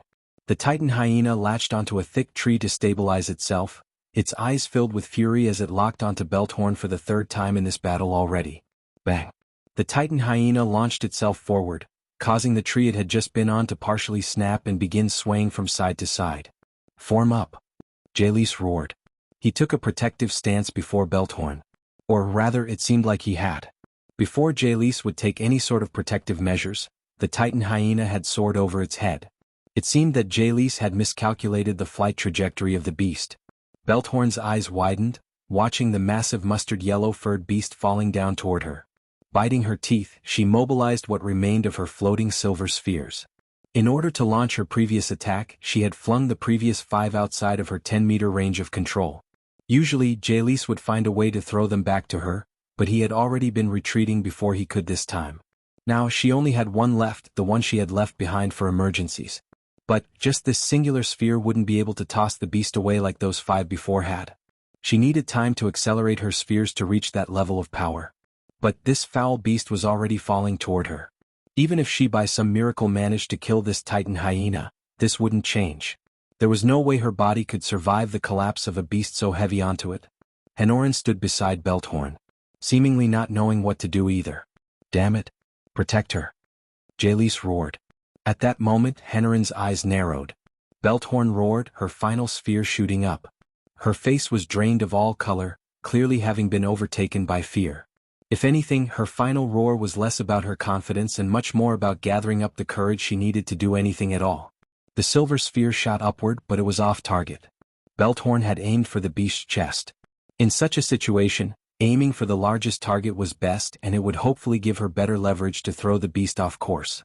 But, in her agitation, she missed, aiming too high and causing the sphere to smash against the bared fangs of the titan hyena.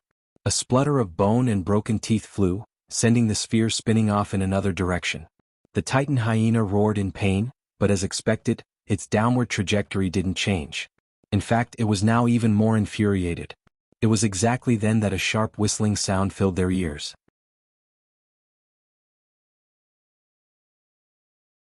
It was as though someone was blowing the flute right next to them all, intent on making them all go deaf. Shoo!